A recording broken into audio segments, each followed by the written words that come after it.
Ready for dust? Okay. Well, y'all standing down there. How you doing? Look at everybody in the spot. All right, Shalom. We're at the Hebrew Israelites over at the Lions Den, located here in Jacksonville, Florida. All right, we come out every week to prophesy the downfall of this wicked kingdom called Babylon, what they call America, and the downfall of Esau's kingdom upon this earth. You know, but before that, we want to say Kal, Halayim, La, Yahweh, Yahweh, Bahashem, Bahashem, Yahweh Shai, Yahushai, Bahashem, Bahashem, Ha, Ha, Rakat, Rakat, Kodash, Kodash, Ma'amah. Ma'amah. All right, double honor to the elder apostles of GMS and their elders. And shalom to you, Akim, and Akwat, and the children that believe in sincerity and truth around the four corners of the earth. Make sure I got my phone on. All right, cool. Hey, somebody grab 2nd Ezra chapter 15 and 14. Let's start there. You got a lot of prophecies coming to pass on earth. And somebody get that scoffer. 10 times to come scoffer. 15 and 14. Yep. Let's start off with the scripture. Go ahead, brother. 2nd Ezra, chapter 15, verse 14. Yep. Woe to the world and them that dwell therein. All right, and this was written around the 5th century BCE. All right, by a prophet named Ezra, the so-called black man. All right, go ahead, brother. He said, woe to the world. People walking around all willy-nilly. All right, chilling. 2nd Ezra 15 and 14. Woe to the world and them that dwell therein. Now you're talking about this world right here. Go ahead. For the sword in their destruction draweth nigh, and one people shall stand up to fight against another, and swords in their hands. Right, and what's that? He said what? He said, what was that first part? We'll go back again. All right. Go ahead again. All right, verse 15, it says, for the sword in their destruction draweth nigh, and one people shall stand up to fight against another, right, and swords in their hands. All right, because he said what? Their destruction is at hand, man. All right, and this is part of it. Martial law is already here in the USA. All right, now they're talking about going door to door. You know, door to door, selling their snake oil, just like in the old times. I got you, brother. Just like in the old times. I'm going to put it down real quick. Just like in the old times here in America, in them old movies, them old Viking movies, you'll see Esau riding around selling snake oil. All right, and now today they're gonna come to your door with it. What is that? That's changing the game. That's the serpent reaping. No longer just waiting in the garden. That's the serpent coming to you to bite you. All right, and put his poison in you. But he said, woe to the world, because this is the judgment that's coming upon the whole world. Somebody get that hour of temptation? All right, he said, yeah, he said it's gonna come upon the whole world, talking about the earth. This is this is Revelations chapter 3, and I'm gonna start at verse 9. That's right. It says, no, it's like it, verse 10. Because thou hast kept the word of my patience, I will keep thee from the hour of temptation. Ooh, yep, go ahead, brother. Which shall come upon all the world to try them that dwell upon the earth. Right, everybody's gonna be tried real soon. They're gonna test the metal of these people. All right. And what he say, since you have kept his word, what does the word keep mean? Shamar. All right, meaning to watch. That's what the Lord told us to do. Can I get that? Marzan, where he said to watch. The Lord told us to watch. All right, and he said, set up watchmen upon that wall. All right. Yeah, go back. I know you like. This is back in Revelation chapter 3. I'm gonna start at verse 10. Remind me of the dude from what was that show movie called Desperado, I think it was, and he put all the knives and shit in his hand. He had a bunch of knives in his hand, like right there, brother. It says, because thou hast kept the word of my patience, I will keep thee from the hour of temptation, which shall come upon all the world to try them that dwell upon the earth. Yeah, man. So the Lord is going to keep you from the hour of temptation.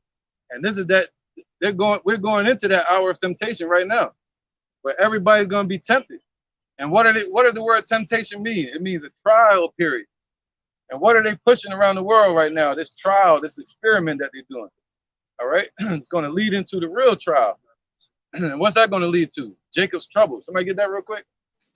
Jacob's trouble. Let me get this real fast and lead you right in. Even the time of Jacob's trouble. We're gonna get all these precepts too.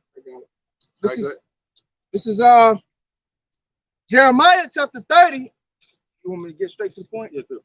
Verse 7. At last, for that day is great, so that none is like it. It is even the time of Jacob's trouble, but he shall be saved out of it. Right? Why is it going to be like no other time on the earth? Because we've had insurrections on the earth. We've had oppression, you know, and killings and murder. But this is going to be a mass extinction. All right, a mass extinction level event.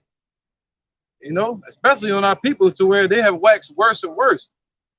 All right, just like the old systems that crashed in the past. They had the old operating systems. What's that? The old Microsoft computers. You know, they took tallies by writing them down and little calculators and shit.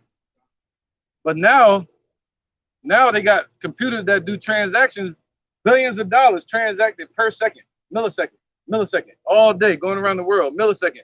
Especially with this blockchain, that kicked it up even more. And the NFT market now. They said they're using up all the electricity on the earth with the NFT market because everybody running their systems more. So when that comes to a grinding halt, there is no way they can put that back together. You see that? It's going to be way worse than any other crash ever, even the Roman Empire when they crashed. But just like our people now, look at them like currency or economy. And the condition that they're in, our people have waxed worse and worse. Way worse than we've ever been. And we're scattered around the four corners of the earth. So in this trial period, in this time of Jacob's trouble, it's going to be worse than ever before. All right? Yep. Huh? Oh, which over there? Go ahead, brother. And then Isaiah 59:19. So shall they fear the name of the Lord from the west, and his glory from the rising of the sun. When the enemy shall come in like a flood, the spirit of the Lord shall lift up a standard against him. Right. What was that? Isaiah 59:19. All right, cool. Yep. So the Lord's going to lift up a standard against these devils, man. All right. So the enemy is coming in rushing like a flood, just like they did in 70 AD. We may have to go back to that again. All right. So they're coming in rushing like a flood. What is that called? Door to door. They come in and knock on your door, you know? And knock. You know, I'll tell you this, don't be afraid, man, because if you're not in this truth, you should be afraid. But if Yahweh Hashem Yahushua is with you, don't be afraid, because what they're going to do is they're going to dress up agents. They're going to try to make them look intimidating to try to scare you, you know, and see who's going to run off first. And then they're going to pluck that person off. Each person that run off first. Yeah, I'll just do it. I'll do it, man. Just get away from my house. Don't take my family. Don't throw me in jail. But the Lord said that. They're going to be tried, right? 10 days. Let's get that. This is Revelations. This is Revelations chapter 2, verse 10. Fear none of those things which thou shalt suffer. Behold, the devil shall cast some of you into prison, that ye may be tried, and ye shall have tribulation 10 days. Be thou faithful unto death, and I will give thee a crown of life. Woo, so the Lord gonna give us a crown of life. You gotta keep that faith, man. Endure until the end. All right. And what he say? The devil's gonna cast some of you into prison. Who's the devil? The deceiver. The one that's deceiving everybody with this new, what is that called? The Great Reset. Their new agenda. They're deceiving everybody. All right. You know what they're aiming for. It's right there. All right. And that's what's coming first. The electronic passport. All right. You seen that in that new video they got with Juvenile and on them talking about back that ass up. Now they changed it to backs that ass up, right? You know what I'm talking about. You know about backs that ass up, right? Yeah, dumbass, old ass rappers, right? Now the funny thing is, in that video, if you watch it, you'll see Juvenile silly ass acting like a juvenile, holding out passports, electronic passports. Somebody get your passport. If yeah, they selling it all out. They selling our people out, cash money. They were telling our people. They told our people what they was about. All right, they all about their cash money, you know. So he said, what? The passport. That's what they pushing. Over there in New Zealand, they said they're going down hunting down every person that didn't get it. And over in Britain, they have something called, I can't remember the name of it, but I'm gonna say it in this way, it's like a chaotic form of getting that joint, getting that needle into everybody. So they're gonna grab people on the streets and force it on them. That's over there in the what? New Zealand and over there in Britain and stuff like that. Yep. And they still on lockdown. All right. But yeah, now they talking about coming door to door, knocking on your door, man, just like the Census Bureau. You know how they do it. They're annoying as hell. They bang on your door hard as shit. You think the police at the door. All right. That was it on that. So he said the devil going to cast some of us into prison. You're going to be tried 10 days. So that's possible. All right. So you got to endure that affliction. Appreciate it. Yep, my son, real quick. Yeah. We'll get all of them. All right, this is the book of Revelations, chapter 12, verse 12. Therefore, rejoice, ye heavens, and ye that dwell in them. Woe to the inhabitants of the earth and of the sea. Right, because what did the Lord tell us to do? What's that? Stash the riches in heaven? All right. Yeah, I'm gonna get this real quick. Interject. He said, woe to the world and those that dwell in it, those that are upon the earth and they have their mind in this place as well. All right, go ahead. This is Matthew chapter 6. I'm gonna start at verse 19. Yeah, we slow scroll on it today. Lay not up for yourselves treasures upon earth, where moth and rust do corrupt, and where thieves break through and steal. Right, man. You know, looking for riches in this place, looking for a community, looking for America to keep going like these dumbass Egyptologists, like dumbass side niggas. You know, you damn demon ass polite.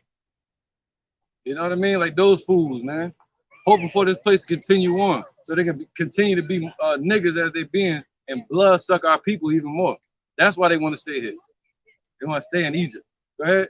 But lay up for yourself treasures in heaven, where neither moth nor rust do corrupt. Right, because nothing on this earth can corrupt Yahushua. All right, we're in the mind of Yahushua, man. Yahushua has the promise in his heart. All right, and can't nobody corrupt that. Our reward is with him on the right hand of the Father. Can nobody corrupt that? And that's your inheritance, being in this truth. You put something in the bank, it's as soon as you put it in the bank, you're losing value. They're taking interest from it. As soon as you get a house, you got to pay taxes on it. They're gonna take it from you. As soon as you get a woman, somebody probably had her already, or she gonna wind up popping somebody. You get a car, you got to pay on it. Okay, I own the car, well, you still got to get gas. You know what I'm saying? So he says, don't store your riches in this place, man. This place is corrupt. It shall destroy you with the store destruction. It's polluted. All right. So he said, keep our minds in the heavenly things. If you desire the kingdom, that's what you're going to get. If you desire America, what is America? You're going to have to deal with these demons smiling all the goddamn time. Look, ugly ass. All right. Go ahead. Man, shut your ass up. Keep walking. Go ahead, brother. And where thieves do not break through nor steal. Right. So these are the type of thieves that want to break through and steal, grinning and shit. You got to watch them, little gremlins. All right. So the thieves represent who? Let me see that. These are thieves right here. All right. These are thieves. The scripture call them that. But what did the Lord say? No, we ain't gonna go to the chariot because he said he's gonna send the chariot to the house of the thief. All right. So these are thieves, man. They stealing your money. It's called fractional reserve currency. Everything you put into the bank, they stealing from it. You know? But now they want to take your life. Now they want to steal your biometric information. All right, go ahead, brother. Let's get it. You know? It's St. Matthew chapter 24 and verse 11. And many false prophets shall rise and shall deceive many. And because iniquity shall abound, the love of many shall wax cold. But he that shall endure unto the end, the same shall be saved. There you go, man. The love of many shall wax cold. All right. Hey, y'all about to shout about that, brother. All right. Read it again. Because I'm gonna stop you a few times, right? Nice and strong too. And many false prophets, St. Matthew chapter 24, verses 11. Yeah, I'm gonna stop you. And many false prophets shall rise and shall deceive many. And because iniquity shall abound, the love of many shall wax cold. But he that shall endure unto the end, the same shall be saved. Right. So iniquity is abounding. Why? Because Esau's in rulership. All right. So the love of many is waxing cold, and our people are waxing worse and worse because of that, man. All right. So everything they're coming up with, that they're trying to come to your door with, what the scripture say in Habakkuk 2? Desire. Right? His desire. Yep, let's get that. Babaka shot somebody. I gotta get this first. So this is their desire, right? And what does the word hell mean? Sorrow. And what are they gonna bring to everybody? Sorrow. It's gonna take 2 to 3 years for it to happen. Habakkuk 2 and what? You know, once they come to your door and you say yes, you know, you better say no. Yeah, somebody get it, Babaka shot. I got it. This is Habakkuk chapter 2, verse 5. Yea, also because he transgresseth by wine. Whoa, he transgressive through their philosophy. All right, through their technology, through their new world order, through their Christianity, like the brother was just reading, the false prophets, like you said. I think it was brother reading. All right, the false prophets, like Joel Osteen, Creflo Steal Your Dollar, TD Fakes, all these names that y'all know of in these churches, man, in these harlot houses. Been deceiving and prepping our people for this current moment, man, to be sheeple, to be zombies, man. All right, go ahead, brother. Yea, also because he transgresseth by wine, he is a proud man. Right, we're talking about the so-called white man, Esau, the Caucasian race, the most proudest nation on this earth. Made flags, they got books, they sell it, they teach us this shit in school. You know, proud to be an American.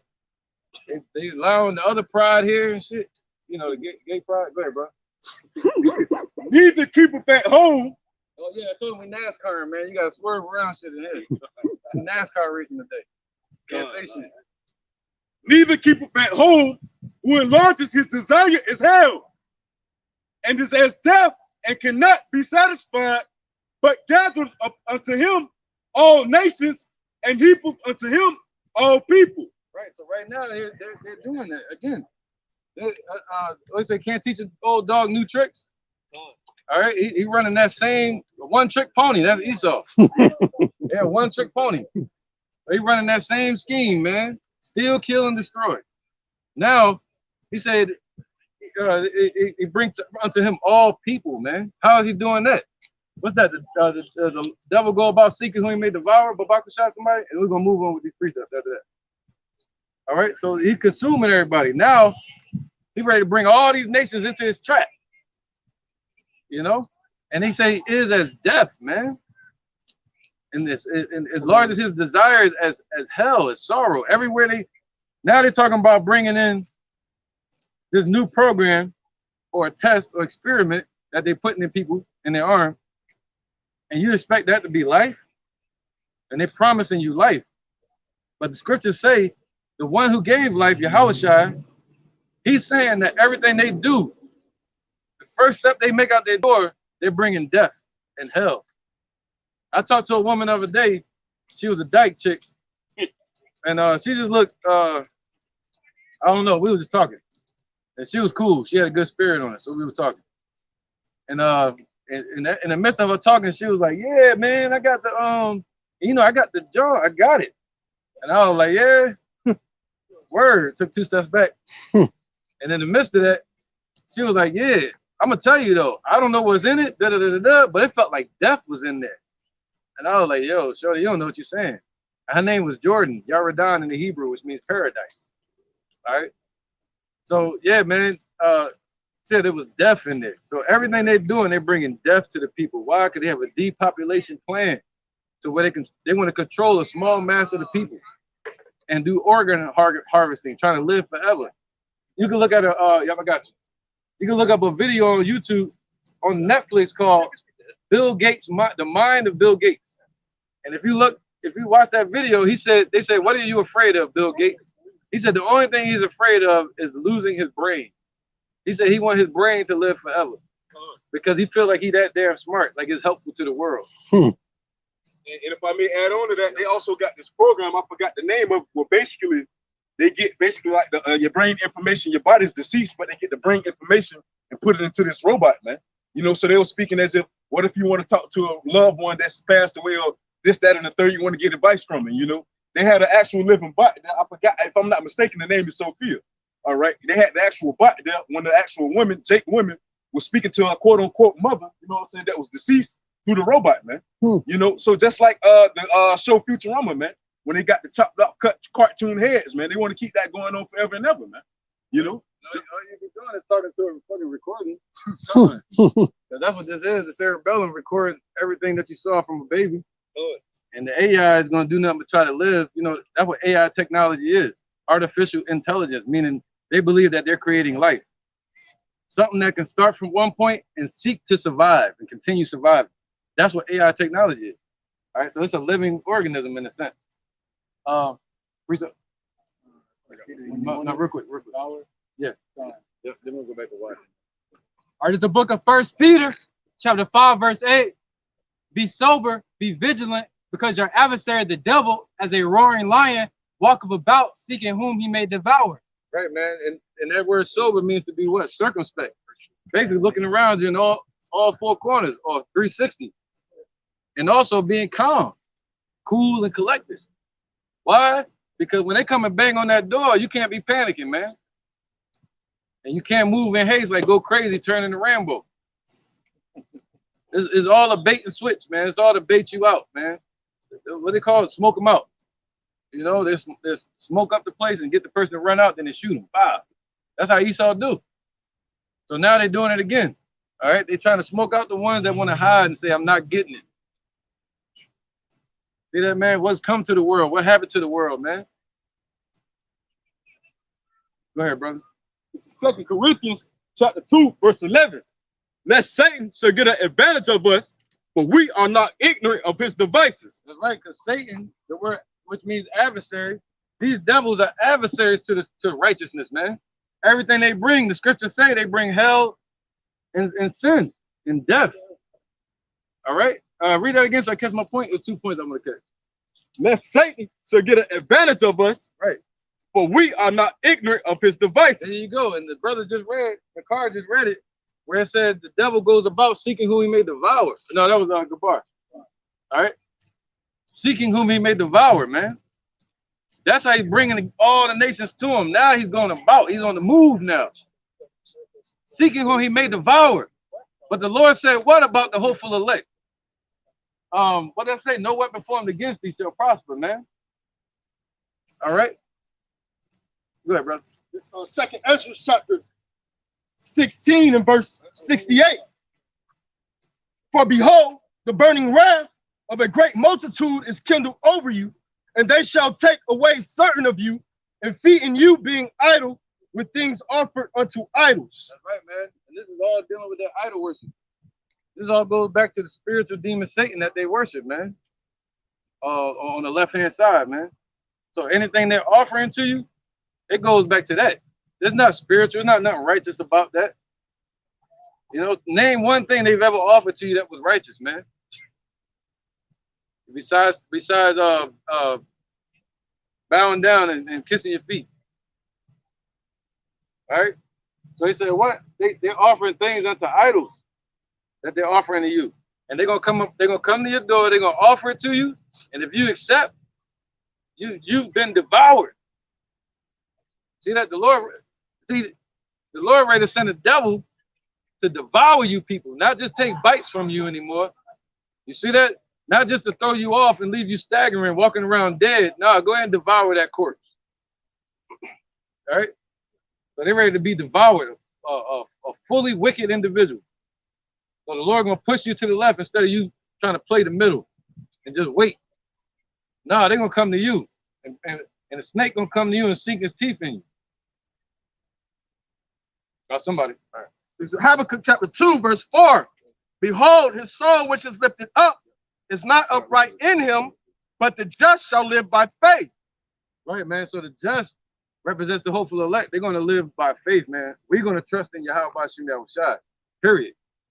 All right? And we're hoping for immortality in these times. We're hoping for the Lord to lift up the standard like the brother read. All right? When they come in rushing as a flood, that the Lord going to lift up a standard against them. He's going to say, touch not my anointed. All right? Interjection? Go ahead. This is Psalm 122 and 3. Jerusalem is built as a city that is compact together.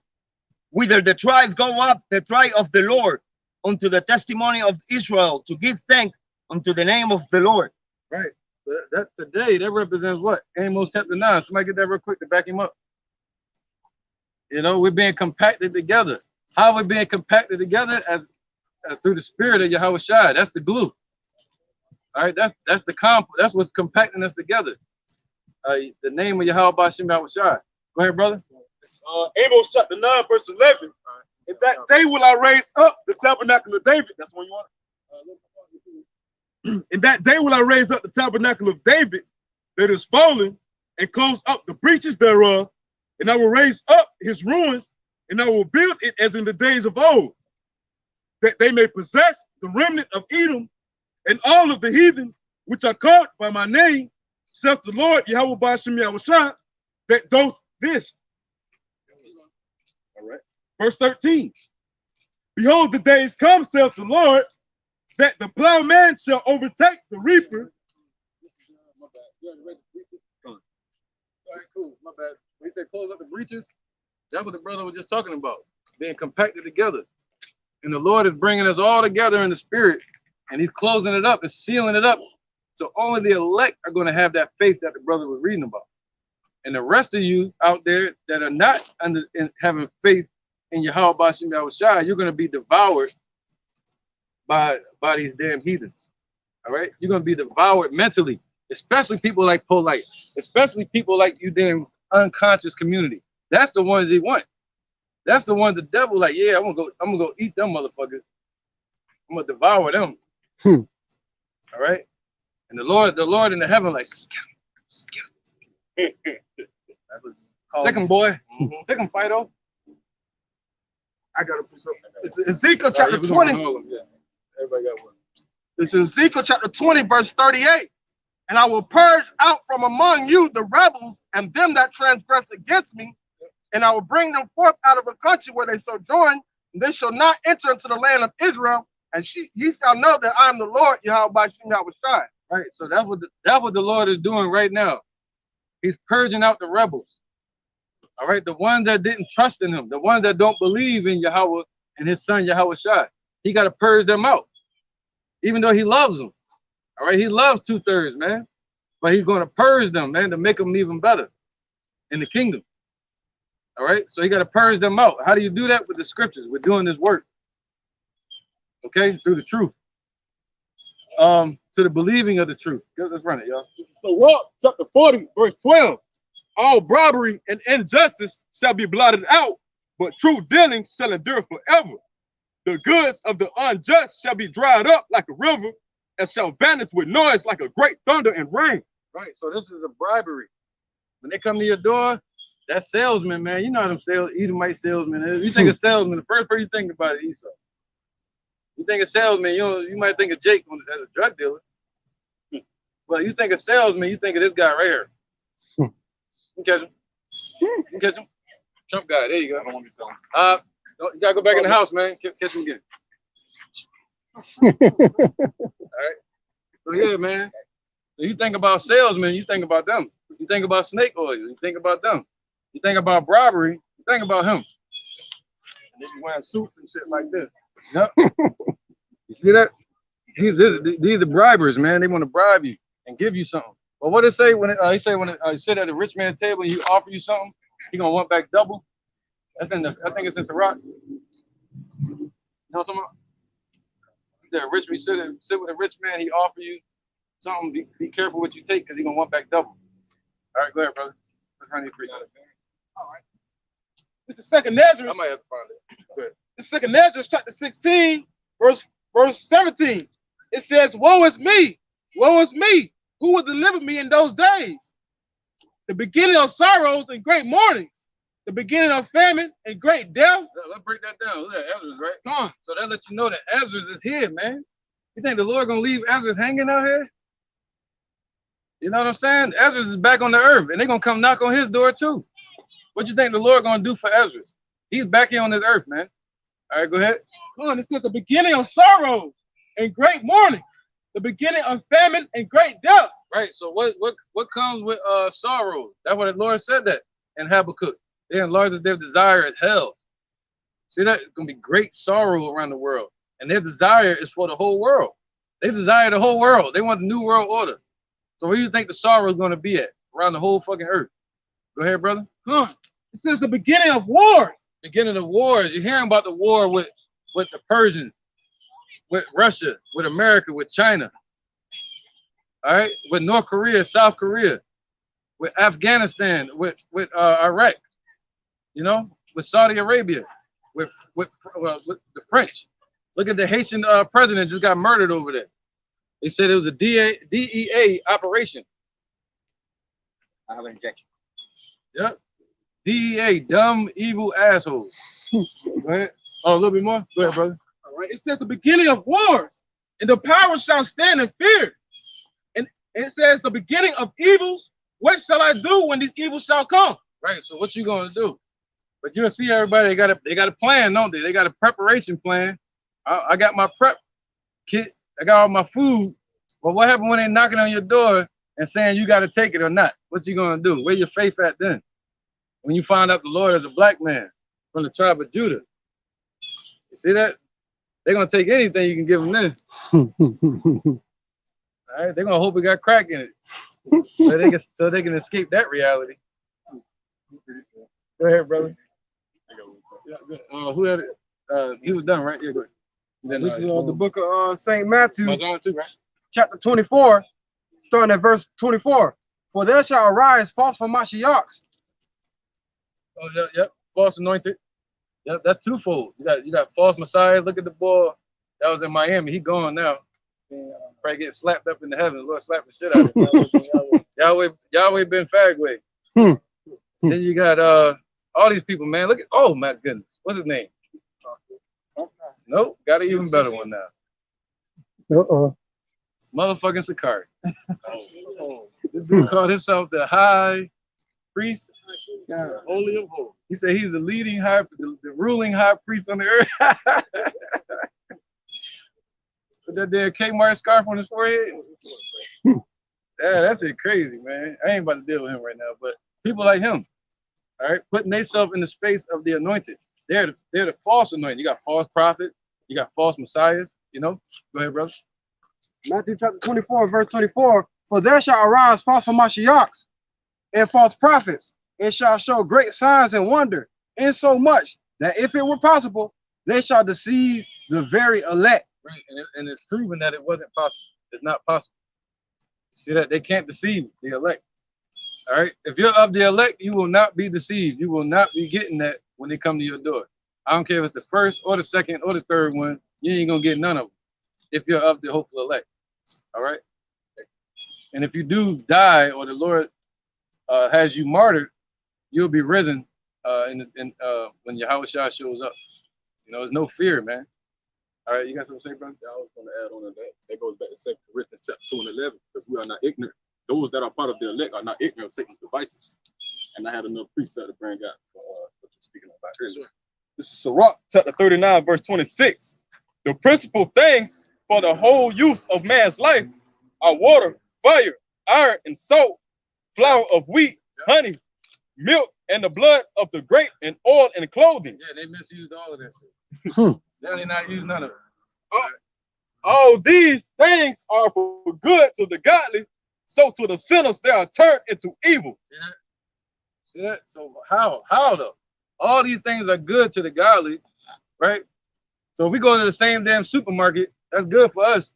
But for Jake, they're gonna sell out to get that. So now it's gonna turn to evil for them. All right. And even when they pray over it with their idols. So all these natural things have turned to evil for them. All right. And it's an evil, right? Yep. It just means bad. Yep. Bad time of Jacob's trouble, hyperinflation, all that shit. All right. They're gonna sell their ass and their soul just to get a loaf of bread. Yeah, pretty sure. Yep, real quick, Mazan. No, you was holding it. You wanna wait? All right, good. And then you got one too. This is 2nd Ezra chapter. This is 2nd Ezra chapter 15, verse 16. For there shall be sedition among men, and invading one another. They shall not regard their kings nor princes, and the course of their action shall stand in their power. And a man shall desire to go in a city and shall not be able, For because of their pride, the city shall be troubled. Oh, because of their what? For because of their pride, the city. Yeah, what they pushing right now? Yeah. Yeah, the pride movement, right? Yep. And he said there's gonna be sedition. What's that? What's the word for it? Riots and shit. Uprising though. Yeah, what's another word for it though? Insurrection. Water. All right, it's gonna be an insurrection out here, man. When they come to that door, you know, all these damn constitutionalists, you know, Esau, that's on the side of Trump. Told you there's two Americas now. It's divided in two, the Democrats and Republicans. And the Lord prophesied that in Revelation 13, that's what it was going to be based on. The split that happens, the two horns, you know, the Democrats and Republicans. Go ahead, brother. This is Revelations chapter 13. Right. And go ahead. Verse 11. Right. And Trump said by the end of July, if he's not back in office, it's going to be a race war, a war out here. All his followers. So I told you, Trump ain't gone yet. Go ahead, brother. And I beheld another beast coming up out of the earth, and he had two horns like a lamb. Right. That beast is talking about America. All right. Go ahead. It says, and he spake as a dragon. And right. So America's speaking like the Roman Empire. All right. Speaking all the agenda of the banking elites over there. Go ahead.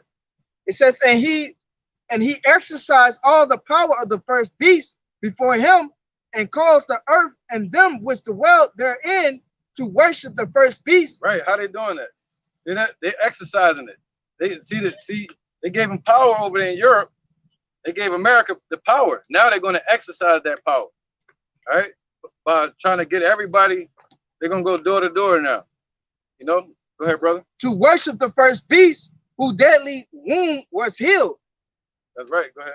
And he do great wonders, so that he make fire come down from heaven on the earth in the sight of men. Right. Hiroshima and Nagasaki. Okay. When they first dropped that into the nuclear age. Go ahead. So the Lord's showing you the timeline.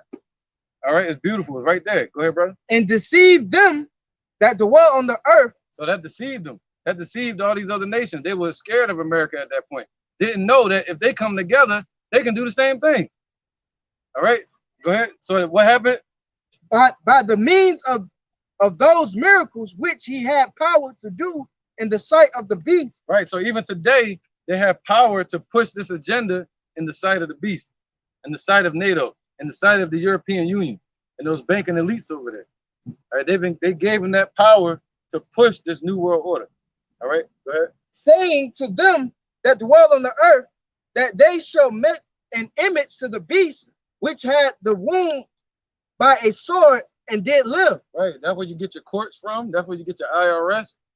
All right. This whole system, the CIA, the DEA, everything is built up, and the Federal Reserve is all to support Europe and those banking elite devils over there and their families. All right. Go ahead. And he had power to give life unto the image of the beast, that the image of the beast shall both speak, and cause that as many as will not worship the image of the beast shall be killed. There you go. These are times we're coming to. All right. They have power. They're showing you that they're the ones that have power to give life unto that damn movement that they're doing. All right. What happened with Trump? What it was called Operation Warp Speed. Ever since that, a lot of people been dropping dead. And then you have this dude, Creepy Joe. Now he's in office. All right. And he said what? And he caused all, both small and great, rich and... Yeah, see, it's like a beautiful timeline, ain't it? And we reached this point to where people that don't worship, the word worship means to submit. The ones that don't submit to this, they're going to threaten you with death. But the Lord said, be faithful unto death, and the Lord shall give you a crown of life. Come on. Knock on my door first and last. Shit. And he calls all, both small and great, rich and poor, free and bond, to receive a mark in their right hand or in their forehead. Right. So you got one they pushing right now is the medical form, and then they're gonna bridge that medical form into the financial form. All right. And that's when it's a wrap for these people. Complete tracking, complete ownership. All right. They're gonna know everything about you. That's the only thing they don't have right now. They know they can listen to you. They know where you at. They know everything you're doing. right? They know where he walking with his phone. You see what I'm saying? They know everything you're doing. Every little movement he make on there is going into an algorithm. But guess what? If he put that phone, they don't know where the hell he at. If he put that phone down, they don't know where the hell he's at. That's the only power they don't have yet. They want that power. Because we all put our phones down, we off the grid. You see that? So they want to change that, and they already changed it now with the first thing they've given. They can read the biometric data. You know what I'm saying? Hopefully they don't take it down for saying bio, but anyway, I can be talking about biography. So ISUPK support IUIC, so that way it cannot be a goddamn cell phone because it has to be inside of your hand, man. When you go to that word mark, it means go back to Karagma, man, which means cut an incision. So a cell phone can be in your hand, man. Just like the brother stated, shit, hey, you put that cell phone down, you ain't gonna be able to put that mark down. Why? Because it's inside of you, man. You know, you ain't gonna be able to put it down. You know, And that's just them tying the straw man to the buyer, man. You know what? Straw man like a scarecrow. You become a scarecrow. You become the living and the dead thing. And what's another way to get off the grid? If you use cash, that's why they're trying to start these cashless societies. So they can keep a mark on every transaction. Every time you swipe a card, they can keep a mark on where you've been at, where you swiped the card at, how much you spent, everything. But if you put that card down and start using cash, they can't track that. They want it. They want that power, man. That's what they want, man. So you're gonna cause all, both small and great, free and bond, rich and poor, to receive this mark, Karagma, in their right hand or in their forehead. And it's another scripture that say both hands, in case you slick niggas out there. That try to say the right hand mean work. You take your work into your hand. That's what ISUPK say.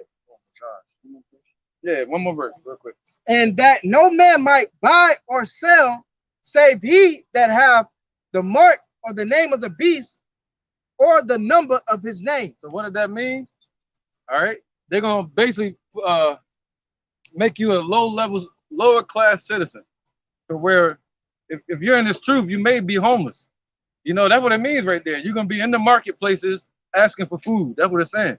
You're gonna be the one on the side, like looking, but they're gonna be shopping and living. You know what I mean? Back to the normal.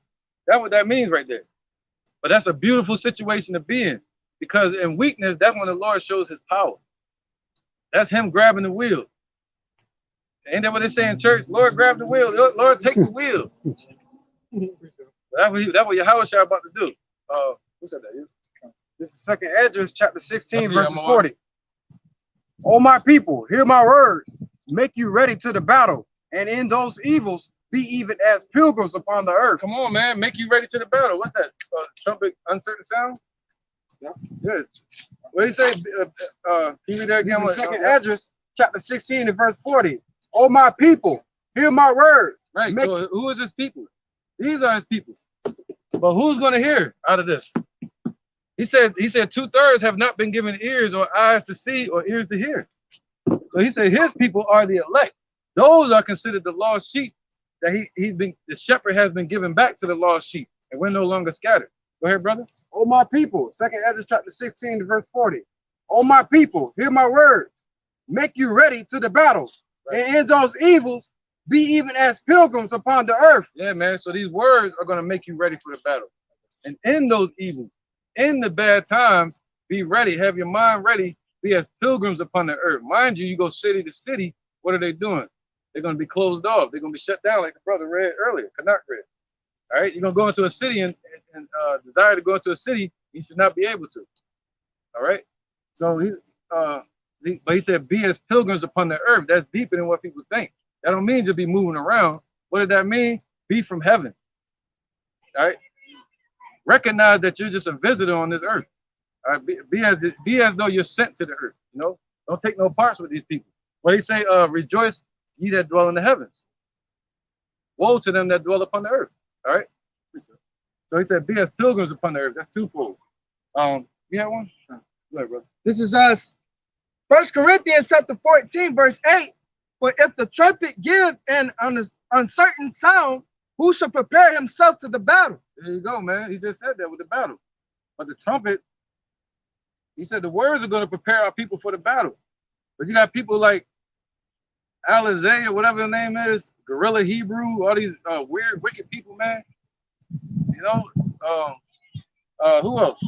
IUIC, Nate, ISUBK. Everybody that's going off teaching opposite of what we're teaching. You know, the apostles teach. Right? They're not sticking to prophecy. That's right, like, man. Like the scripture says is in Revelations, it says, "Blessed are they that keep the words of this of the prophecies," man. So they're not prophesying and giving off the right vibration. They're going off their pride and their arrogance, being arrogant, man, off of their emotions. Right. That's off emotions, their own vain doctrine, them demons that's plaguing their mind. Probably, who knows? They probably listen to their female at home, then bring that out and teach it. I don't know, man. That should be coming out of nowhere. God. You know, for him to say he's the high priest now and all this crazy shit. That shit crazy to me, man. Like pillow talk to me. His woman That told sounds like me, pillow talk. baby, you know you're a high priest. I'm gonna tell the world. Never tell the world tomorrow, man. I got a priest. Go ahead, real quick. This is Isaiah chapter 54, verse 17. Right, because this battle is a spiritual battle, man. It's a war of the mind. All right, so you got to prepare our people right here. It says, "No weapon that is formed against thee shall prosper." Right, and that's our hope, and that's our belief, that no weapon that is formed against us. And Esau is a weapon, and everything they come up with to destroy our nation is a weapon. And you know, this shit that's going around the world is a bioweapon. All right, go ahead. "No weapon that is formed against thee shall prosper, and every tongue that shall rise against thee in judgment thou shalt condemn. Right. This is the heritage of the servants of the Lord, and their righteousness is of me, saith the Lord, Yahweh Bashim Yahushai." Well, our righteousness is of the Lord. All right, so you can claim to be keeping the laws perfectly, but like IUIC, we believe in the laws, and we teach the laws, but our righteousness is what? Doing this truth, doing this work. All right, and that's righteous to the Lord, man. That's considered righteousness, man. Believing in Yahweh Shai. And having that faith that no weapon shall form against us, that's our heritage. That's righteousness. That's what he considered Abraham, man. He considered that as righteousness to Abraham. All right. This is Revelations I gotta run these real quick. chapter 12, verses 12. Therefore rejoice, ye heavens, and ye that dwell in them. Woe to the inhabitants of the earth. Oh, he just read that. Oh, This is Lamentations chapter 3, verse 60. "Thou hast seen all their vengeance and all their imaginations against me. Thou hast heard their reproach, O Lord, and all their imaginations against me. The lips of those that rose up against me, and their device against me all the day." And that's how any tongue that rises up against us, we shall condemn with this word, man. That's why the elder just said this is a spiritual warfare. Now you see everybody out here trying to get carnal and everything. You're gonna lose that battle every time. Because when you feel like you have to get carnal, that means you have a lack of abundance in your mind. And when you have a lack of abundance in your mind, that means you're not reading the word. He said, "Blessed is he that readeth." Our confidence comes from these scriptures, man. Because what does it say? We had former conversations of this world, but now our conversations are from heaven dealing with these scriptures, man. So that's what builds our faith. So there's nothing that's going to prosper against those that truly believe in the name of Yahweh Bashim Yahushai. You have some more on it? Yeah. "Render unto them a recompense, O Lord, according to the work of their hands. Give them sorrow of heart, thy curse unto them." And then you have to have the faith of Moses and Aaron when they went in there to Pharaoh. He told them that he was going to harden Pharaoh's heart, and Pharaoh was going to put more punishment on the people. All right, but ultimately that was supposed to increase our faith. The same thing's going to happen in these times with Esau, man. The devil's going to come down with great wrath, seeking who he may devour. He's not pity-patting around. So that's going to be another increase of faith. Because why? Yahweh Shemi Yahushai is doing that to exhort and show his power, man. Right, bro. "Persecute and destroy them in anger." He said, "Render them a recompense according to the read that part again. To the work of their hands." Yeah, according to the work of their hands. So they're going to be destroyed by their own demise, man. All these things that they're building up to come against the children of Israel is going to be to their own destruction, man. And that's why the Lord set them up. So this idiot so dumbfounded, he can't see it, how he's being set up for the okie doke. He thinks he's setting us up for the okie doke, but the Lord's setting him up, and we have to have faith in that, man. Right, man. The Lord said he laid a snare under them, man. And those that dig a ditch, they're gonna fall into it. Precept. Man, y'all running it over here, man. I'm gonna get something real quick, man. This is we got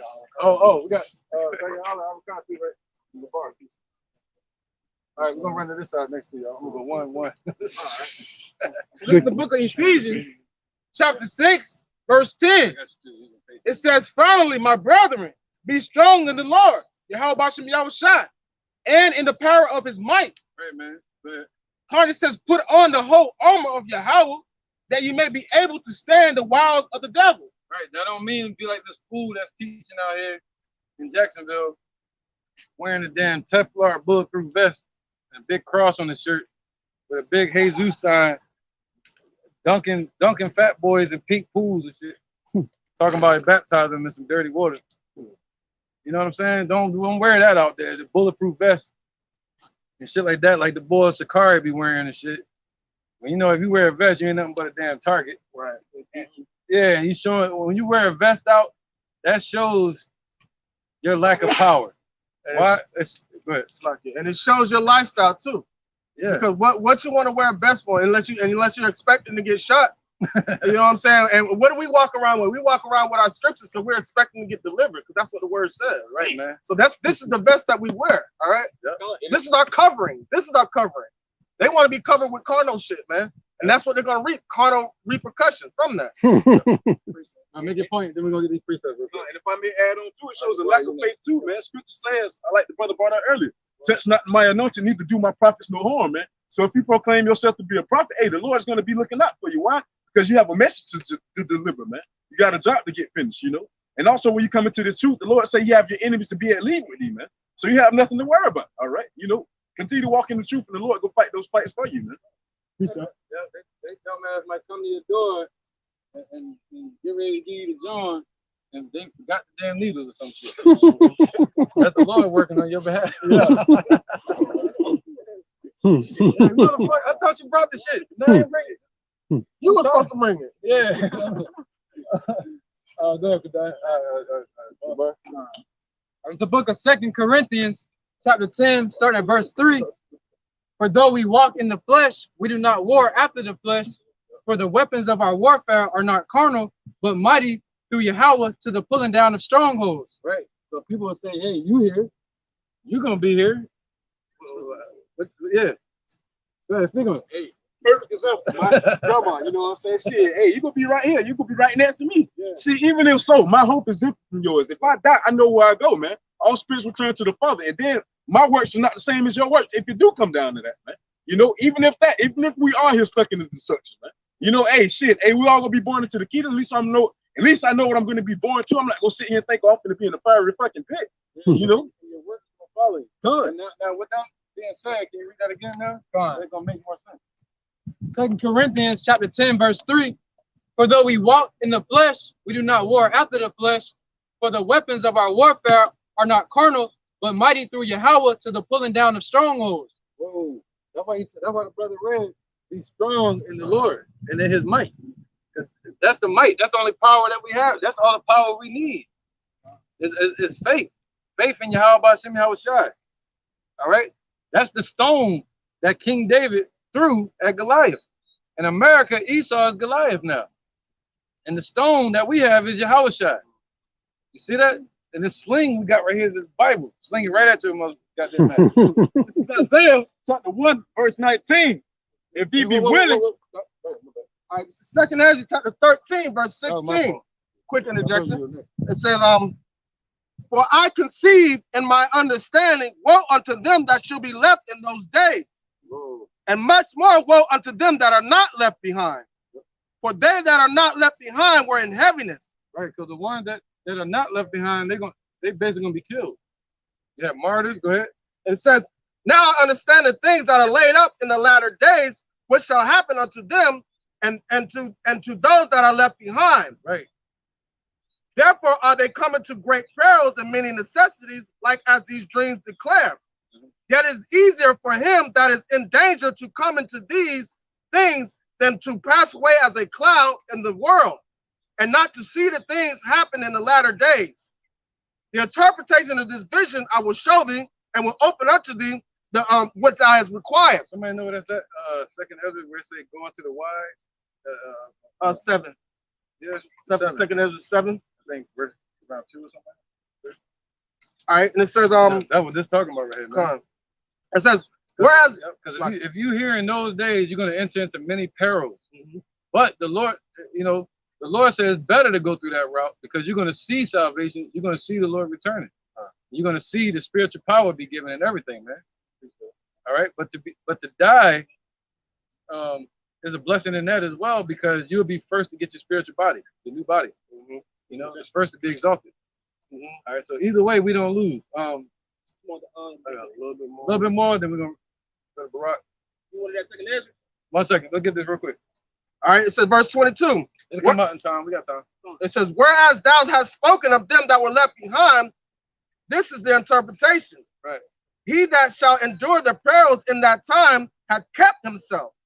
And they that have fallen into danger are as such that have works and faith towards the Almighty, Yahweh Bashim Yahushai. Now this therefore that they which be left behind are more blessed than they that be dead. Oh, why? Because they get to see the whole thing happen. They get to see spiritual power. They get to see the downfall of our enemy. You know?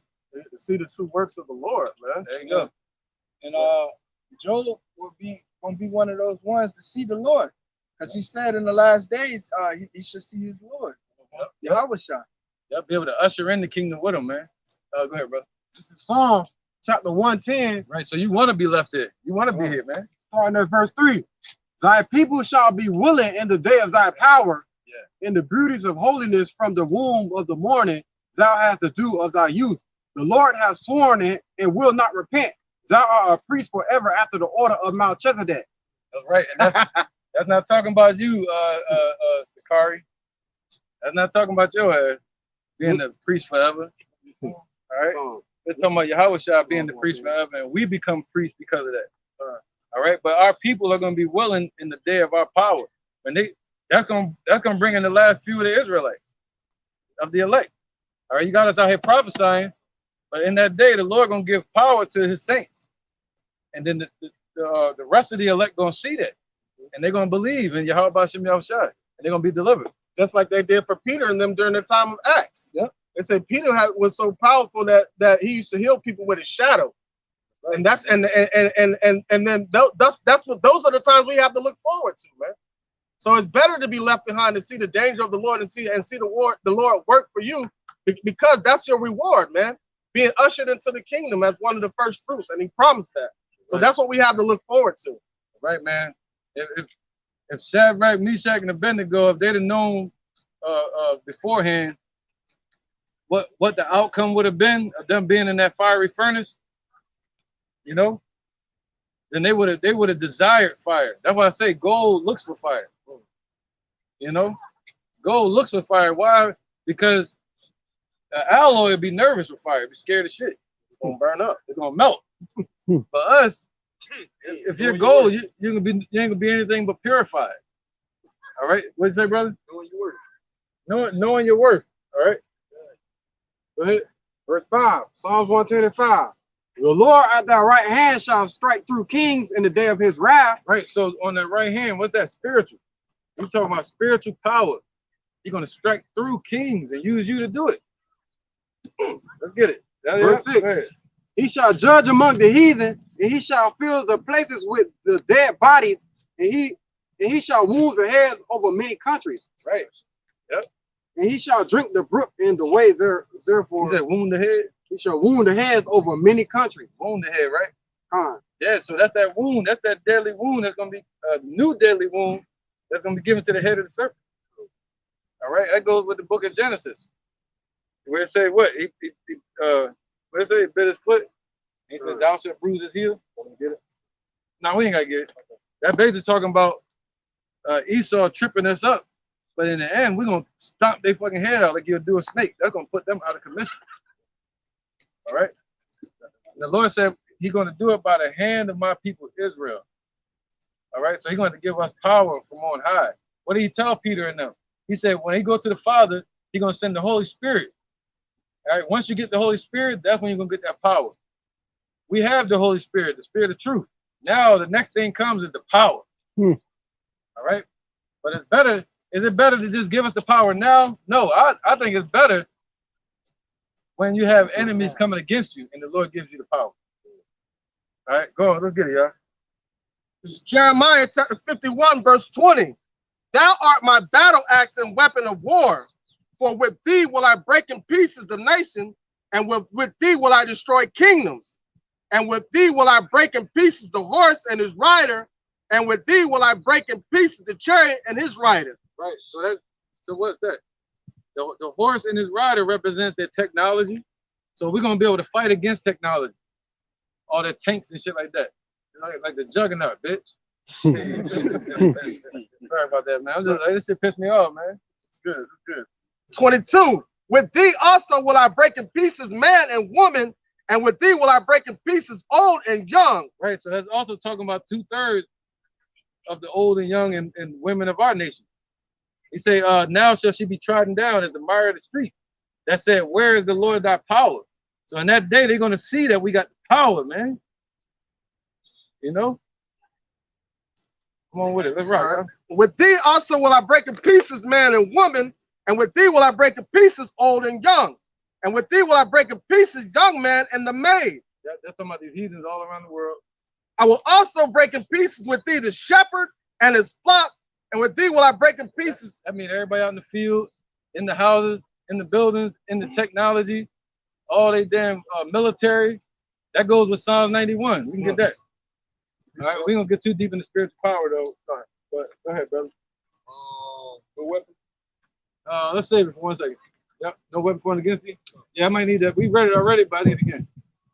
Go ahead. No, go ahead. Matt, launch it off now. Get it out the way. It's Isaiah chapter 54, verse 17.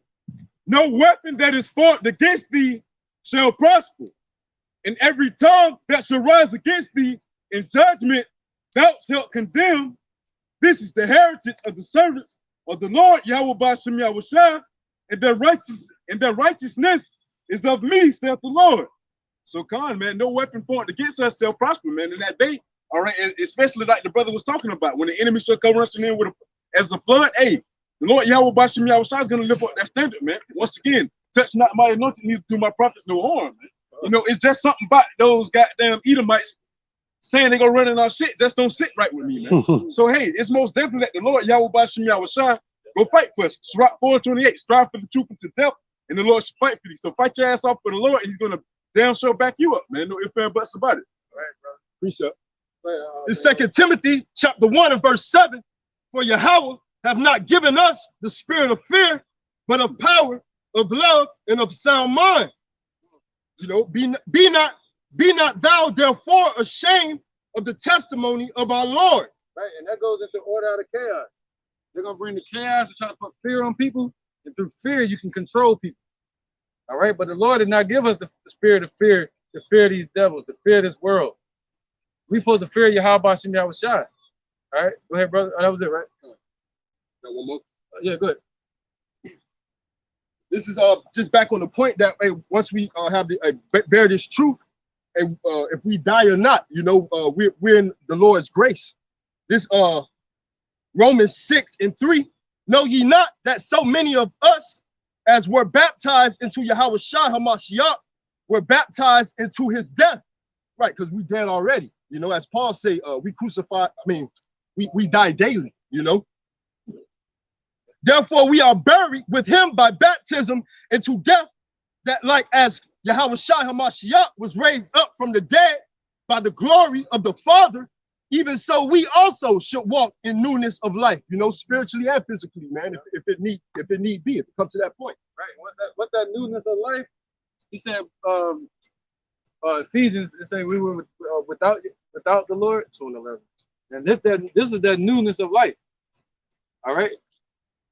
Be wide. Revelations 11. Somebody get that? 11 and 8. This is Revelations, chapter 11, verse 8. Yep. And their dead bodies shall lie in the street of the great city, which is spiritually called Sodom and Egypt. Right. So our people were dead. They were still living in that old way of living, that Americanized Roman style way of living, African mindset, calling themselves black. Right. So the Lord said, what? Go ahead. Spiritually Sodom and Egypt. Where they push nothing but sodomy here. All right. The same way we were in bondage in Egypt, It's the same thing here. You look on the back of your money, what do you see? The pyramid. All right, go ahead, brother. It says, America about to be destroyed. That's a great thing. Go ahead, brother. it says, where also our Lord was crucified. Right, just like the Roman Empire. All right, go ahead.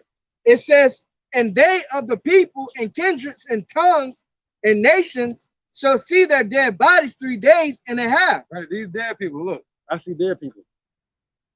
Them, they dead. All right, that's why they think it's funny. Walking around snooting their nose up at it. But the Lord spoke about them in Isaiah 3. Haughtiness of these women. All right, go ahead. And shall not suffer their dead bodies to be put in graves. Right, so they didn't allow, the word suffer means to allow. So they did not allow our people to have rest. All right, instead over here, they feasted on the dead bodies like fucking earthworms and shit and maggots. That's the position that Esau played. They feasted on the host of our people like demons. And they made merchandise of our people, of their sins, you know? Go ahead. That was it, right? Yeah, so spiritually dead, right? So what happens when what? Newness of life. Walking in newness of life. Go ahead, brother. This is Ephesians chapter 2, verse 1. Right, because he didn't give us the spirit of fear, but the what? Go ahead. All right, so and now you hath he quickened who were dead in trespasses and sin, where in times past ye walked according to the course of this world. Wait, what does the word quicken means? Life. So now we're alive, man. All right, not walking after the courses of this world being dead anymore. The newness of life. Let's get it. Where in times past you walked in the courses of this world according to the prince of the power of the air. Right, that's on my Esau, man. The spirit that now worketh in the children of disobedience. There you go. That same spirit is working in the children of disobedience. Who is that? 2/3 of our people, man. All right. Let me get this real quick. Skip over to verse 11. It says, wherefore remember that ye being in past time Gentiles in the flesh, that's being dead, spiritually dead. Go ahead. Who are called uncircumcision by that which is called the circumcision. Right, because the one that was keeping the laws outside, if you were outside of that, you were called the uncircumcision. All right. Which is called the circumcision in the flesh made by hand.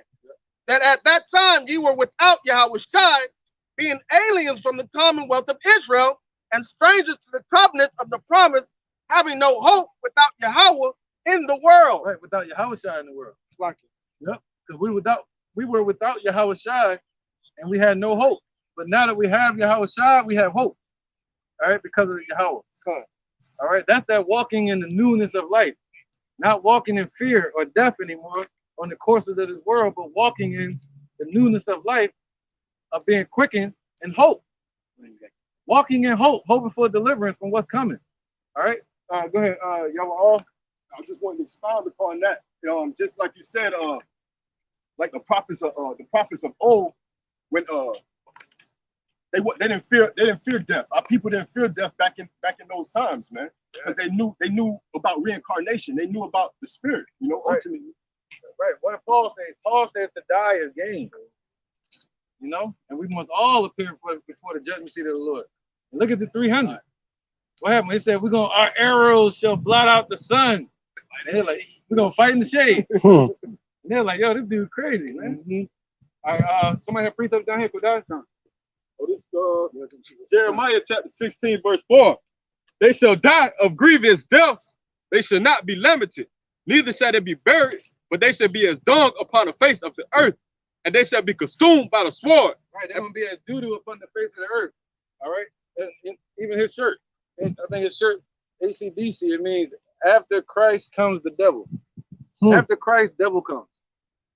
They said could be that's some Masonic shit. Consumed by the sword and by famine, and their carcasses shall be meat for the fowls of heaven. Yeah, look at his flamboyant there. And for the beasts of the earth. There you go. That's a carcass right there. That's a beast of the earth. Go ahead, brother. That was it. All right. So, the bar first, and then thing out. This is Proverbs chapter 21, verse 16. The man that wandered out of the way of understanding should remain in the congregation of the dead. Right, until you walk in the newness of life. All right, so you're going to remain in that dead state. And when they knock on the door, they're coming door to door to give you that. Yeah, and look now. Yeah, right. You know what I'm saying? That shit gonna have you Harlem shaking for like days, a whole week. You seen that lady walking like this? Like, it's like a fucking buffering and shit, like on the video game. Yeah, Yeah, they buffering. It's like in the glitch. That's a true glitch in the matrix. That's a lot of y'all. That's what's coming to y'all. That's what's coming to my dumb ass, I'm gonna be out there crumping with you like this. Pop like a funny man. What you got? Dance about it. What you got? What you got? You ain't got nothing, Jake. What you got, Jake? What you gonna do, Jake? Go ahead, brother. Sirach, just to back up, expound on just to back him up. Just to bring it out. This is Sirach, chapter 41, verse 3. Fear not the sentence of death. Remember them that have been before thee and that come after. For this is the sentence of the Lord over all flesh. That was just to back up the brother Atanyala, what he was speaking on, man. Fear not the sentence of death, man. You know, because yeah, the prophets that's been of old time, man. The Lord have who have the Lord forsaken? That those that have trusted in Him, man. Who was confounded? Those that put their trust in the Lord, man. The Lord was our shield at all times, man. So don't fear the sentence of death, man, because you got to still walk in the newness of life, and He will revive you, man. All right. Yeah, man. But they coming, man. 1, 2. They coming for you. 3, 4. Better lock your door. Yeah, that's the title. Mm-hmm. What's up? Where we at? Yeah, go ahead. You got something too. Yeah, we're gonna run these too. Go ahead. All right. Look, this the I got something to go to though. But all right. This is the book of Baruch. It's the book of Baruch, chapter 2, verse 29. It says, if you will not hear my voice, surely this very great multitude shall be turned into a small number among the nations where I will scatter them. It says, for I knew that they would not hear me, because it is a stiff-necked people. But in the land of captivities, they shall remember themselves. And that's us coming back to life, being quickened and revived, remembering who we are as a people, and reincarnation wasn't the only thing that made us not fear death. What really made us not fear death was the faith in Yahweh B'Shem Yahushai, because we'd rather be present with the Lord than to have to deal with this bullshit on earth. So we rather be sacrificed unto the Lord by these heathens than to partake in their sacrifice. You get what I'm saying? Our people were like, fuck it, I'm not gonna worship your idols. I'd rather for you take me off this earth. If I can't worship Yahweh B'Shem Yahushai, take me off this earth, there's no point in me living. And that's what Paul said. If I ain't out here doing this work, I have no point of being on this earth. right. And What that's like, was his name? Stephen? mm-hmm. When they killed him, he just looked up to the sky and he saw Yahweh, and he saw Yahweh Shai sitting on his right hand as he was dying. Come on, man. All right. And in the midst of that, what did he say? He said, Lord, into your hands I place my soul. He didn't fear no death. He said, into thy hands I place my spirit, man. Why? Because we trust the Lord with our spirit, period. In any situation, man. We know the Lord is going to answer these devils when they come a knocking, but it might take a little bit. Right? The Lord going to allow them to try you and test you. He might throw you in jail for 10 days. You never know. They might try to separate you from your family to get you to sell out. Just for a little bit. Just put a little bit of pressure on the pipe to see if it'll bust. All right, but you got to stand strong, man. You got to have that gold medal. Yeah, interjection, then precept. And this is Psalms 115:4. The idols are silver and gold, the work of men's hands. They have mouths, but they speak not. They have eyes, have they, but they see not. They have ears, but they hear not. Nose have they, but they smell not. They have hands, but they handle not.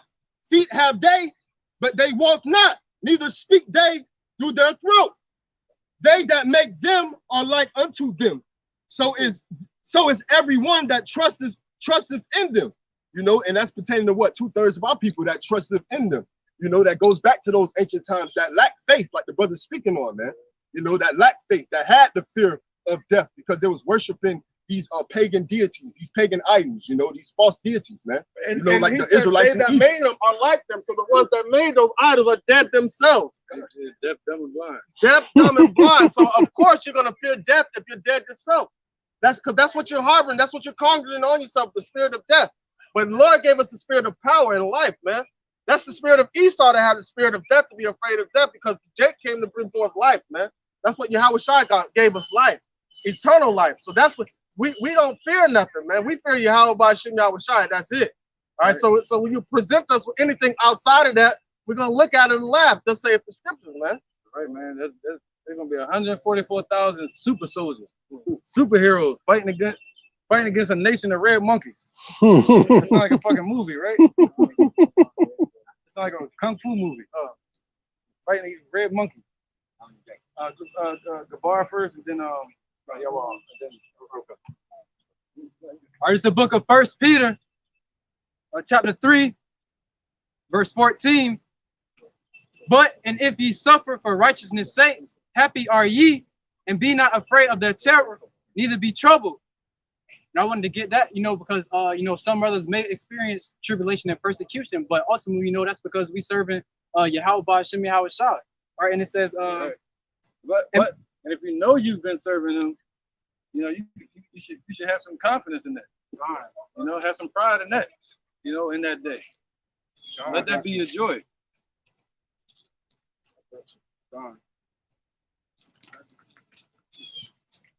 You continue though. Okay. And it says, and be not afraid of their terror, neither be troubled. Because like as the brother R. stated earlier, man, we got a different hope, man. Our hope is in Yahweh Ba'Shem Yahweh Shai. So we know at the end game, man, is being with Yahweh Ba'Shem Yahweh Shai, man. So there's no reason to be afraid or troubled by the things that we may that may befall us.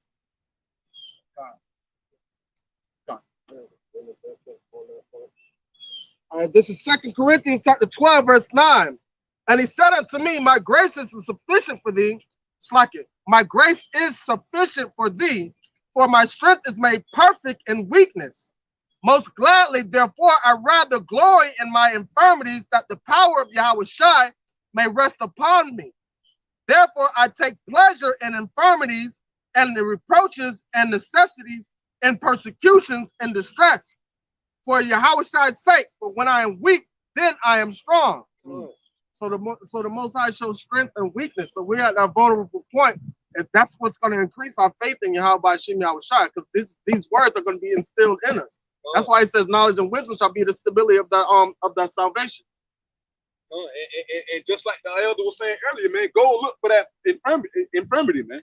Go look for that fire. So why? Because hey, the more we go through shit, that's to go be the Lord Yahweh Ba'Shem Yahweh Shai, so that we have that way of security to get out of this shit, man. So hey, with that being said, that's just the Lord showing his strength. That's why we want to go through the things that we want to go through. Why? So the Lord can show his power, man. Shit, hey, scripture tell us to pray for a few days. So shit, in order for these few days to come, shit, we got to go through the worst of the worst, and that's Jacob's trouble, man. Shit, we want to go through it. Why? Because we're tired of this shit, man. We know the Lord Yahweh Ba'Shem Yahweh Shai got us. It's Ephesians chapter 5 and verse 14. Wherefore he saith, awake thou that sleepest, and arise from the dead, and Yahweh Shai HaMashiach shall give thee light. See then that ye walk circumspectly, not as fools, but as wise, redeeming the time, because the days are evil.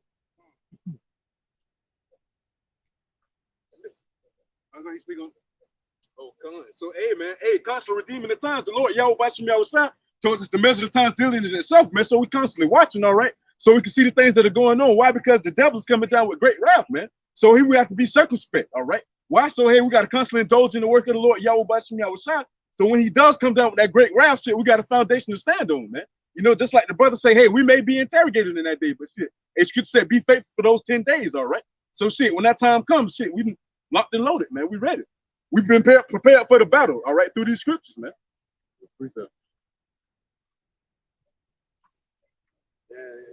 They're gonna have everybody in that Mr. Anderson.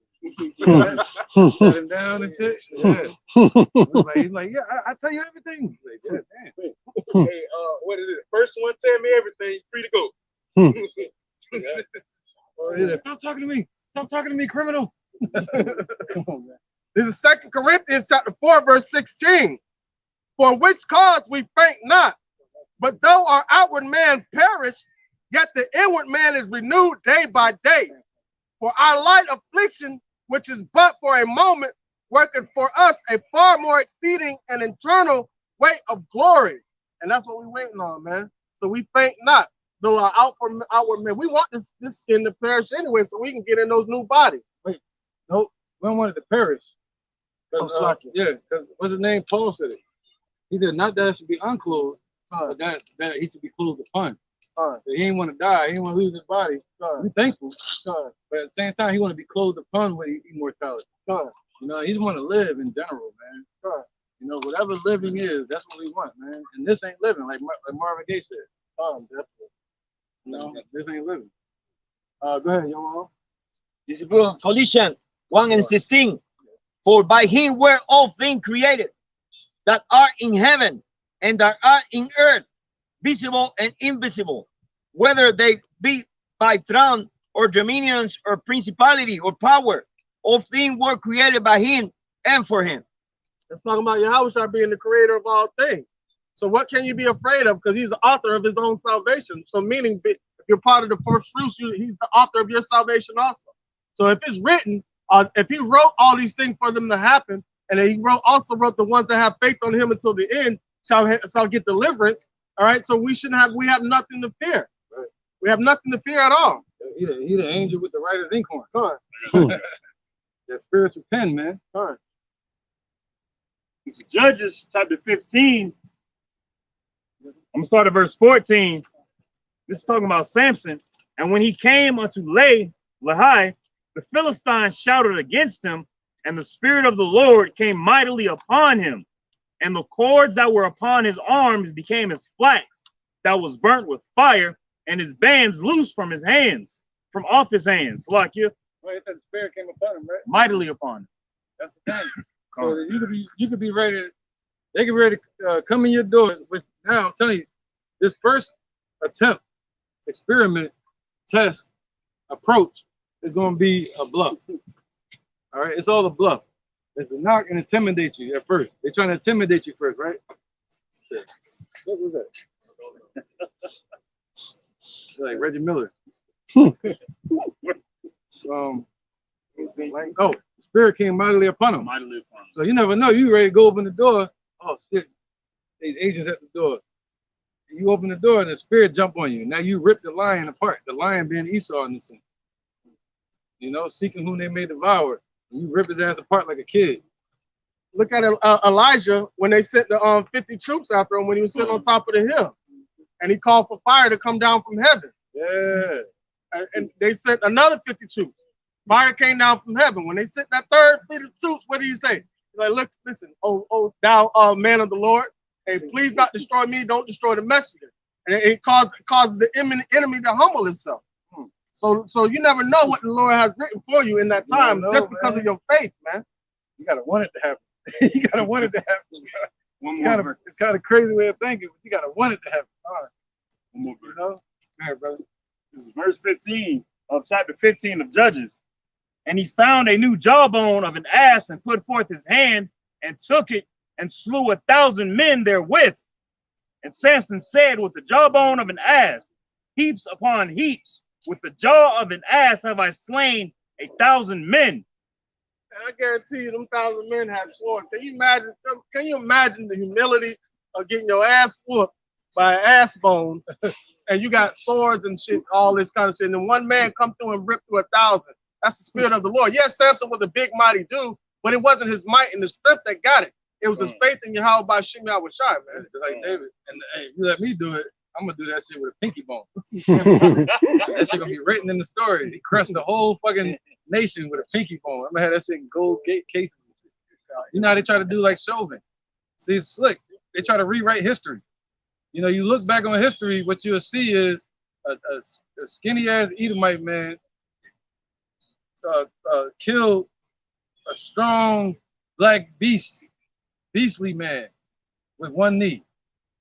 You see that? That's how history is written. When you read about Alexander the Great, when you read about Philip the Macedonian, when you read about Antiochus Epiphanes, they were murdering and killing people just like Chauvin did. But you read it, it's in history like some great conquering shit. All right, That's just their personality. That's them. right. We're gonna write stories too then in the kingdom. Who that is? That sounded quick. Yeah, go ahead, brother. This is the book of Galatians, chapter 2, and verse 19. For I,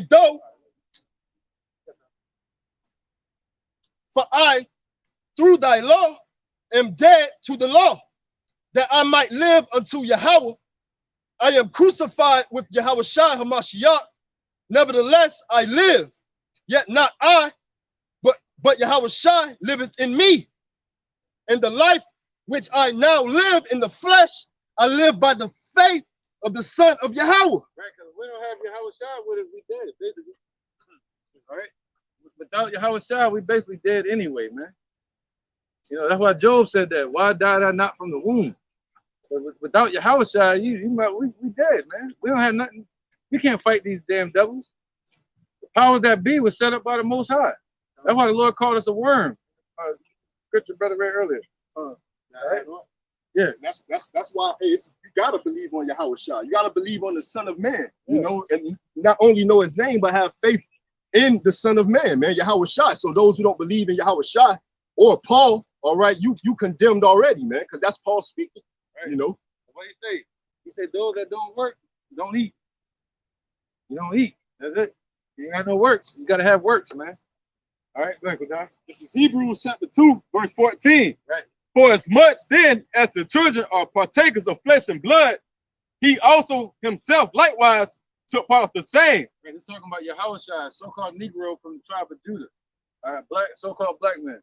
That through death he might destroy him that had the power of death, that is the devil. Right, so through death, through him giving up his life in the flesh and being risen again and going to the Father, and us being his voice in his absence, through that, he's able to destroy the one that had power over death, which is sin, and killing our people. Who is that?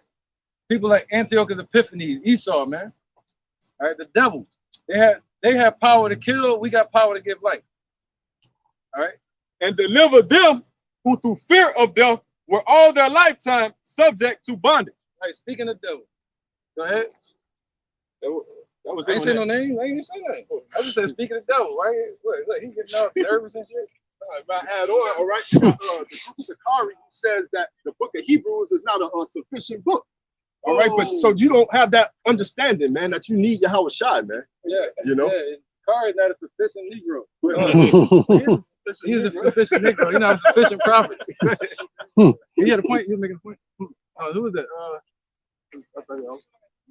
Yeah, I was about that because I spoke on, walking in newness of life and being revived, for those that have been subject to the death of bondage. That was my point, breaking out of Hebrews 2. All right, cool. Let's get Wisdom of Solomon 5 and 14. Wisdom of Solomon, chapter 5 and verse 14. Yeah, they're coming for you. For the hope of the ungodly is like dust that is blown away with the wind. There you go. Here comes the dust. All right, this is the dust coming at you, getting your eyes and shit. This is the dust. It's going to be blown away with the wind, with the destruction. So this is their hope. All right, and let's get one more for their hope. The hope of the ungodly, would be people like Biden, people like Trump, all these damn Edomites, Whole light, all these damn entertainers that's getting it and telling our people to get it, back that ass up and all that shit. You know what I'm saying? She could be working though. She could be working. Yeah, she like a caregiver. Yeah. Every fuck that we go in on it and all that. Right? You see a caregiver of eternity. That's a wicked bitch. I bet it's like a sideways. Anyway. It's back in Wisdom of Solomon, chapter 5 and verse 14. Like a thin froth that is driven away with the storm, like as the smoke which is dispersed here and there with a tempest, and passed away as the remembrance of a guest that tarrieth but a day. Right. That's right. So Esau is tarrying on the earth That's why the Lord said that. They're a guest. What is that? Prince of this world? They're a guest. You're a guest in the Lord's house. This is his house. All right, and Esau is a guest in his house. He left you as a vagabond upon the earth. You're a guest, and you got to get the fuck out. Right? What do you say? You fucking up the couch. You eating everything, Esau. Right? We had roots till you came in, You bro. disrespecting the owner of the house. You know what I mean? You ain't wiped your feet when you came in the house. Yeah, you pulled a Rick Breaking James. shit. Pulling Rick James, right? 1 second. And so they're gonna have to get out. How they gonna get out? They're gonna lose their rulership, and after 1,000 years, they're gonna have to get out of the earth. All right, you gotta get out of them bodies because the Lord owned them too. Let me get that back. Good. This is John chapter 12, verse 31. Now is the judgment of this world. Now shall the prince of this world be cast out. Whoa, the prince of this world, right? When did he show up? 70 AD.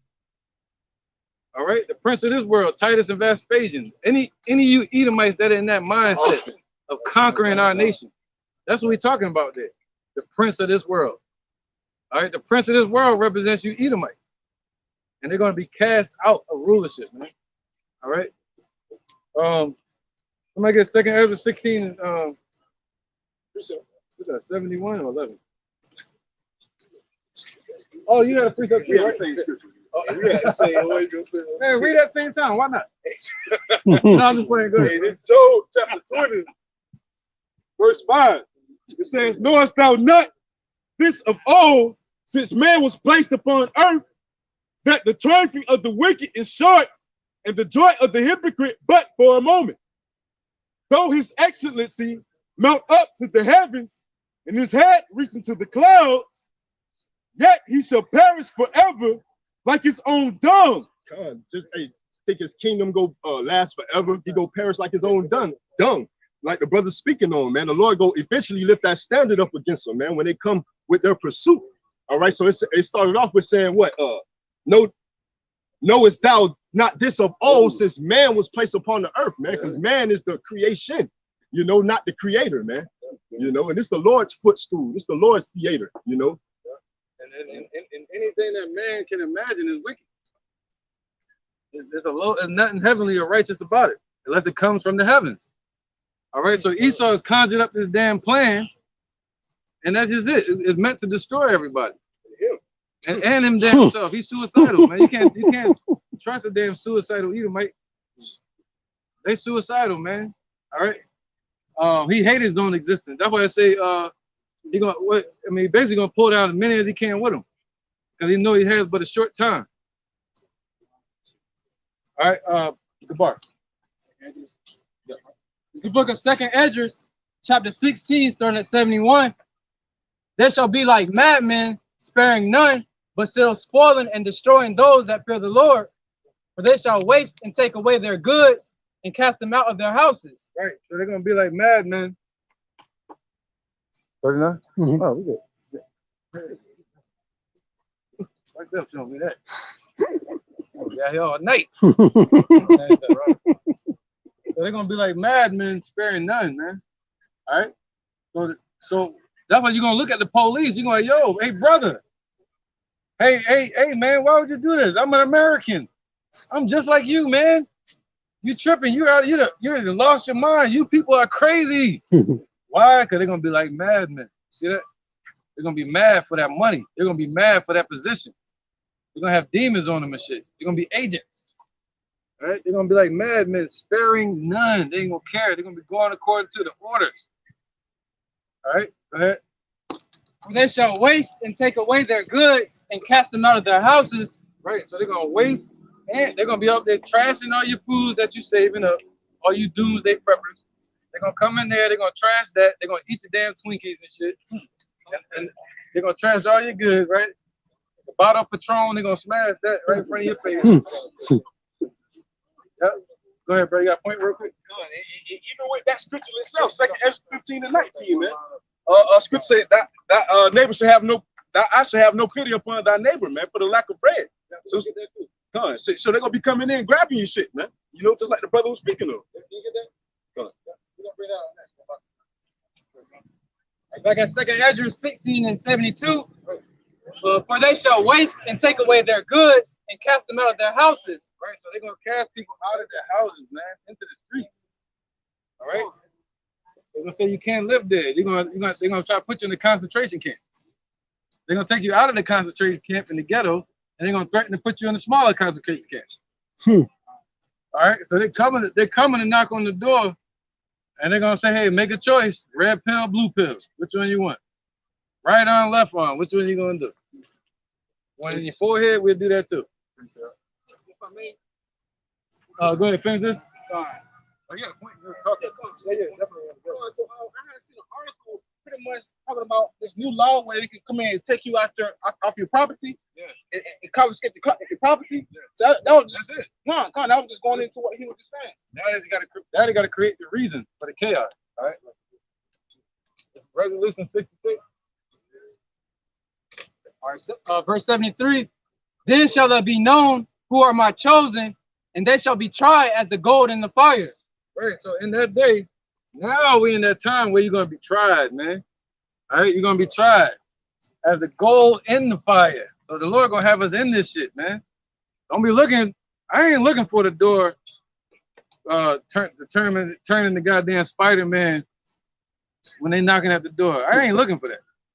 I'm just looking for them to probably either leave me the hell alone, harass me, and then eventually grip me the hell up or something like that, or grab us or something, throw us in the damn prison or some shit. Maybe get out, maybe not. From then, I'll be looking for spiritual power. But the initial point, I'm not looking for it. You know, I'm looking for the fire. It gotta be fire, not the heat, not the smoke, not the smell of the fire. No, the flame. That's what's coming. Yeah, not the bluff.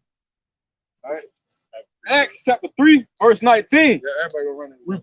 Repent ye therefore and be converted, that your sins may be blotted out, when the times of refreshing shall come from the presence of the Lord. That's beautiful, man. So we're looking for that refreshing. All right. And we're already being refreshed, renewed in the spirit. But when the time of refreshing comes, when the Lord resurrects our nation and lifts us up over Esau, man, you know, that's what we're hoping for.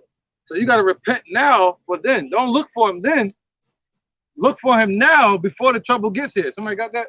Before I think Ecclesiastes 12. Remember that creator in the day of that Days of thy youth. Seek him early, shall be found. I got one. This is Go ahead. And he shall send Yahweh Shai, which before was preached unto you, whom the heaven must receive until the times of restitution of all things, which Jehovah Shemel Shai has spoken by the mouth of all his holy prophets since the world began. And that was the point, man. Until seek him now, man, until that righteous restitution come into play, man. Yo, somebody get can you go back to 73? Yeah, we're gonna read all the way to 74. Wow, man, that's crazy, man. 75, all the way to 75. All right, so it's back at the book of 2nd Esdras, chapter 16, starting at 73. Then shall there be known who are my chosen, and they shall be tried as the gold in the fire. Right, man.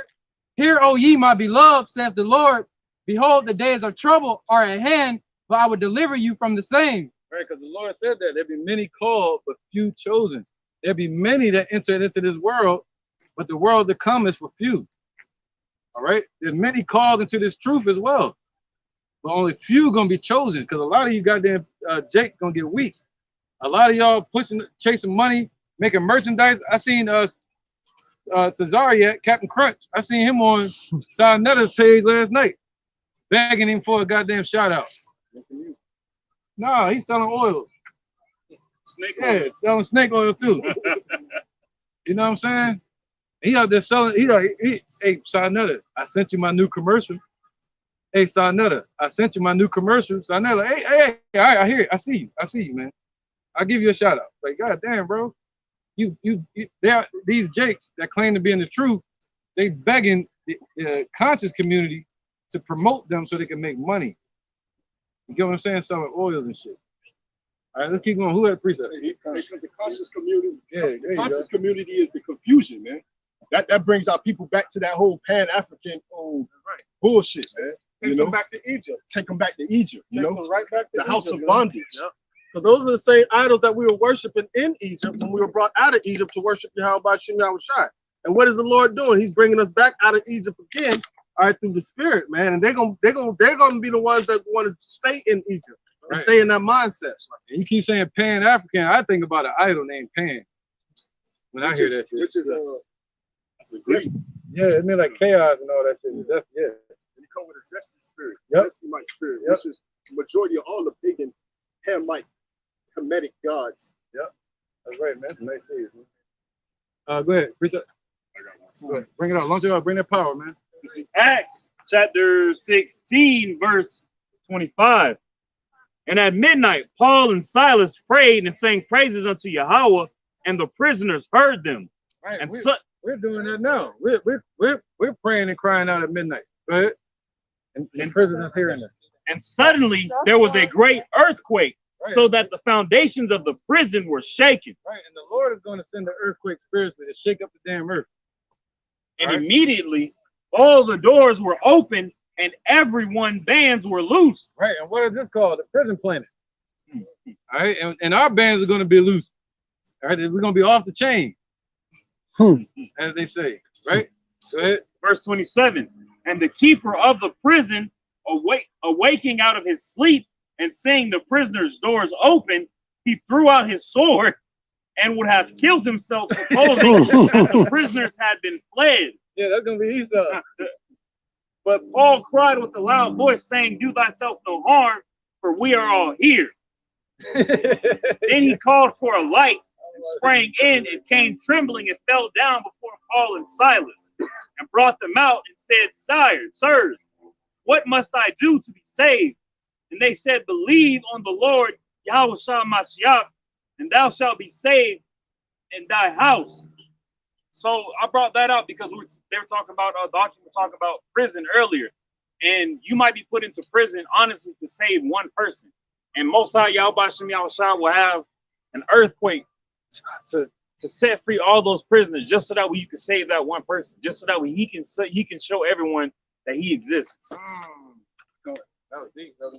And if I may add on, IUIC, Nick the Snake, hey, that's a scripture on salvation right there, man, calling upon the Lord, all right? He literally asked, what must I do to be saved? Call upon the Lord, believe in the Lord, Yahweh Bashim Yahushua, man.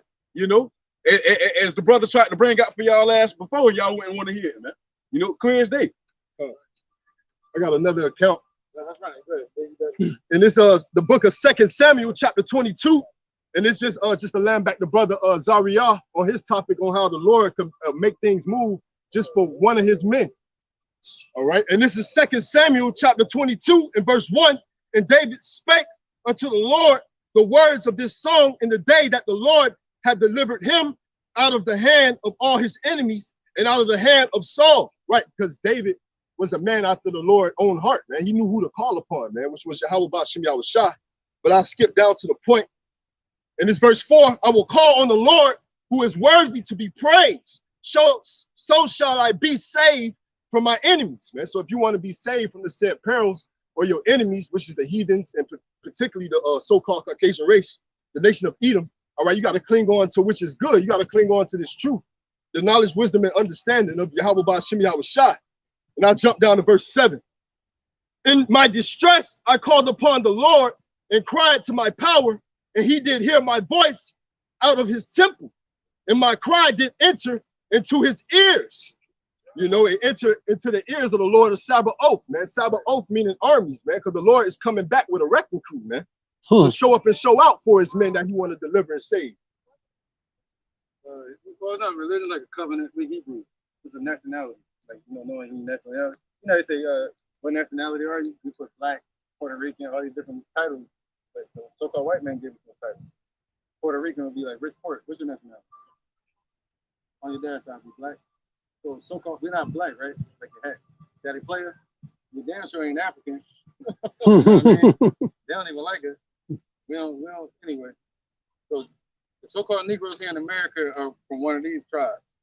They could be Judah, which are the Negroes, the top tribe, Judah. That's the same tribe that the Messiah is from. All right, he's from Judah. They one that came over here in slave ships. Then you have Benjamin, Bunyamin, which would be the Jamaicans. All right, they're the ones that built the sugar mills over in Jamaica, slavery. Then you have Levi, which are the Haitians, where you get Moses from. All right, same tribe with Wyclef, Buju Banton, and all them. Jamaican. right? So you probably from one of these tribes. On your dad's side, that's where the bloodline goes from your father. And now you can give it to them. All right. You got our YouTube pages right here. Right here on YouTube. And, you know, they already shut down our pages, so you got to keep up with us. But the main thing you should leave here with today is knowing that queen means whore. All right. The Lord said we're supposed to be daughters. Are we supposed to be the women of our nation? Y'all supposed to be daughters of Yahweh, daughters of Zion. That's way better, right? It sounds more attached to something. To be a queen, you like out there on your own. You're just a queen running stuff, right?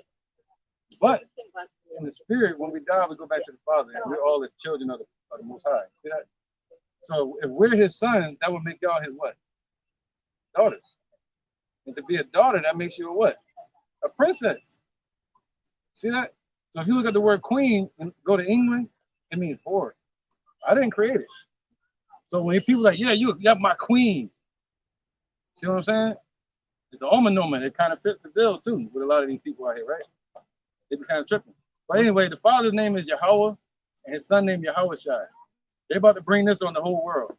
If you don't repent and turn back to the Father now, today, tomorrow, you're gonna perish in that. And that's what we are here to tell our people. A Christian is an ass. Christian, you think so too, right? No, I don't. No, all right. A Christian, look, we used to be in churches too. I'm just joking. You know what I'm saying? So a Christian, you have something called the Council of Nicaea, right? Going all the way back to 325 AD. That's when church was started. That was with Constantine the Great. You can look it up. He held 7 ecumenical councils, 7 world councils, and they added in their paganism into the doctrine. And they had a meeting. This is history. And they said, we're going to vote on, is there 3 spirits out there? Is the Father, the Son, and the Holy Spirit? Or is the Father, his Son, and his Spirit is on his Son? That's the way it's supposed to go. But what did they teach in churches? They went with it. Father, Son, Holy Spirit, Holy Trinity. See that? That's a lie. The next one is the worship of the Virgin Mary. That's a lie. The next one is. So you don't believe Mary has. I can show you proof when it. No. Well, that's something else. Cause I said worship. You know, we're not supposed to worship. No, I don't worship Mary. But if you go over to Puerto Rico, they do. They say Santeria and all that. Yeah, they worship her, but I don't worship her. But fair enough. That's cool. Now Romans 10 and 2. But check this out though. I'll tell you this. Get straight to it. Who was the father of the Messiah? Father of the Messiah? Yeah. Who was his dad? God. Nope. It's not Joseph. Yeah. On earth. Yes, on earth. So you believe they had sex? Yeah. Joseph and Mary. That's the thing. See where it's confusion? No, it's not confusing because listen, it's something. Okay, life is here. Right. So I'm gonna give you something. Study research. Huh? Do you believe in dinosaurs? Do you believe in Yeah, dinosaurs. Okay. Yeah, they're still on earth. Do you want to know what wiped out the dinosaurs? Blood. No. I mean, I'm telling you what it is. But good. No. Okay, you remember? That's where they can find bones stuff. You remember when Satan got cast out? Satan about to get cast out now. No, you remember when Satan is on his dominion? I'll let you say it. Go ahead. Yeah. Listen, when God threw them out of heaven, the meteoroid, that was Satan that cast out the dinosaurs. Okay, when did that happen? Listen. I got you. I don't have. No. I know. I don't know. You got a man? No. You need a man. You need a man to teach you. Hey, get that fan on. Cool it off. There you go. All these men's up there, right? You know, that's the way the world is. That's why I got away. A woman should desire to be a woman and be with a man that's in the truth on top of it. Not a man in the world. A man that can teach you. All these brothers are suitable men. I'm speaking about for them and myself. And I have a wife and she don't mind. Right, babe? Romans chapter 10, verse 2. For I bear them record that they have a zeal of God, but not according. So I'm gonna start at 1. Brother, my heart's desire and prayer to God for Israel is that they might be saved. For I bear them record that they have a zeal of God, but not according to knowledge. You want me to stop at 2? Yeah, stop. People. I need to do that. So our people have a zeal. What does zeal mean? Like a compassion toward the Lord. When they get on stage and win a reward, what's the first thing they say? I want to thank God for the reward, right? Right? Or when they die, when they get hit, right? Oh Lord, right? But they got a zeal toward the Lord, but not according to knowledge. All right? Hosea 4:6, go back with y'all. Let's go scroll real quick. Take a walk in the park. This is Hosea chapter 4, verse 6. My people are destroyed for lack of knowledge. So who's his people? That's the thing.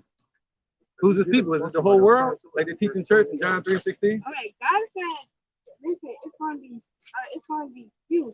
You. That's gonna be us. That's right. So, Right. so not the whole world.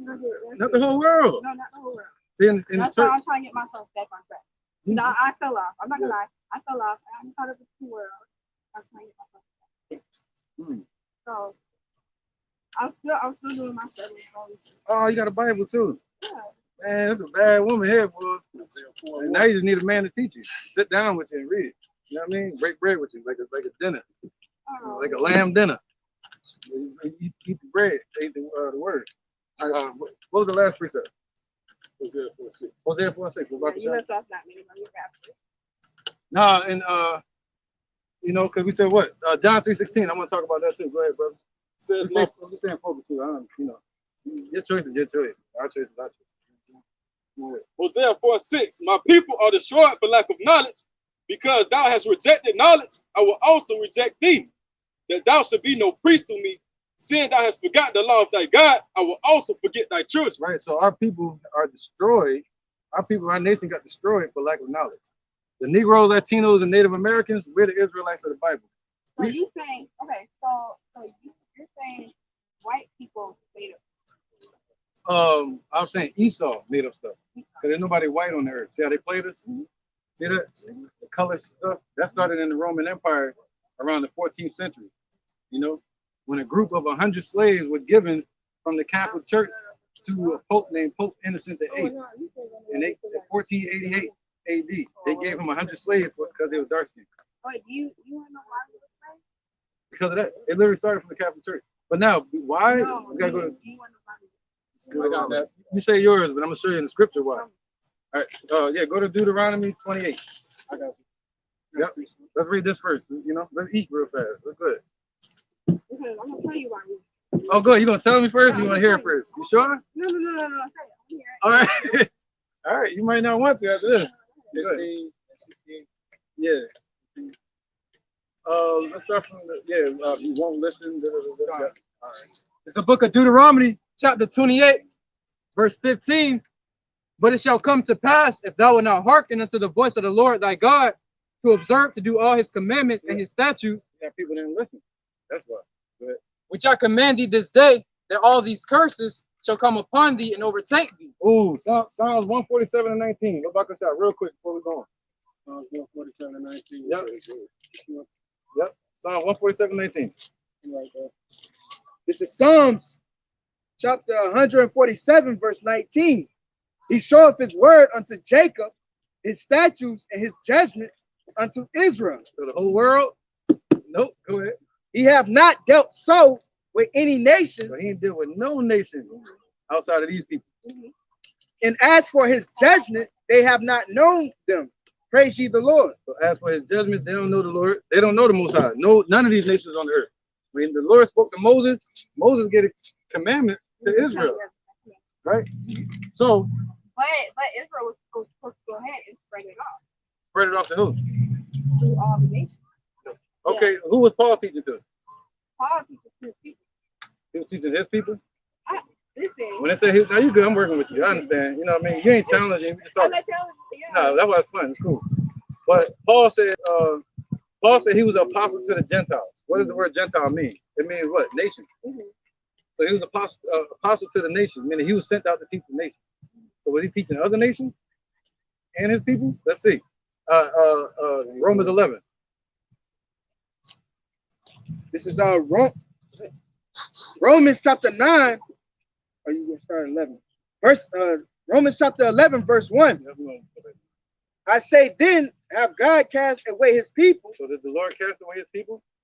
God forbid. God forbid. So why would he be sent out to other people? See that? All right. Our people get scattered. The Lord sent messengers out to go get them. Just like today, we thought we was American, black, Christian, and all this. But now he got us here talking to you. And then you wake up, each one reach one, teach one. You know, we're set up to teach, but you can teach a child, you can teach a woman, you know. You can talk, you can tell a brother, hey, brother, you know you're an Israelite. You know, he might be a little distracted, you know, but I ain't sizing you up. But you know about Israelite, the Israelites do not get raptured up. What does the word rapture mean? Rapture, going up. You know what it's in the Bible? It's in the Bible. You want to bet? It's in the Bible. It's in the Bible. I got a penny. We can do 20 push-ups right now. It's in the Bible. I promise you. Ain't that crazy? It's not in there. No, but that's probably like 144 Israelites. Yeah. 144,000 men and women and children. One third. That's why because once America spread and stuff, Israelites. We get the word of the point. Yeah. So Israelites, it's gonna go off somewhere. Like God's gonna give them. He's gonna take them up to outer space. Yeah.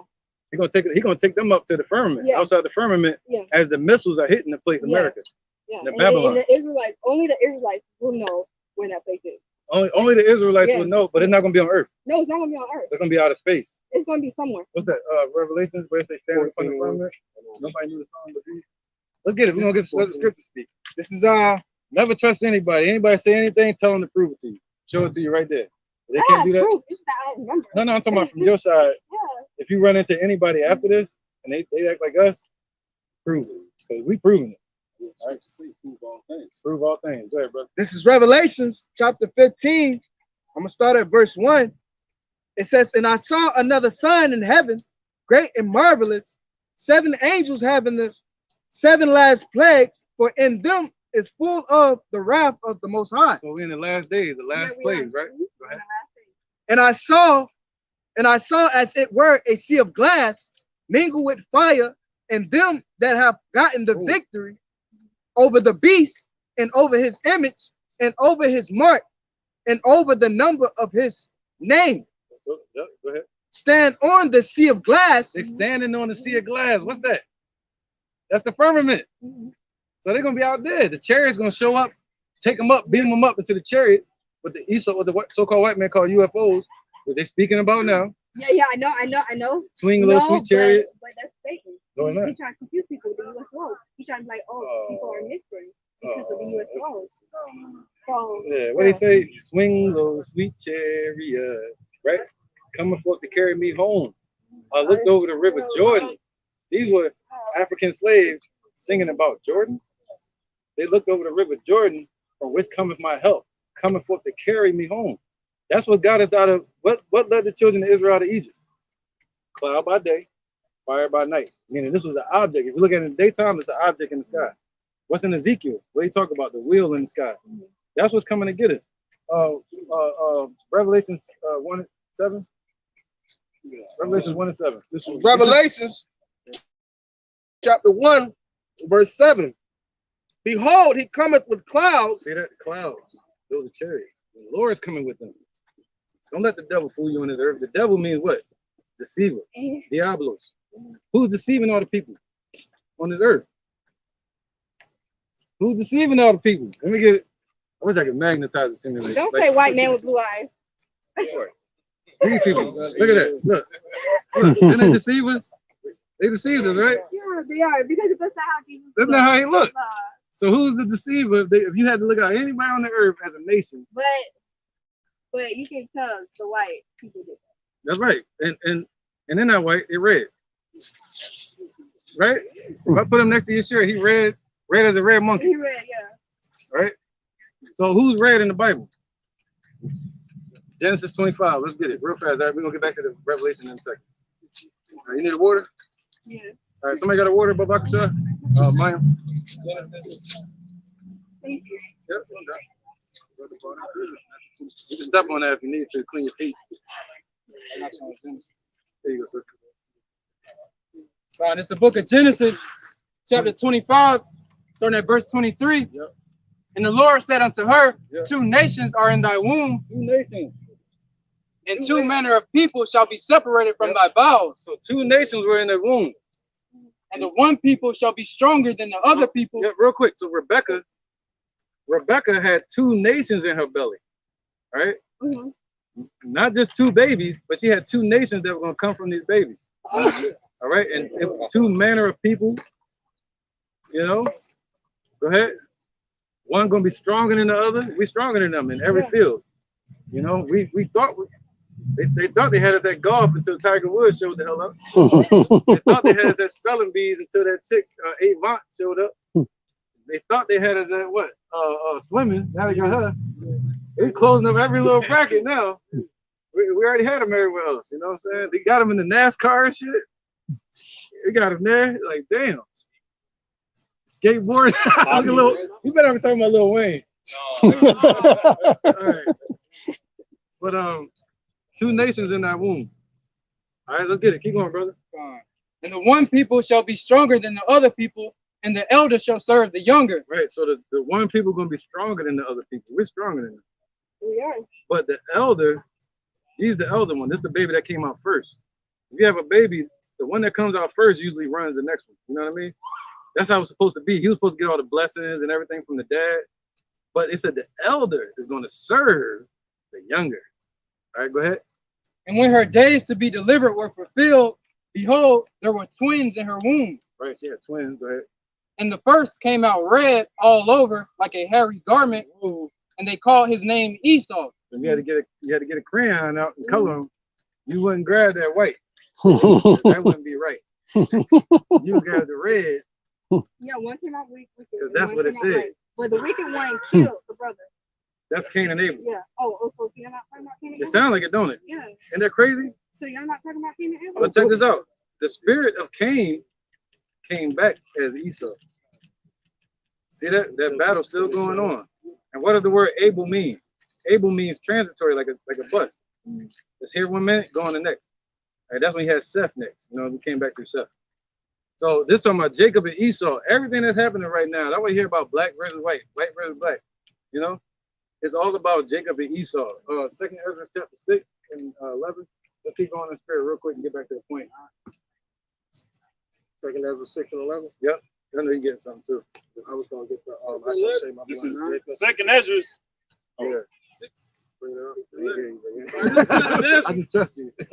Go ahead. Chapter 6, verse 11. It says, I answered then and said, O Lord, that bearest rule, if I have found favor in thy sight, I beseech thee. All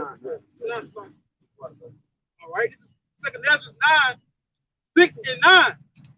For Esau is the end of the world. Oh, who? For Esau is the end of the world. So Esau is the end of the world. Go on, one more verse. Verse 8. And he said unto me, from Abraham unto Isaac. Oh, one more verse. Verse 7. Then answered I and said, where shall be the parting asunder of the time? Or when shall be the end of the first? So when's gonna be the parting asunder of times? When is the Roman Empire gonna stop ruling, and we're gonna rule? You know, go ahead. It says, what do you study in school? Roman numerals. What do you see down at the courthouse? It looks like Roman Empire. The Congress, Senate, all that comes from the Roman Empire. All right, so this is the last leg of the Roman Empire right here. Go ahead, brother. good. Or when shall be the end of the first?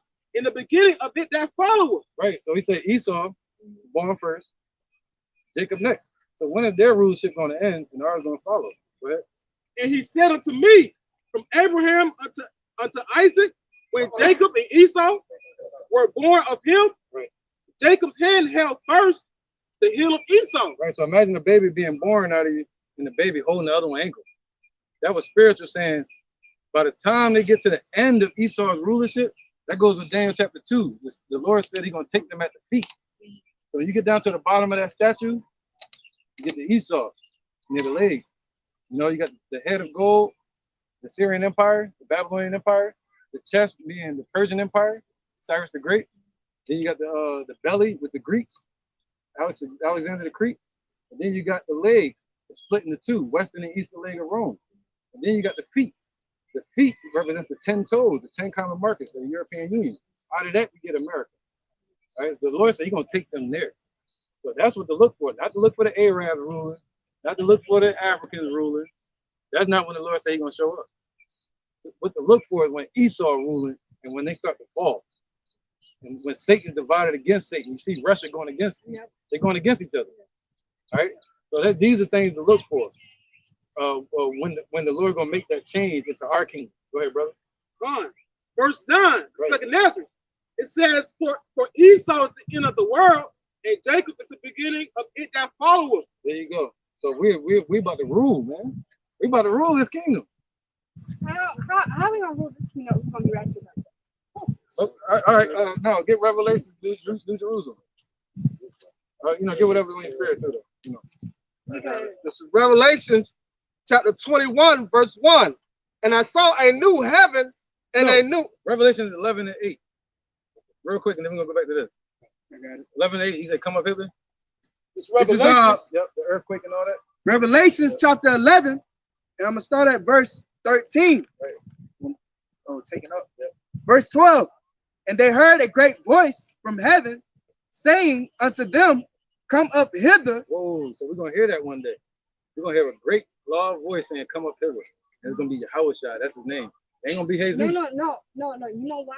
You know why they changed his name up? I know why. I can tell you. But go ahead. Why? Because for Americans to understand, you know how there's different dialogues and stuff. Like my name in French is not different. Yeah. So it's like different dialogues. Like how the Israel speak, they have to reinterpret it to where us Americans can understand. All right. Now, with that being said, let's go to this. It's the prologue of Sirach.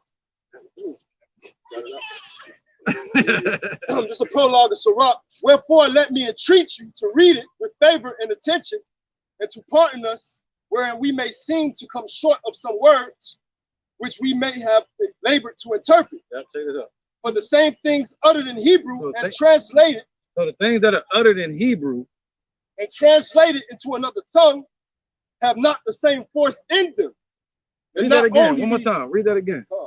For the things uttered in Hebrew and translated into another tongue have not the same force in them. And not only these things, but the law itself and the prophets and the rest of the books have no small difference when they are spoken in their own language.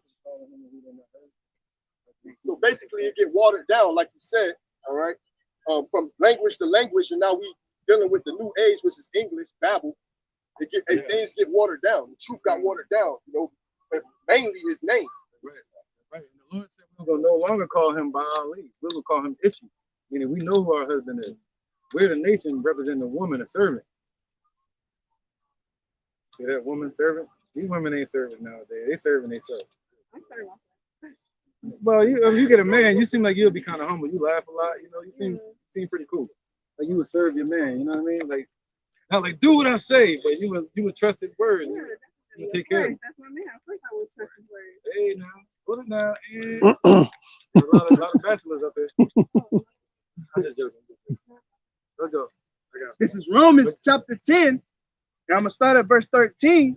For whosoever shall call upon the name of the Lord shall be saved. So, yeah, they got to call on the name of the Lord. So I got a question. How do you get saved?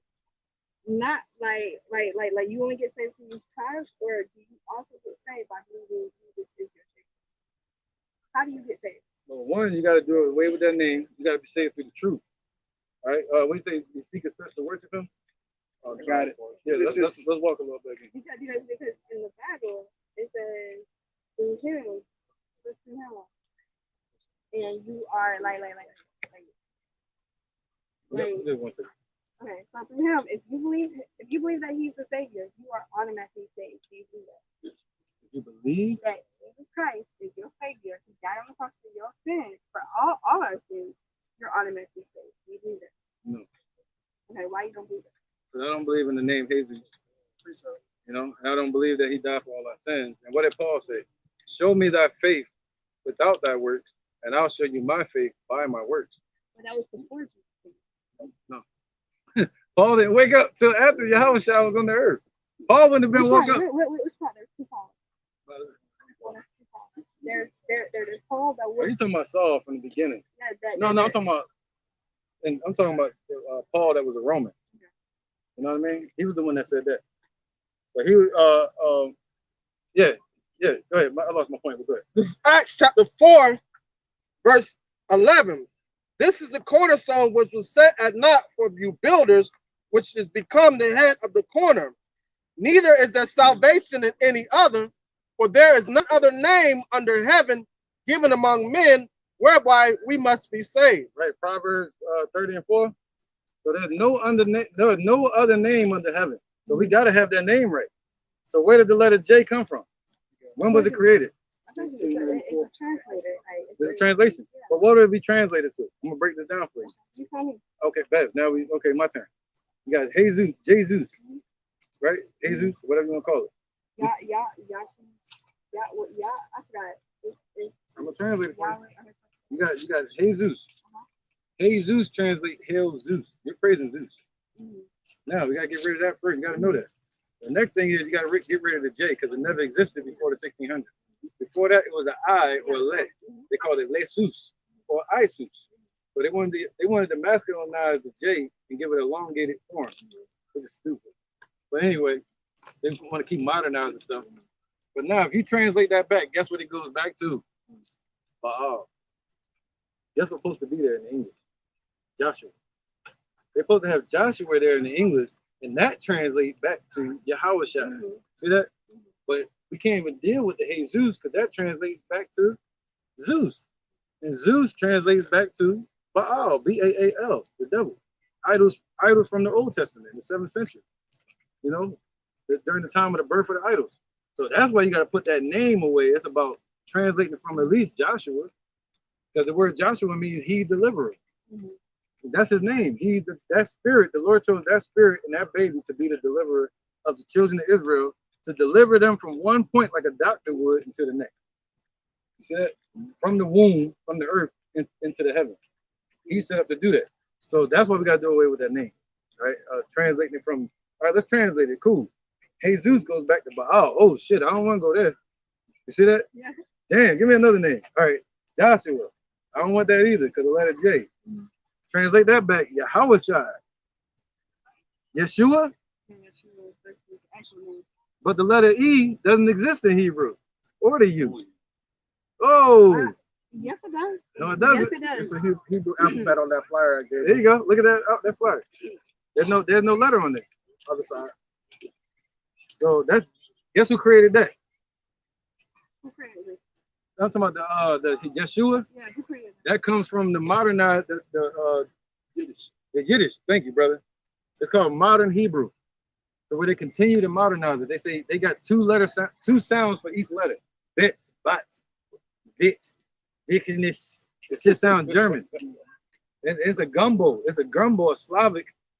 The gumbo of Slavic, Hebrew, and German language. That's what they speak, the fake Jew. And they read the Babylonian Talmud. And they wear the big ass dumb black hat with the big ass ponytails on the side. So before all this, and it was just Moses, what would be considered, what was the religion? The covenant. Okay. They gave the laws to us. He said, keep these laws and I got you. Go ahead, brother. All right. This is Deuteronomy. So that was the first covenant, right? So what would that make the second covenant for us? The second covenant is for us to be perfect, given new bodies in the kingdom, get taken up. We can't go into the heavens with these bodies. Flesh and blood cannot inherit the kingdom of heaven. Yeah, no. So we're going up, we're going to have to be what? Changed. In the twinkling of an eye. Before you can blink your eyes, we're going to have new bodies. All right? We're going to be raised up as gods again on this earth. We're going to put Esau in slavery, all these nations in slavery. Do you believe that when you were born, do you believe that everybody was born free? No. Yeah, the wicked are estranged from the womb, period. And Jeremiah tells you that the Lord chose certain brothers in the womb and chose them to be his, sanctified them, separated them to be his prophets to the nation. That's us. You know what I mean? Go ahead, let's bring this scripture. Any questions? It's cool though. This is Deuteronomy chapter 4, verse 5. Yep, this is Moses talking to the children of Israel when we came out of Egypt. It says, behold, I have taught you statutes and judgment, even as the Lord Yahweh commanded me, that ye should do so in the land whether you go to possess it. Keep therefore, do them, for this is your wisdom and your understanding in the sight of the nations. Right. So without that, we have no understanding. That's why they treat us like shit. You know, we have no wisdom. We have no light. So our people are what? Black.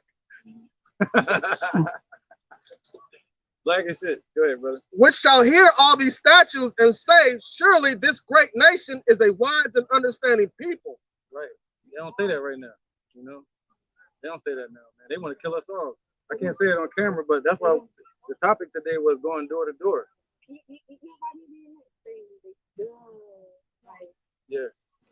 Yeah, because you're not mixed, really. They say mixed, but you are what your father is, period. Whatever that seed was that you put into the ground, it's going to grow up an apple tree. It's not, you know what I'm saying? Yeah, that's America. That's America, man. That's it. Oh, Yeah. your dad like your mom like you. Yeah, but when they ask you to go fill out for a job, what they ask you? They ask you what race. They have two more races. They got mixed on it, don't they? They got mixed on it now. Yeah, they did put mixed on there. They got mixed on it. Don't fall for that. Don't fall for that, man. Let's go through the seed, all right? Precept, brother. Just like our names was changed. When we first brought over here, we was called Negroes, colored, African American, and now we now we African American. But then in the 70s, it went from Negroes to colored to black. That's You right. know what I'm saying? So That's right. Yep, before that, they called us niggas. yeah, cool. He said, nigga Jim. That was the first. He said that was the first one that got a name, nigga Jim. Jim was the first one that got a name. He's like, hey, come here, nigga Jim. Who is that? I forgot, John Wayne. He was the one that wrote it. He said, nigga Jim. He was the first one that gave a nigga a name. So, well, basically what you're saying, white people can't be saying. All right, I'm glad you went there. We were about to go there earlier when you said that. I think something about white. Well, listen, it's not about color. That's why I said nobody's white, right? Yeah. I can't walk up to somebody. That's why we're not Black Panthers. The Lord told us to be wise as serpents, harmless as doves. He sent us as sheep amongst wolves. He said, wait upon him until he rises up to the fray. We can't go out and just say, look at that crack. I'm going to bash him upside his head. I'm going to bash him upside his head. Somebody hit him. And he's like, my dad's black. Why'd you do that? Now you're going to hit one of your own people. You know what I'm saying? But that looks like a so-called white man. Or that looks Chinese or African. So that's what we're supposed to go out and teach to a sea of people. Remember, the Lord says he's going to make us fishers of men. So we're going to throw that line out to the waters, and that's up to the Lord to pull the fish out. You feel me? We don't know what type of fish is going to jump out the water. That's right. But you belong to him. And our job is to get you to him. That's it. You know what I mean? Somebody said that. That was you, right? Yeah, go ahead. Let me about that. This is Numbers 1 and 18. And they assembled all the congregation together on the first day of the second month, and they declared their pedigrees after their families by the house of their fathers, according to the number of the names from 20 years old and upward by their polls. So basically, at that time, in order to claim any type of inheritance, you had to claim your pedigree according to your father, not the mother. So whatever that seed is, whatever your father is, that's who you declared in the eyes of the Most High. No, but I'm talking about for like, if he's going back to a prior point. If they ain't white, they ain't safe. If they're of Esau, if they're not of the nation of Israel, they cannot get salvation. There you go. That's the way to put it. My mama what? Yeah, it ain't about that. She could be an Israelite. It's not about But that. how would you know? We don't know. We don't know. That's why we can't. I wouldn't treat her like one. No, but I'm just saying, like, They say the angels shall do the reaping. So Yeah. we just say out here, like you said, fish in the sea of men. Yeah. Because we don't know who's who. But I put it like this. Now we're going to something else. Just hear me out. 2,000 years ago, Yahweh Shah was on the scene, right? That was his name, Messiah. So-called black man, 10 foot tall. You know what I mean? And he was teaching people. Those people that he taught, they're back here today to get that reward, right? Which is salvation. So they're back here on this earth looking all kind of colors. That's why he calls it speckled bird. So if your mom, one of the elect, she's going to wake up to the truth. If she don't wake up, she's going to perish, just like my family, other people's family. You know what I mean? The Lord said he came to choose us, one of a city, one of a family. That's it. The rest of our family going to perish. It's all about the elect. All right? That's why you got to cling unto a man. Go ahead. I'm not letting up on that point. Someday, if the women want to fix this society, they got to stop being career-oriented women, meaning have a job, whatever, But now, like, I'm the career. The man supposed to do that. You know, whatever. I want that. I want to sit there and watch TV. Yeah, I'll get the money. I'll get the money. There you go. That's what's up. That's what's up. But when I you just order Amazon all day. nah, see, that'd be the problem. You gotta work. You gotta be working. You gotta be in the house working. You know, staying busy and working to comfort that man. Unless you're gonna work too and have a side job or a lesser job or whatever.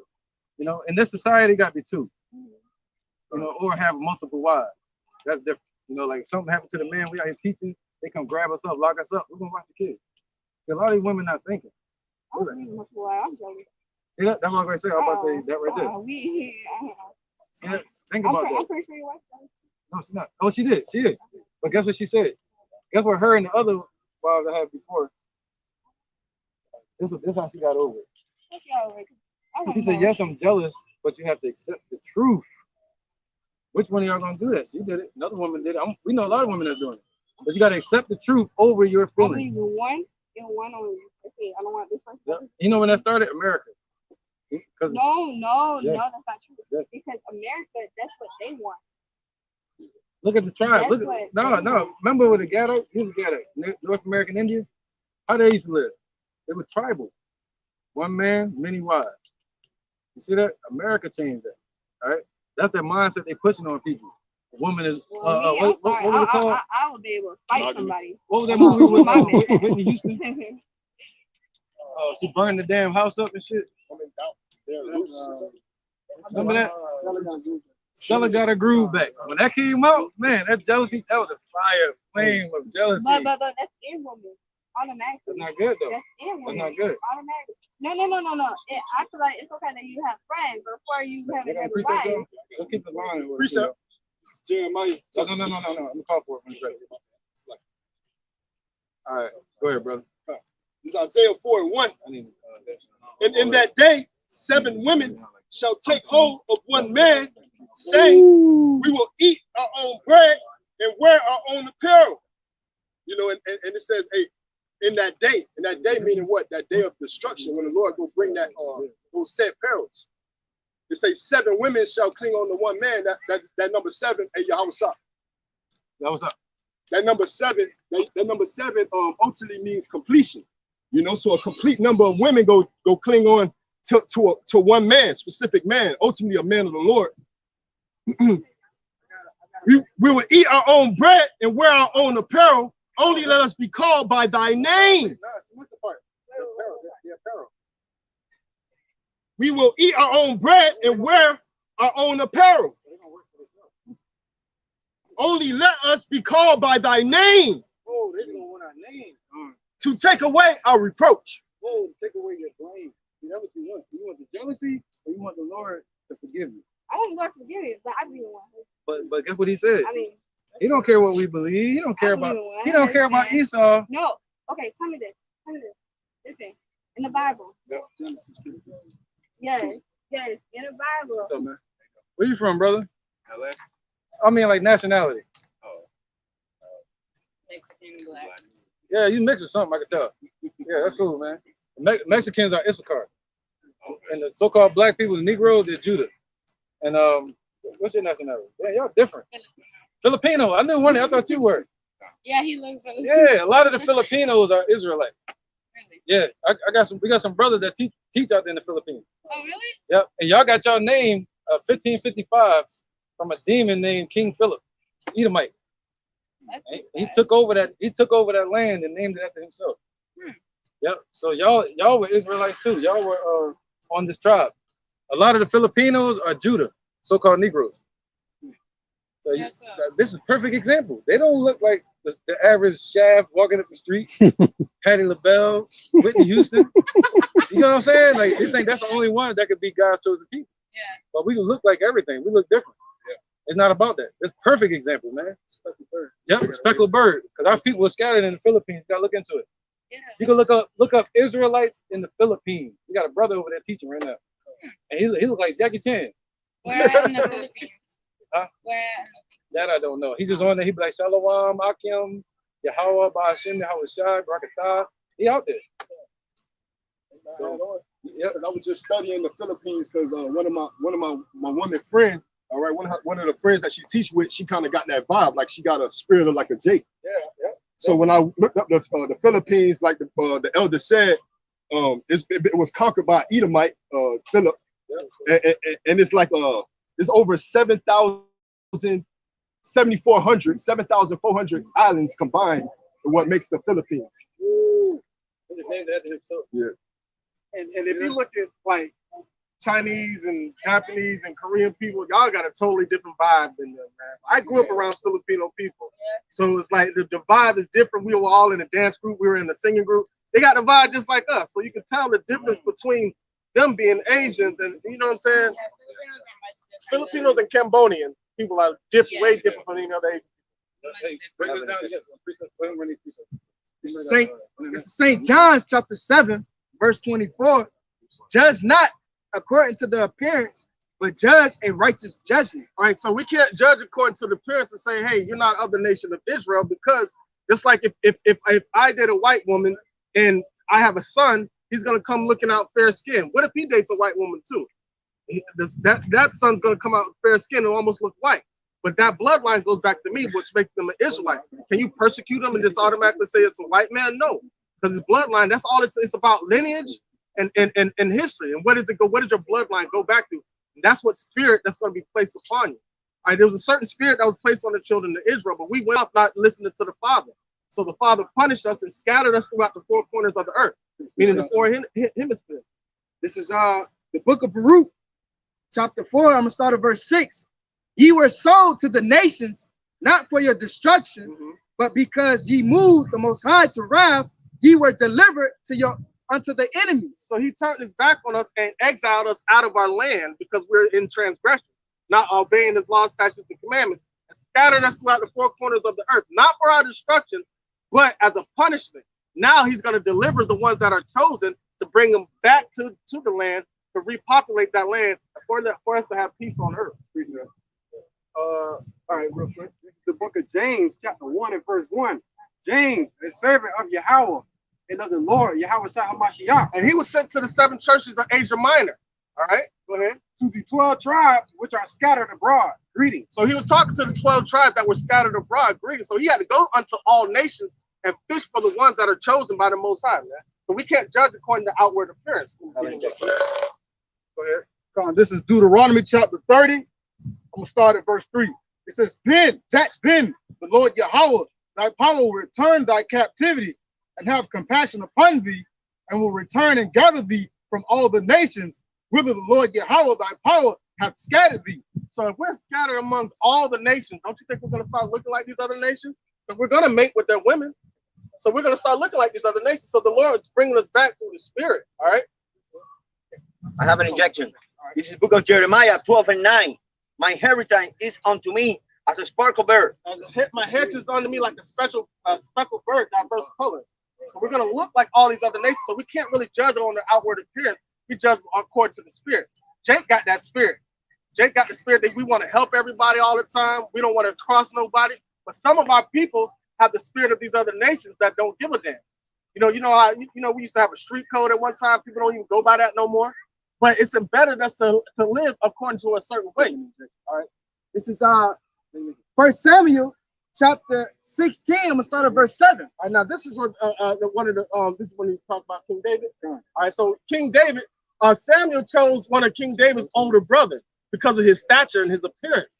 But the Most High said, no, don't judge according to his appearance, because he chose a younger brother, King David, to be our second king. Go ahead. It says, but the Lord Yahweh said unto Samuel, look not on his countenance or on his height of his stature, because I have refused him.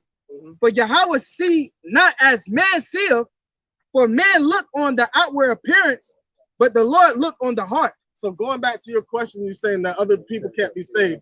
Basically, it's saying that if you're not of the nation of Israel, no matter what you look like, it doesn't matter what you look like. It all matters what your bloodline goes back to.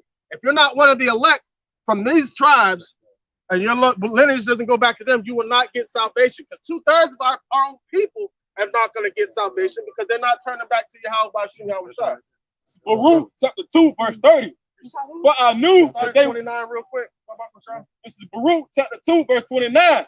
If you will not hear my voice, surely this great very great multitude shall be turned into a small number. And you're just watching your witnessing that happen because we're a great number right now, but we're going to be turned into a small number because 2/3 of our people are not going to turn back.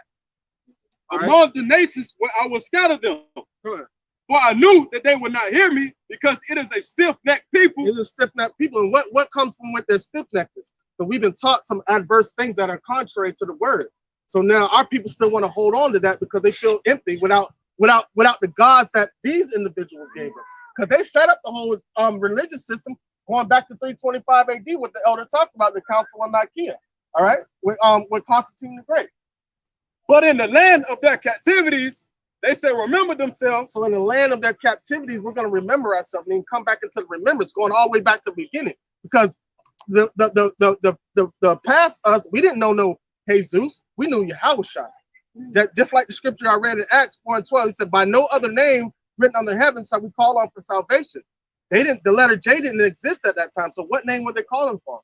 They were calling upon Yahushua. And Peter said, by no other name shall we call upon to get salvation. Like prime example, what language did the Lord was speaking to Paul when he knocked him off the horse?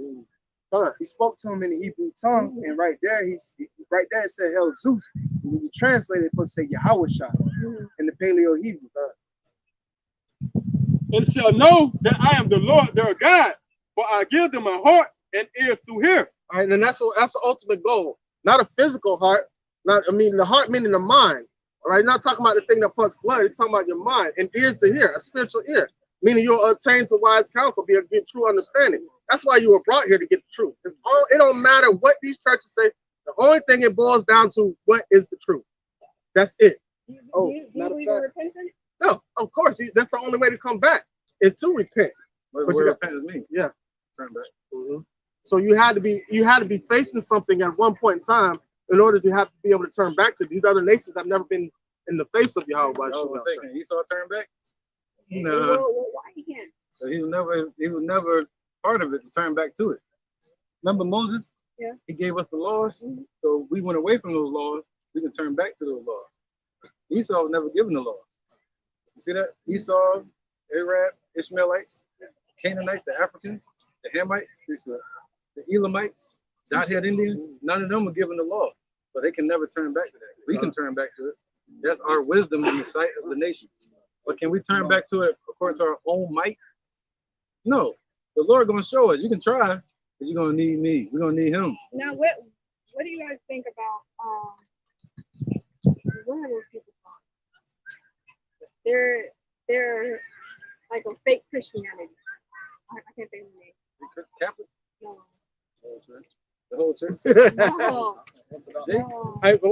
Well, Jehovah? But if you think Jehovah Wickedness, that was started by what was his name? Charles Taze Russell. Charles Taze Russell. Look him up. Even on his burial site, his grave site, he got a pyramid over it. On his grave site, there's a pyramid with a cross on it, with a crown around it. You know that they use that. That all goes back to paganism. So it's straight up paganism, and they believe that the salvation already happened. Yeah. You know that, right? Yeah, and it didn't. It didn't happen yet. It didn't happen yet.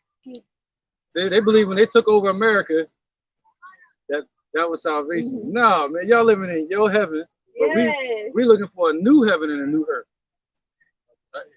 A new heaven and a new earth. What's up, brother? A new heaven where we ruling and when Esau's on the bottom. See, in Deuteronomy 28, what did he say?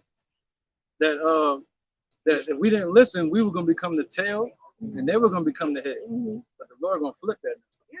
Right. Not even saying, period. Right. Our heaven is going to be their head. No, I'm talking about so-called white man, Esau. I'm talking about, But Jehovah Witnesses, they're not gonna be saved, period. they have time to repent. Yeah, they have time, but That door is closing quick. Because you know why? Now they got something coming out to try them now. They about to come door to door. Everybody can't hide and run no more. you can't even eat without the muscle. Yep, that's what's coming now. Yeah, I know. You see, they're already entering the body now. Because of the COVID. So they're I can't say there's certain words they can't say, or they'll cut your channel on YouTube. Yeah, break it. Don't run it back to like that. Because I've been studying, but I have everything written out. But because of the 19th, they're trying to trial. This is the trial period. Yeah. You know, and that's the setup. That's the preconditioning for what they're trying to bring the chip.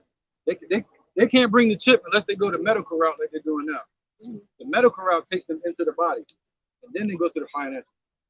If they pulled the financial out and say you gotta get it, everybody would have tripped. That's the market of the beast. Yeah, but they say everybody would trip. Yeah. So they're trying to deceive people. Yep. But the thing is, how would people know if they don't even know the truth? How would they know? All right, so that's on them. That's their ass. Excuse my language. If you want to listen to us, all right, cool. But you got to deal with every choice you're gonna make after this.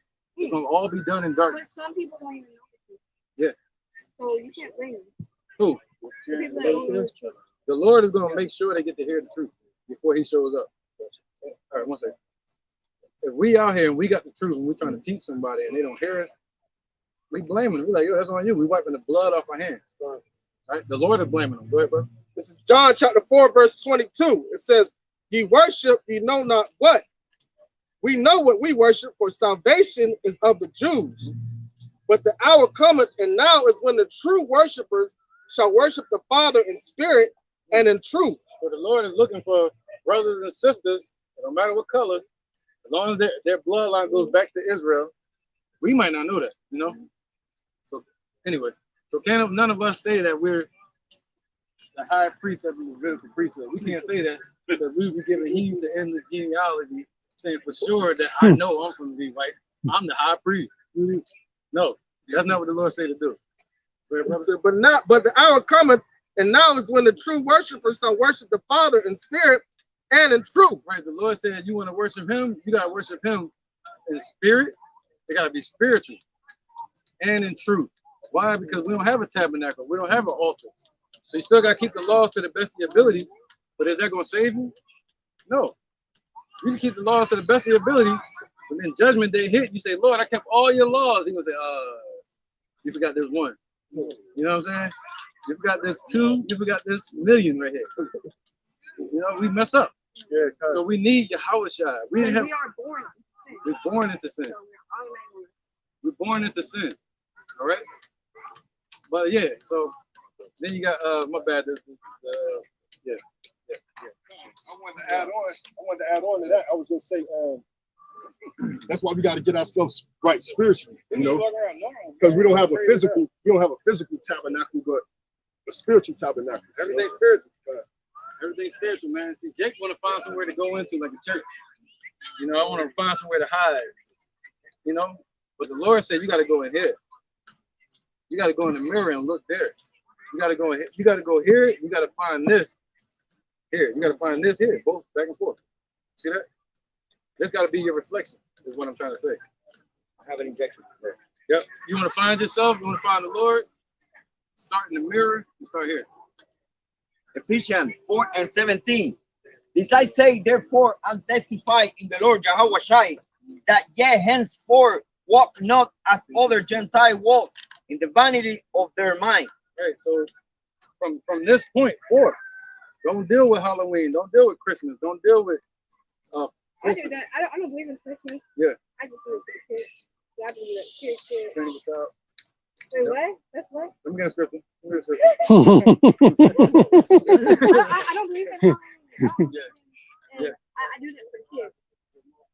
No, So it's you fine. It's not So you hey, do can you it bring for the line in y'all leg? Oh, scared. Yeah, you say you do it for the kids. Well, you still indulging in that, and that's paganism. So if you're doing it for the kids, it means you're gonna get judged for the kids too. So work out your own faith with all your your own salvation with faith. Church. You gotta work this out for yourself. You can't do it for the kids. Riding by y'all. You gotta teach the kids the right way, because a lot of the times women are the main focal point as a child growing up. So if you misguide them, they're gonna grow up misguided, and they're gonna continue in whatever wickedness that you trained them in. So you gotta train them in righteousness. But I don't. But one thing about it is, I don't tell them it's Halloween. I tell them, oh, it's free candy day. Let's Bible speak real quick. This is Proverbs So chapter. wait, This is wait. Proverbs. Am I wrong for telling them it's free candy day? Yeah. I don't. Let's see. This is Proverbs chapter 22, verse 6. Let's see what the Lord said about it. Train up a child in the way he shall go, So train up a child. Go ahead. and when he is old, he will not depart from it. Whoa. So if you training up in the Halloween and stuff like that, they're not going to depart from it. But if I say, oh, today where people give out candy, is that wrong? Yes, because you're deceiving them. Check this out. They're using the candy. Guess what it used to be? It used to be food. They would take food and leave it on the steps and say they're leaving it there for the dead. Or the dead would approach the steps and that way they could talk to them again and stuff like that. See, that is witchcraft, right? So you don't want the child, now they switched it up and gave him what? Candy. You see that? That's the trick. And all it does is, and it's for financial gain. Get everybody to go out to the stores and buy stuff. I don't go to that. I be digging inside my little brother's pocket, like. But people spend money on the holidays, so they get money off the holidays. Wickedness of our people. May I add on? We ain't finished that. Yeah, I was gonna add on and say that technically the sin on the parent, if the child is under 12 years old. So that's why it's imperative for that scripture, raise up a child the way he should go, because a child is a child up to 12 years old. Anything under 12 years old, the parent is accountable for it. I thought it was 14. No, it's 12. No, it's 12. And you're also teaching your children to be wicked. I am. Mhm. Yeah. That's bottom line. Because you want your children to be as righteous as is Halloween righteous? I don't celebrate Halloween. Well, but you say you go for the candy. Yeah, You tell How do you celebrate Halloween? Huh? How do you celebrate it? No, yeah. How do you celebrate? Not you, but how do people celebrate Halloween? What's the customs of it? They dress up. That's what else? And get candy. Oh, But so you celebrate it, man. You get me? So you celebrate it either way. especially when they be having those family times. The big one. It'd be so tempting. I mean, why don't you go to the next day when the candy be half off and you just go buy it yourself? Oh, that's crazy, right? Yeah, that's crazy, but that's true. It's like a mind game. So what happened when Christmas come around, you know? I feel like Christmas. It's supposed to be the Lord's birth, right? It is. But the Lord was born in spring. He was. So what we celebrating on that day? But Who was born in the winter? Nimrod. Who was born on the 25th? All these pagan idols. Oh, so that's what they worshiping, man. And they call Christ Mass. What does Mass mean? Gathering. So they're all gathering. what about Easter? And, I'm not talking about no bunny. I'm talking about Easter. well, the name Easter, guess what it means? Ishtar. Ishtar goes back to who? A Babylonian idol named Ishtar. It's the word, they call it the Queen of Heaven. Queen. They call it the Queen of Heaven, right? And they worship that all the way during the times of Babylon, right? It's called Ishtar. What's supposed to be there is Passover. And do you believe in taking communion? The Passover, you see what I'm saying? Take communion? No, You don't? no. No. They don't say that in the Bible. In the Bible, when he sat down, to eat, right, with the brothers at the Last Supper, he told us how to keep it right there. Mhm. That's it. The way he did at that point. He broke off the bread, Broke off the bread. the wine. Right. He never called it communion though. That's something. He never called it communion. That's a political term they Yeah. use. You know, for the But churches.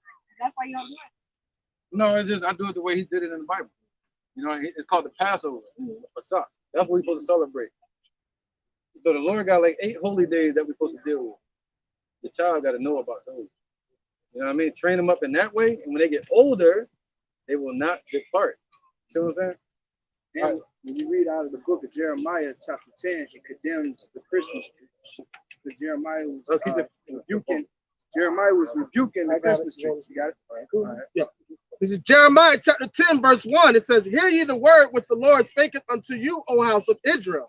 Thus saith the Lord, learn not the way of the heathen." So all these pagan holidays was heathens' custom. And you notice the Lord don't call his children, the children of Israel, heathens. He called the other nations outside the children of Israel heathens. He called us heathens when we're being wicked. So we fall under that being a heathen. You know, we're part of the heathendom. All right. It says, "Thus saith the Lord, learn not the way of the heathen, and be not dismayed at the signs of heaven, for the heathen are dismayed at them." For the customs, because all these pagan worship all goes back to planet worship. But I feel like all those holidays for the kids. For the kids, because if they train the kids to be wicked while they're young, they're gonna grow up and be wicked adults. So you're right, they are for the kids, just to deter the mind of the children. So what did John come to do as Elijah when he came back? When Elijah came back as John, turn the hearts of the children back to the father, because we are caught up going after these idols and after these wicked holidays. He's like, no, turn them back to me. So therefore, that's why he brought up the scripture, train up a child in the way he should go, he should not depart from it. So we all become born again in the name of Yahweh Shai, being children, going in to being adults in the name of the Lord.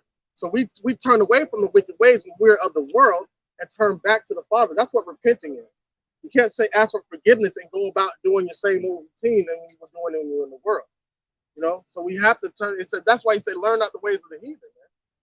You know, so it says, I got precept. All right. It says Luke 11:11. If a son asks bread of any of you that is a father, will he give him a stone or a fish? So basically, if a child is seeking righteousness or seeking something to eat, and you give him a stone, he can't eat that. So if you're trying to train the child up, you have to give him something with substance to eat, and that's this word, in sincerity and in truth. So if you're giving him a rock, he can't do nothing with that. But you can give him this word, he can eat off that. So Halloween, giving them that candy is just like giving them a rock. You're not giving them anything to stand on. So therefore, they'll fall for anything. And they'll use an excuse like, oh, I'm just doing it for my old lady. You know what I'm saying? How would you feel if you had a son and you see your son doing something wicked and he just tells you, oh, I don't really believe that. I'm just only doing it for her. You ain't gonna like that. I'm never like that. I would drag him. I would take all his little hairs off his head. Exactly. You see what I'm saying? Yeah. So that's how the same way the Most High feel about us. He don't want to hear I'm just doing it for the kids. He want to say, no, hey, in the name of Yahweh Shai, Lord, I'm not doing it no more. That's what he wants to hear. And I'm not going to teach my children to do it. You know what I'm saying? So that, guess what? So therefore now, if you leave this earth, you know you have planted a seed in your child that will follow it, trained up, and become an adult, and that reciprocates. That's how you build a righteous nation. First Timothy 1:5-13. And withal, they learn to be idle.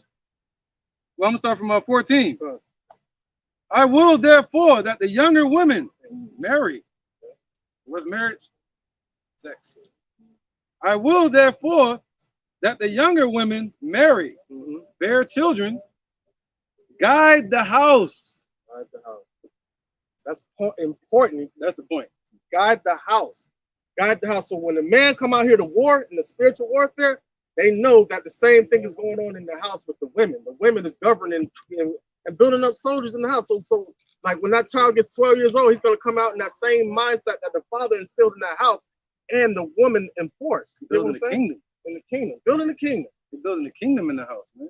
Don't they teach their children how to create this society? So their children are going to follow in their footsteps. So we have to follow the footsteps of the Lord for our children to follow behind us. So what if kids go to school, you know, all these different holidays, and they're my children sit out. Now, what was your point? Oh, your children sit out? She's like, when you go to school, the kids, like, they be celebrating the holidays and stuff in the school. And so they be forcing it upon the kids. She's like, what do you do in a situation like that? But even though if they can't go home, you got to equip the child, raise them up in the way they should go, and they will not depart. So even when it's like putting off on them before they go outside. Mosquitoes would be demons in this sense. Keep them demons off of them. You're right. They come all shapes and forms. Yeah. And that's scary. It's scary, but the Lord gave us a spirit of hope. Yeah. You know, he said you're covered by angels, and you know the true name of the Lord. The demons tremble in fear at the presence of the Lord. Definitely. But they ain't gonna tremble at Jesus. Definitely. Now, do you guys believe the outside realm is the outside realm? Yeah, fourth dimension, Yeah. fifth dimension, fourth Yeah. dimension. We're in the third dimension. Yeah. So there's a spiritual realm all around us. Yeah. Go ahead. Do you guys believe in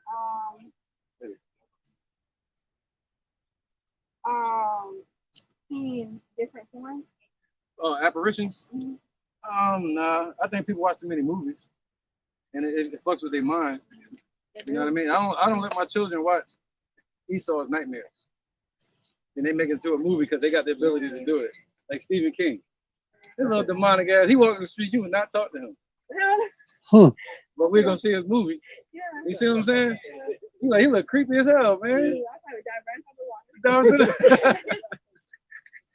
You get what I'm saying? Yeah. But you watching his movie, and it's a nightmare that he had. Yeah.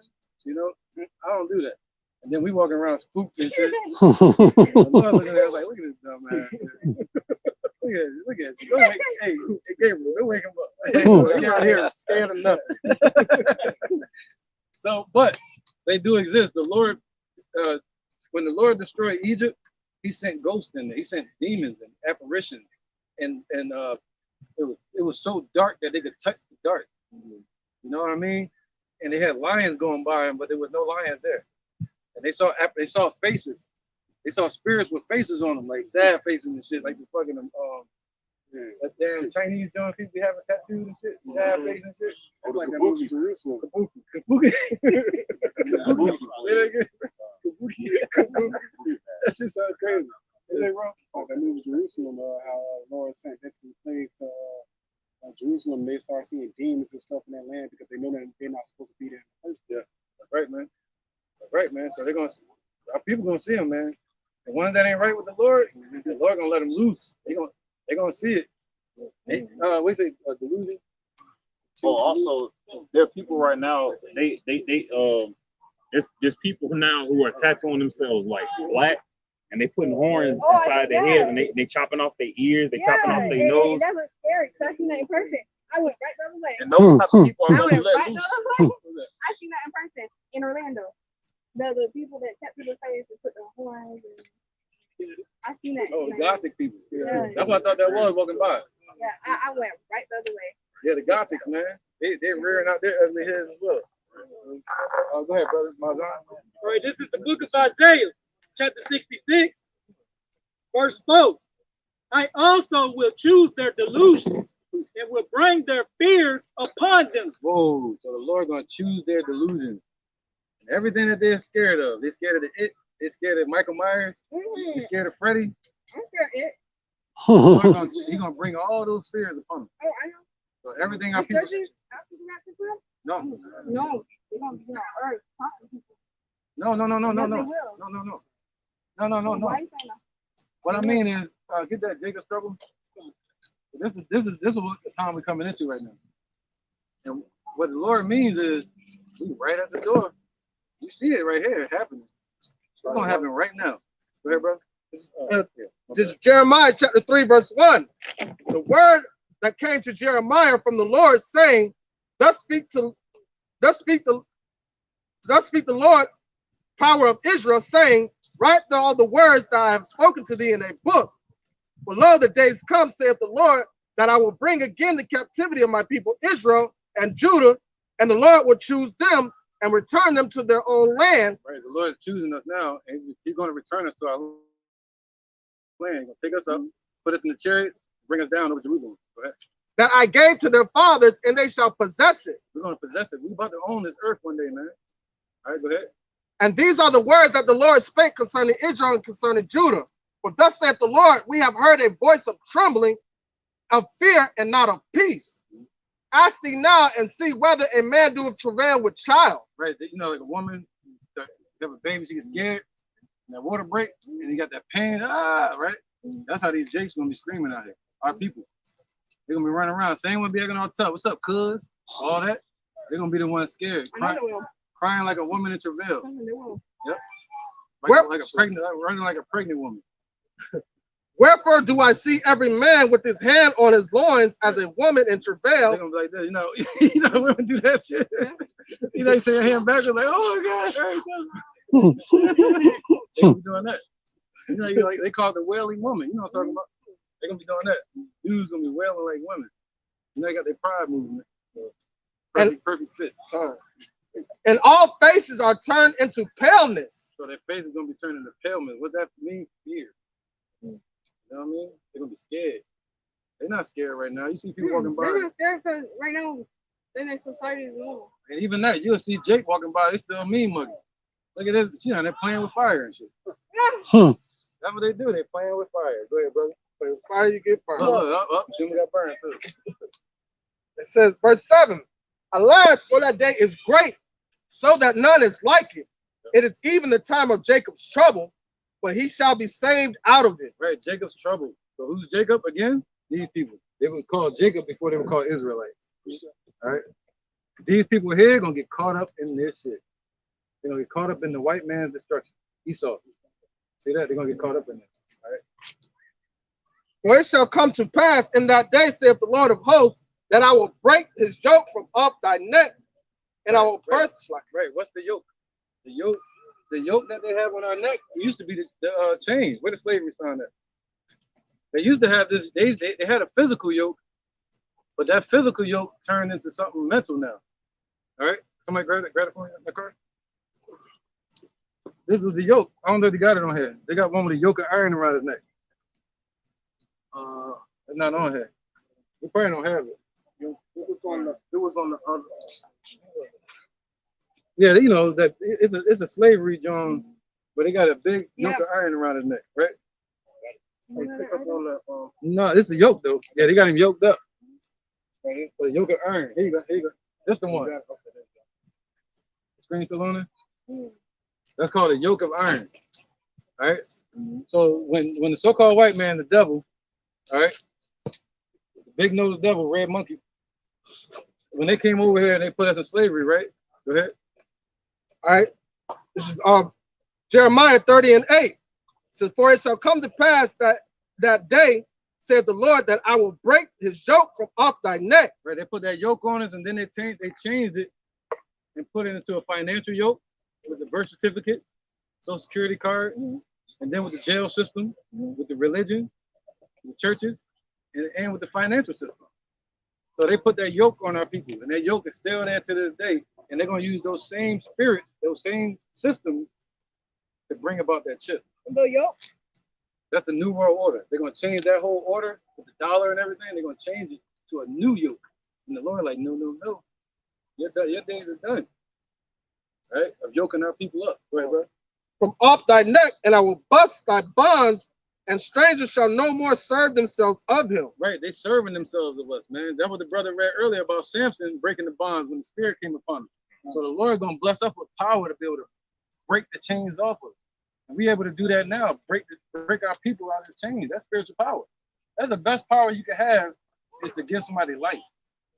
You're putting them in slavery, you know, or fighting and all that. But do you know slavery was our own people that sold us? Our own people sold us. Our own people sold us for money. Some of the Africans? They sold us. Are we African? Oh, there you go. See that? See how I come together though? It's like, damn it, now I gotta go back over here. Kind of missed this spot. I done got over here, yeah, right? It just come back together every time. That's how you get the truth now. So we're not African? We're not African. 9%. Donovan. Please tell me you got it. We're gonna get the all right. Huh? That page file. That crazy.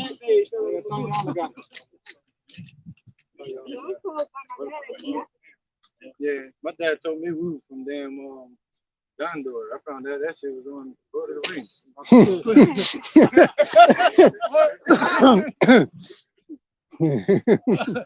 telling people I'm from Gondor. I'm Gondor. Ham, and this is the Bible Compact Dictionary. Ham, the youngest. Real quick. I'll stop you. Go ahead. Just gonna say it. I'll stop you 1 second. Right into the Noah part. The youngest son of Noah, born probably about 96 years before the flood. Ham, Noah had 3 sons: Ham, Japheth, Shem. That's the name of the Bible? Yeah. Ham, Japheth, Shem. Dad named Noah. Ham is the father of the Africans. Those, what's his name? Joseph Smith. What those called again? Mormons. Mormons think that we're Africans. They believe we're supposed to be cursed because we're dark skinned. That's in their book. But we're not Ham. Ham goes back to the Ethiopians, the Cushites, the Egyptians, all of them. All right. We come through Shem. So you get Jacob from Jacob and Esau. So that makes Esau, the so-called white man, that makes them Shemitic as well. But they're our evil twin brother. All right, they're like our wicked twin. Is the Israel connected to Africa? Or is Africa connected to Israel? Or was it even called Africa first? What was it called before that? You get what I'm saying? So before that, it was called the land of Canaan. And they named it after a guy, an Edomite named Scipio Africanus. So it don't even matter what's connected, you know what I mean? You know, I know. I just heard that the other day. I'm like, man, I'm tired of these people pushing that. Like, hey man, did you know that Africa is connected to it? I don't care. Yeah, it's like, why does that matter? Not saying you know, so I'm talking about other people heard. Mainly it's some men. Go ahead, brother, a little bit more. I'm be quiet. Khan, the youngest son of Noah, born about 96 years before the flood, and one of 8 persons to live through the flood, he became the progenitor of the dark races, not the Negroes, but the Egyptians, Ethiopians. Rewind. He became the progenitor of the dark races, not the Negroes. Right. So he became the progenitor of the dark races. The Canaanites on here, yeah, Ethiopians and all them. The cat, you know. Go ahead. But the Egyptians, Egyptians, Ethiopians, Libyans, I don't think they on here. But the Libyans, and Canaanites, they just killed Gaddafi. And the Canaanites, yep. And Canaanites. Yep. So Ham is the forefather of the Egyptians, the Ethiopians, and all of them. They said what again? Can you read that again? The not the part. God. He became the progenitor of the dark races, not the Negroes. Woo! Right? Mental flip, right? Like a pancake. This indecency. So these people are special. Now look at that. Evidence Lord sprang out of Judah, Revelation 1 and 14. So when somebody asks you, what color are you? What are you going to call it? Ready. What color? What color am I? I'm brown. That is it. So they ask me what, oh my bad. But they shouldn't ask me what color, but if you care what, you must be Stevie Wonder asking me that. But if somebody come up to me and say what color, and I'm gonna say, you can't see me. No, because you don't know how many times somebody told me and asked me the same question. Yeah, they might say, now what? No, you should correct them and say, no, you shouldn't ask me that. You should ask me because I know you're not stupid. I know you can see my color. If you had to get a crayon out of a box, you can choose a color real quick. Yellow, red. Oh, pecan. Pink. I'm tired of this. Like, And if you get in the sun, you get darker. yeah. But this is my point. But you should correct them and say this. Don't ask me my color, ask me my nationality. Then we can talk. You know what I mean? No red. Nah, you ain't no damn red. That's what I'm saying. You ain't no red. That's what I'm saying. Yeah, I'm so tired of that. even if it's red is like for the red Yeah, monkey. Man, red is red. That's why. Red monkey day today. This is Hebrews chapter 7, verse 14. For it is evident that our Lord Yahweh Shai sprung out of Judah, of which tribe Moses spake nothing concerning priesthood. Right, so he came out of Judah. This is the Messiah. He came out of Judah. No, not that one. Right, he came out of Judah. Revelation 1 and 14. Let him get some work. All right, this is Revelation chapter 1, verse 14. Yep. His head and his hair were white like wool. Point to him. I ain't gonna point to myself right now. Let me give you an example. Right, brother. And as white as snow. So his hair was white. I'm getting a little hair. I'm young, but still. And his hair was woolly. It was like wool. It was white as snow. All right, his head and his hairs were white like snow. Where yet? This don't look like that one. It doesn't. Yeah, Bambi. Go ahead. And his eyes were as a flame of fire. His eyes were as a flame of fire, right? Look at this devil again. I ain't worrying about him today, y'all. I'm ignoring it. All right, go ahead. I know, I got you, y'all. I got you. Yep. And his feet like unto fine bread. Right, if I look at your feet, they're the same color as your body, unless somebody got a discoloration. Right, what's up, white boy Roy? What up, man? Yeah, what are you trying to preach? I forget. We talking about red monkeys. Oh, red devil. Oh, okay. Yeah, man. We talking about red monkeys, how to keep them on chains and keep them in order and stuff like that. Oh, okay. Yeah, that sounds really yeah, good. we're gonna have a few of them as pets one day in the future. Oh, that's good. That's good, though. Crazy. So That's we was like, yo, what kind of chain are you gonna use? I'm like, I don't know, man. I might use a big ass chain with spikes on it. I don't know. You know what I mean? Picture of it too. Yeah, Picture of the red monkey. Oh, no way. No. That's scary. Oh my God. Is it going to happen soon? It's gonna happen soon, yeah. Like in the next year or two?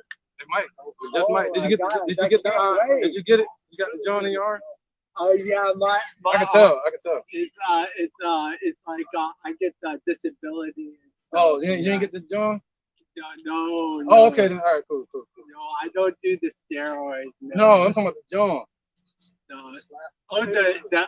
The heroin. Yeah. You know the whole nother conversation, bro. This is Revelation, chapter 1, verse 15. His feet like a fine brass that burned in the furnace. Right, so his feet were like in color to fine brass. You take brass, like a penny, and you burn it. So he ain't just brown, he's dark. Right? Probably like Mazan or Rakah. Right? He real dark. You know what I'm saying? That's Judah. They look just like Nubians. You know what I mean? And Egyptians, the Cushites. All right? That was it, right? He said feet like brass, but he said it was from the tribe of Judah. It's a dark-skinned man from the tribe of Judah. And we just showed that it's not African. You see that? Deuteronomy 7:6. Go ahead, brother. You got a precept? You got a precept for that? Why not? Go ahead. Psalm chapter 149, verse 7. Red monkey. Verse 6. Let the high praises of God be in their mouth. I'm going to start at 5 slack. Let the saints be joyful and glory. Let them sing aloud upon their beds. Let the high praises of God be in their mouth and a two-edged sword in their hand to execute vengeance upon the heathen and punishments upon the people, to bind their kings with chains and their nobles with fetters of iron, to execute upon them the judgments written. This honor have all his saints. Praise ye the Lord. Ooh, so this honor have all his saints, man. We're gonna get them in chains one day. You know what I'm saying? And we ain't gonna want no love. No, get out the way. We don't want you. Go take me to your leader. We don't want Trump. We don't want Bush and all them for slaves. There ain't gonna be no. We ain't gonna want that for. Yeah, we ain't gonna want that dude for like a head on the wall. But the rapture's gonna come for. Now with the rapture, you still gotta show me that in the Bible. So you're gonna believe in the rapture? Show me in the Bible. Wait, hold on. Okay, so y'all don't believe in the rapture? Show me. You gotta show me the Okay, word so rapture. what do you guys believe? Y'all don't believe that y'all gonna be up in heaven? I believe we're gonna be taken up. But up in heaven. Taken up into the chariots. But what about heaven? What's the heavens? You talking about the fourth dimension, or you talking about above the Shemayim? Yeah, above the Shemayim. I agree. We just showed that too. Yeah. We're gonna be taken above the firmament, and we're gonna be standing upon a sea of So glass. y'all don't call it heaven? We call it Shemayim. Shemayim just means the water, because that's what's out there. That's water. There's water out there, and it is ionized through the firmament. The 7 layers of the firmament is ionized, and then you have something called oxygen. See that? Then you got water on the earth. Okay, are you gonna be in your flesh? What's that? Separate the water from the water? Huh? Are you gonna be in your flesh? I know she eating right now. That's good. That's right, brother. Hey, take it easy too, bro. Just saying, man. Hold on. Are you You gonna said be you're getting full, like you're eating. I'm just wondering. That's good though. That's a good thing. That's a good comment. So Damn, what did you say? are you gonna be in your flesh? In the kingdom? What's that? Corinthians? All flesh, not the same flesh? This is 1 Corinthians chapter 15, verse 51. Behold, I show you a mystery. We shall not all sleep, but we shall all be changed. Right. You want to grab your phone, log in?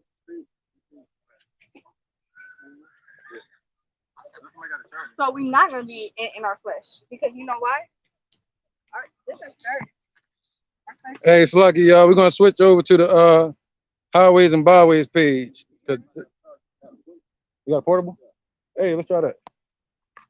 Let's try that. We might not even have to cut it off. 1 second. So keep reading, brother. Can you go up the quicken? It says seed. It says something about the seed. Yes. Yes, good ass up. Y'all not going to see. No, we out here for that. We like literally at home. We come out here to answer questions. You know what I mean? We're looking for the elect, and you got our people got a lot of questions. You know what I'm saying? We had questions coming into the truth. It's just they all got answered. So now, if it's too much of overload for me, got brothers now. I hear you. They can handle it. You know what I'm saying? So what you want me to say? Did it cut off? 38. Right. They probably paused or something.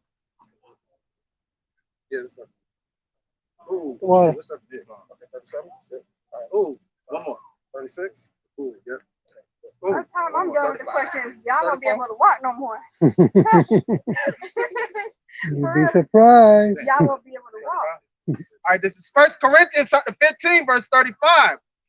But some man will say, how are the dead raised up? And with what body do they come? Thou fool, that which thou sawest is not quickened except it dies. See that? We're never going to have life until these bodies are dead. Yeah. The flesh of Adam, Yeah. the flesh of Adam has to be cut off. But you know we don't need spirits, right? No, we're going to have bodies. I'm about to read it to you. I got your point. We're going to have bodies. See, look, I'm going to give it to you straight. This, you have the body, you have a spirit. You put those two together, you got a soul. You got a character. A body dies, that character dies with the body. The spirit goes back to the Father. But he's going to take those spirits and put them in the new bodies.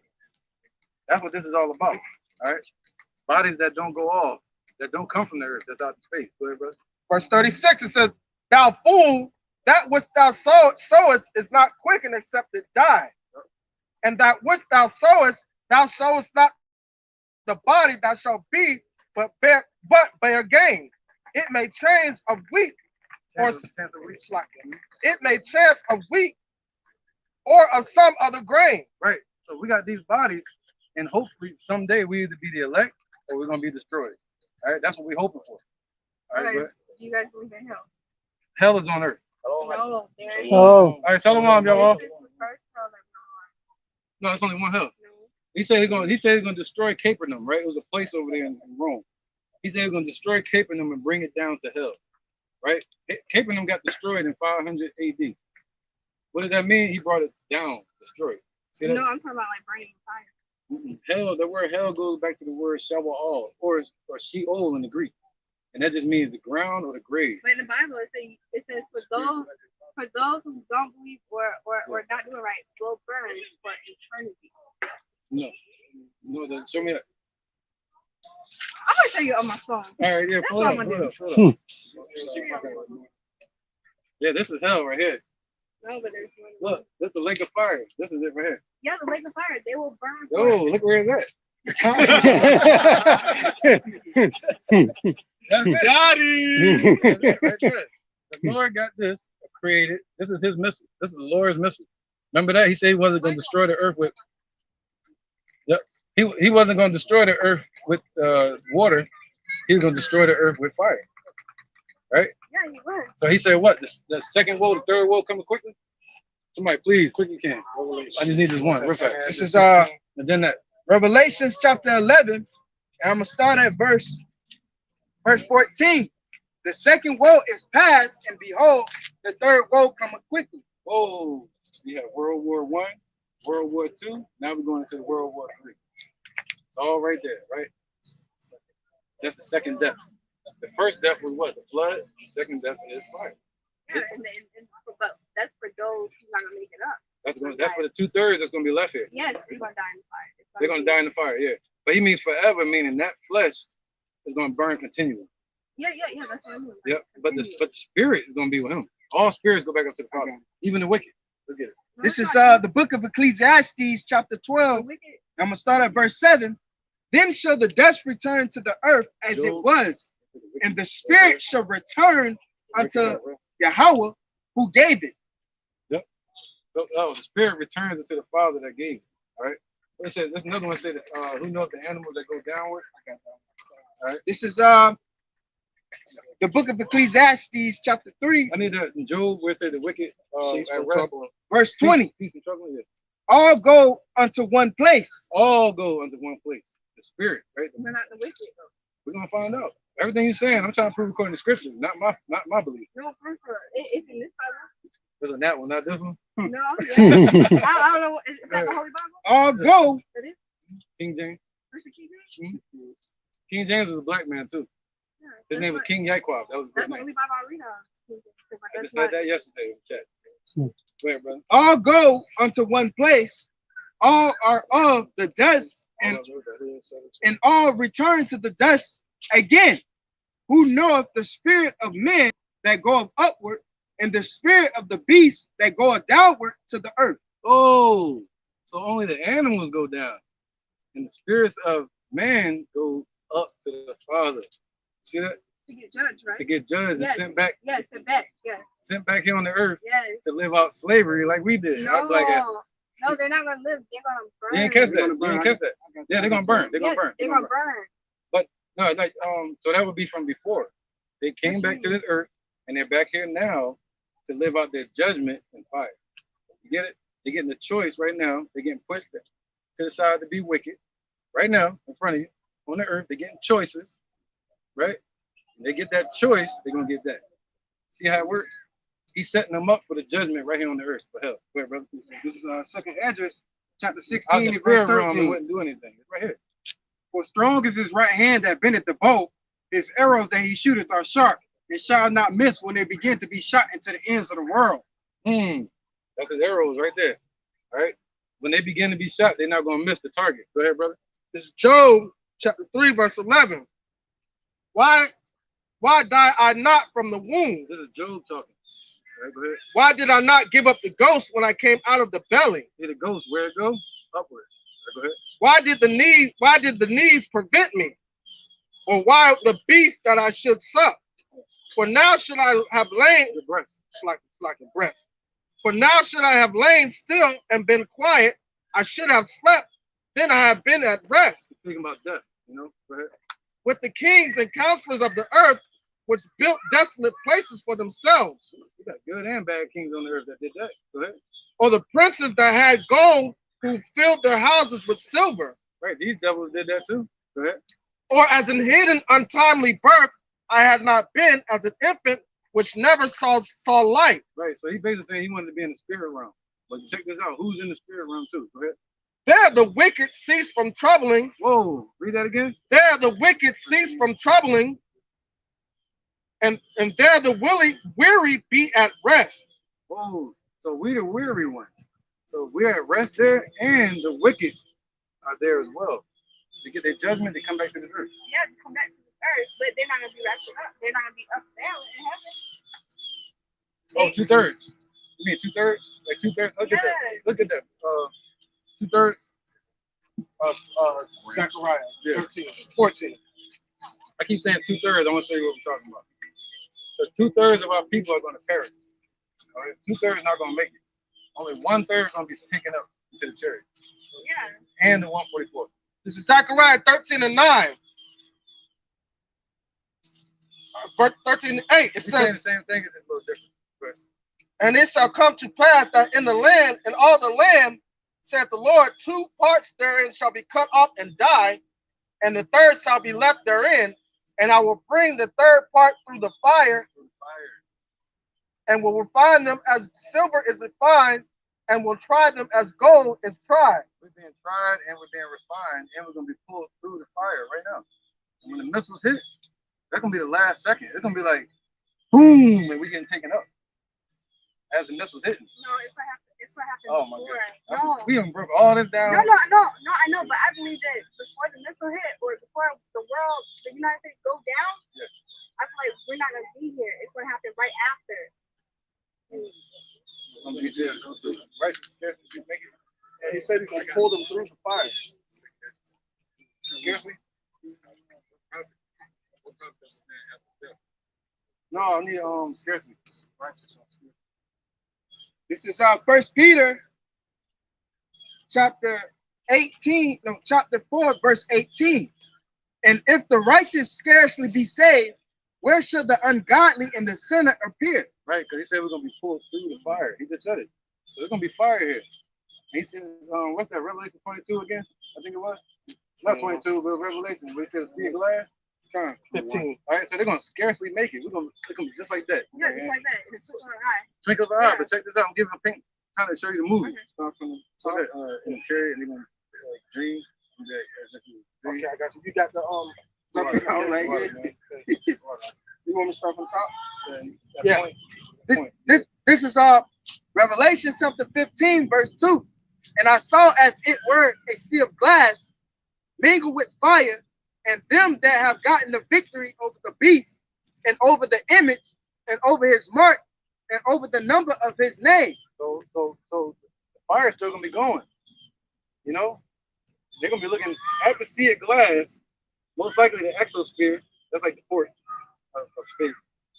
Most likely the exosphere is standing on the thermosphere. Most likely the thermosphere, right? And that fire not gonna be able to pass it. It's gonna be a mushroom cloud. You know, they say the sky. What's up, brother? They say the sky rolled together as a scroll. That's a mushroom cloud, right? And we're gonna see that. It's gonna be mingled with fire. So that means it gotta happen like we get taken up. But do you believe that we're gonna come back to fight Satan and chain him up? Yes. But who's Satan?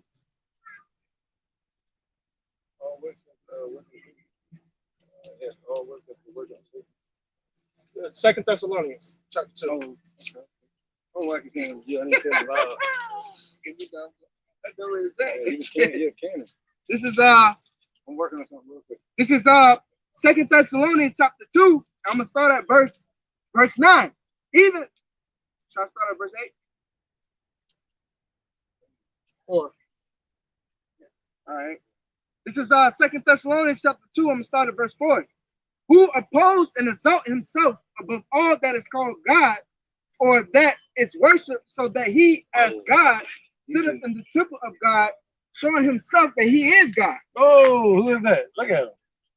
You ain't see the Buddhists doing that. They got Buddha and all that, but look at him. He did it. Still looking like he did something wrong. They the ones. They the Crimson Red Devils, the crime family. They're looking at us with them suspicious ass eyes. That's why I always look at them like they about to steal something. What you up to? For real, man. It says, verse 5. Remember ye not that when I was yet with you, I told you these things. Right, you don't remember that? That when the Lord was, not you, he talking. When the Lord was with us, he told us these things. That's why I told you earlier, when we first jumped this conversation off, if you were there 2,000 years ago, you're back here to get your reward. You know? If you were there with Yahushua talking to him and he teaching you, and you heard his disciples and prophets like Peter and Paul and all them, then you're back here to get your reward. If you denied him then, or rejected him or whatever, you're back here to get that reward. See that? Reincarnation, right? And now ye know, Yeah, my bad, one second. and now ye know what withhold that he might be revealed in his time. Right, and we the ones revealing them with the scripture. That's why it's revelation, revealing. All right, right. For the mystery of iniquity do already work. Right, the mystery of iniquity, as Esau, they were already working. The Lord was like, y'all don't even know, this is the devil right here. This is Satan. He already working. This is the Roman Empire.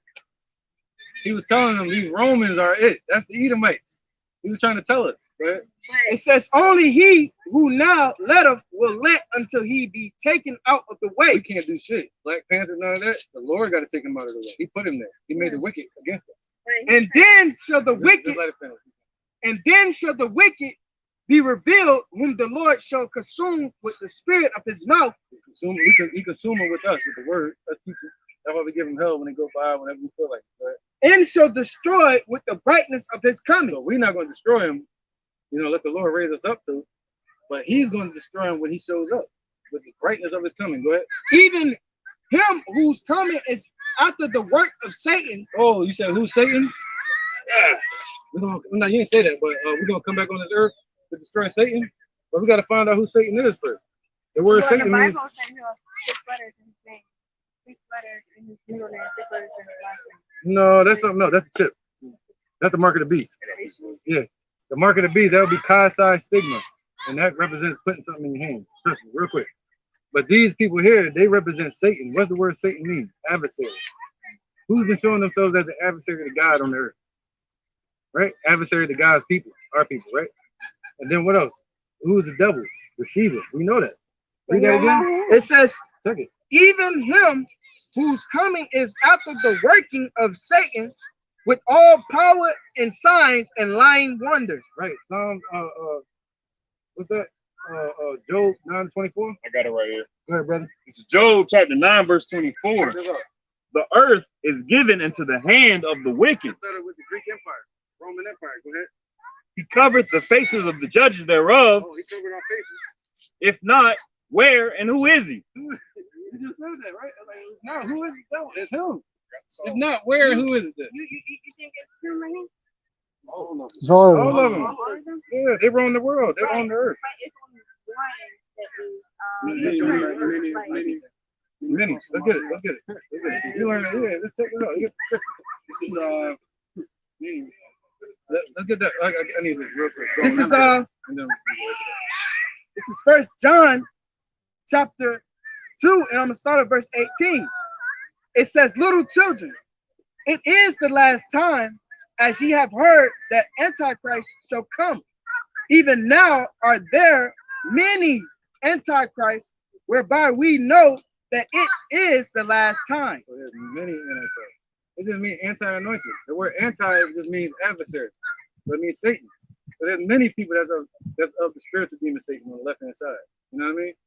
So there's a spiritual demon out there. You have demons, but they're controlled by the Most High. They're like stewards of the Lord. You know, they tremble in His presence. They got to ask Him, can they do something? Just like with Job. You see that? But on the earth, we got a physical counterpart, Jacob and Esau. Jacob represents heaven, and Esau represents hell, the earth. All right, the prince of this world. Okay. Precept, go ahead, brother. Second Ezra chapter 7, verse 47. For what profit is it for a man now in his present time to live in heaviness and after death to look for punishment? And that's a rhetorical question. You know, I brought that out because once Yahweh shall destroy the power of death, 2/3 of our people, and many of our people, you know, some are going to wake up to everlasting life, everlasting contempt, you know, everlasting shame. Right now, that's right now. But what he's saying is this. When people die, they look for judgment. That's what the judgment is at. Then they get sent back to the earth to live out that judgment. Right? That's in Job 2. I think he said, I looked upon the earth as a place of judgment.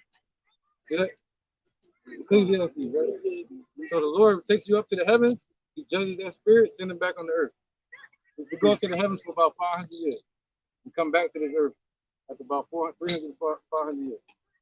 Right? So slavery, you was there. You keep going back 500, you're going to go right to the time of your house. You know, 2,000 years ago. And we were probably all there together. You never know. We back here to get this right here. This, you know? Go ahead, bro. This is Revelation chapter 20, verse 7. And when the 1,000 years are expired, Satan shall be loosed out of his prison and shall go out to deceive the nations which are in the four corners of the earth, Gog and Magog, to gather together the battle, the number of whose is the slacking. The number of whom is as the sand of the sea. Right, so basically, Satan that he was talking about was the revamp from the rising of the Roman Empire to go out and deceive the nation and set up the system which we see today. Today was going to bring forth the mark of the beast and was ultimately going to bring forth judgment, which is World War III. And when Yahweh Shai is going to show up right in the midst of all that. Them. They the ones that leading everybody into the war.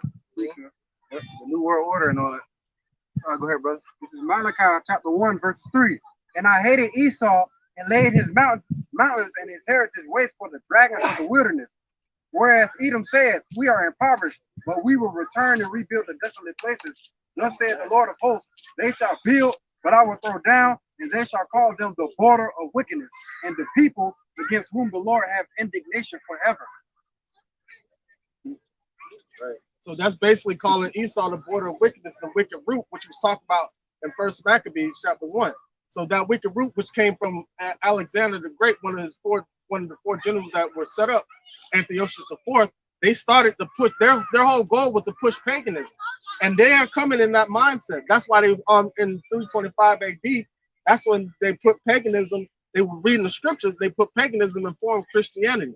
Because during the time when Peter and them were in Antioch, to be called a Christian was a derogatory term because we were the ones that were following the Messiah. And if you were following the Messiah then 2,000 years ago, you're going to be following and looking for him now to show up. To his word. He said, my sheep hear my voice and they know me. These are the ones that follow the land whithersoever he goes. You know the truth. You get the truth by his truth. You know? I mean, I don't. He said he put it in my spirit to cry Abba Father. Good. What does it say in Isaiah 60 out of the book of Reed? Shall not one. I think it's Isaiah. Bring it up real quick. This is That's how you know as well. This is Revelation chapter 19, verse 10. And I fell at his feet to worship him, and he said unto me, see thou do it not. I am thy fellow servant and of thy brethren that have the testimony of Yahweh Shai. Worship Yahweh, for the testimony of Yahweh Shai is the spirit of prophecy. And that's what's going to draw us together, is that spirit, the spirit of prophecy. This is Isaiah chapter 34, verse 16. It says, seek ye out of the book of the Lord and read.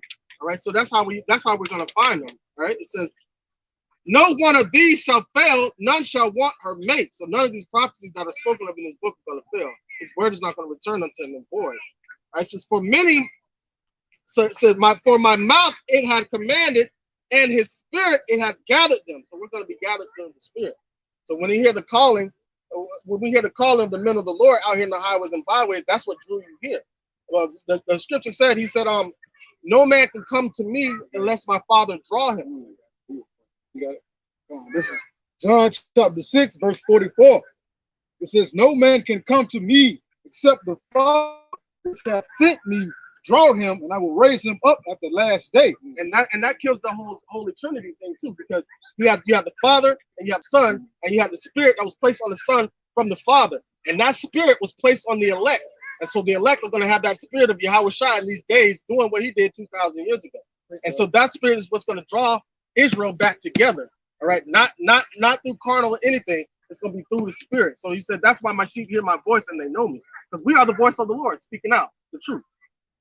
It's the book of Romans, chapter 8, verse 16. The Spirit itself bear witness with our spirit that we are the children of Yahweh. The Spirit bears witness of our spirit that we are the children of Yahweh. So it don't matter what they say. It don't matter what they say in the history books, because they wrote it in history that the ones that are over there in Israel today are the Jews. In 1948, they declared them a sovereign nation. All right, America did that, but he said his Spirit is going to draw Israel together. Red monkeys, red monkeys, red monkeys, red monkeys, red monkeys, red monkeys, red monkeys, red monkeys, red monkeys, red monkeys, red monkeys, red monkeys, red monkeys, red monkeys. These are red monkeys. Red monkeys. I don't understand. Red monkeys. I don't know either. I don't know either. I don't know, man. I don't know, man. I don't know you, man. I can't even see you. Too short. Oh, yeah, that's the intelligence. I mean, yeah, that's intelligent. That's intelligence we got for you, definitely. It'd be best to keep next time you're gonna come back with no foot. Next time you're gonna come back with no foot. You're racist first. You're racist first, devil. You're racist first, devil. You don't know me for anything. Give me that. Give me that sign. Okay, devil. Since you want to talk, let's show you your roots, devil. Your grassroots. Is this racism or what I said? That has nothing to do with it. Is that racism or what I said? 14-21. Anything. Wait, who got it? I have no idea. And I you should have minded your business, devil. Red monkey. This is Isaiah chapter 14, verse 21. It says, prepare slaughter for his children for the iniquities of their fathers, that they do not rise nor possess the land, nor fill the face of the world with cities. Right, so the Lord is mad at you for what your people did to our people. You got judgment coming. Only two different people. Prepare slaughter. I never hated anybody with blonde you hair. can't listen with your mouth. You gotta listen with your ears. You gotta listen with your mouth. With your ears, not your mouth. Go ahead. This is Isaiah chapter 14, verse 21. Right. Prepare slaughter for his children for the iniquities of their fathers, that they do not rise nor possess the land, nor fill the face of the world with sin. No, the word racism, where does the word racism come from? Since you use that towards me, where did it come from? I don't know where the word. You don't know. See that? You're calling me something you don't know. I called you a red monkey. You want me to ask the definition? Yeah, no, I just said. No. I just don't understand why. Are you red? No, I didn't say anything about hate. Who said I hate you? I didn't say I hate you. You said that. You see that? I just said red monkey. I said red monkey. Are you red? Are you white or red? I have white skin. Are you red? When you blush, what color you turn?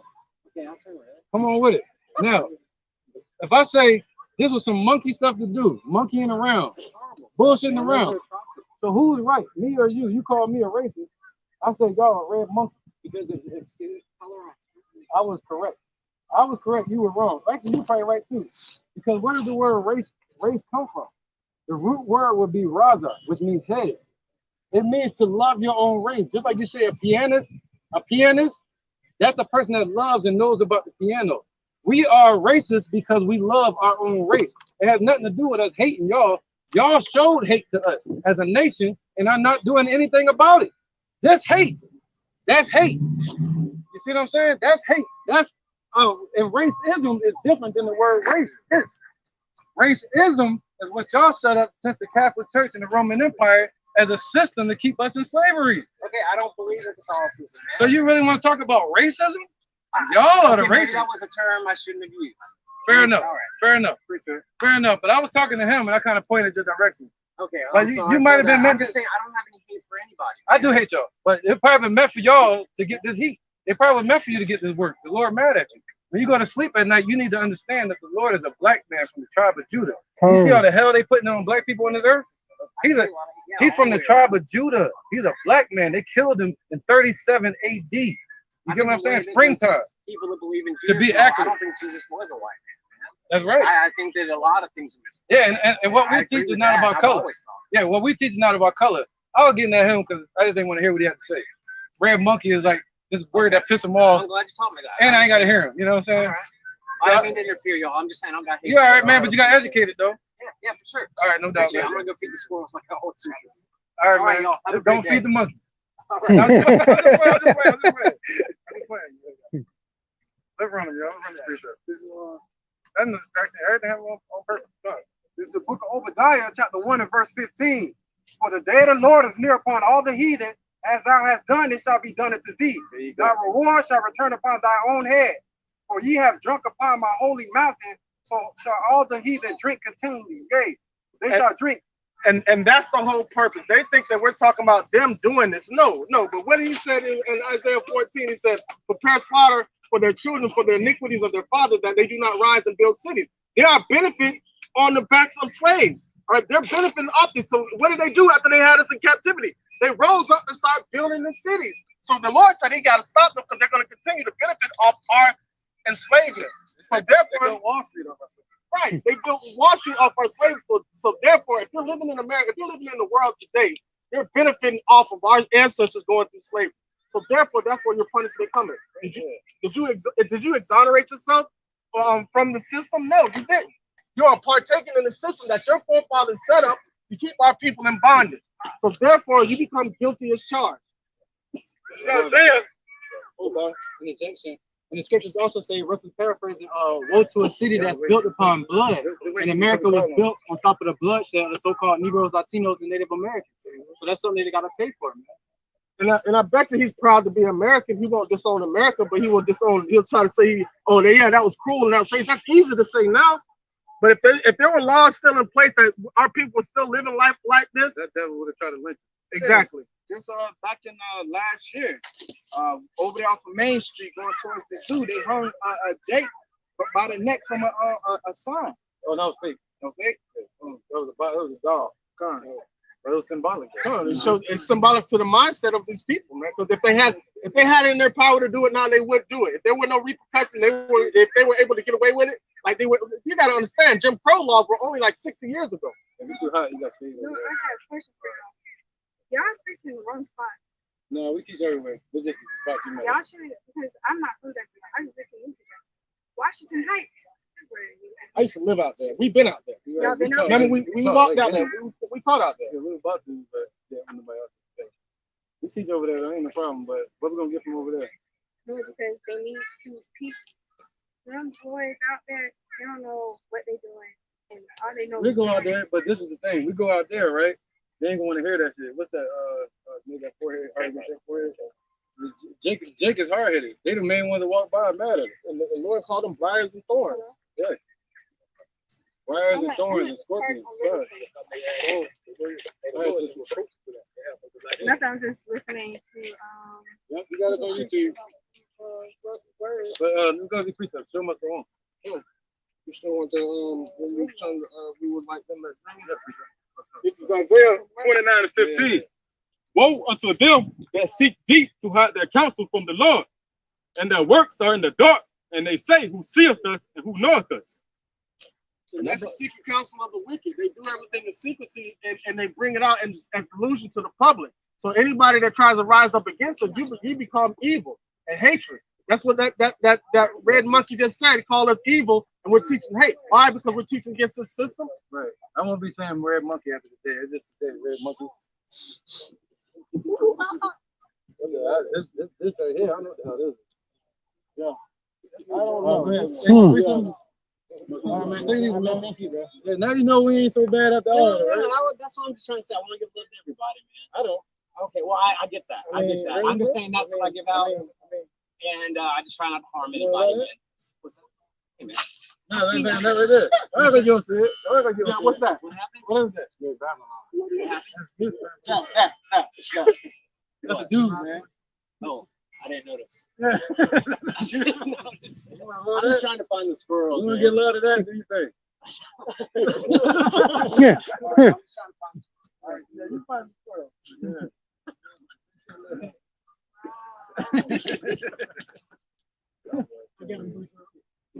Hey, Esau came up with a broke foot, left with a spirit broke.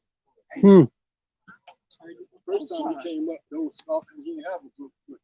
Ah, yeah. How about that? That was the second time he came up to us, huh? I remember he come up here all the time. He come up here all the time. Yeah. But he never say nothing until then. Broke his foot. Broke his foot. Keep that foot when you come into the house of the Lord. Like it's broken. Now we got a couple BWs here. Go ahead, brother. This is the book of Ezekiel, chapter 3, verse 8. Yeah, bad witches in the house. Behold, I have made thy face strong against their face. Yeah, we real men up here, man. And their forehead strong against thy forehead. And that's the reason he said, why don't we go into Washington? We've been out there, but our people, we're here to draw the people out. It doesn't matter where we go on this earth, the Lord is going to send who he needs to send. And they're going to have a chance to hear what they're supposed to hear, whether it's going to be for their good or for their bad. Yeah, some more? That was it? I got some more. As an adamant hardened than flint, have I made thy forehead. And all our people want to know is how to get money. Forget all that. Can you teach me how to get money? If you can't teach them how to get money, they don't want to hear about it. They don't want to hear the true riches of wisdom, knowledge, and understanding. Because without that, that's how we become that.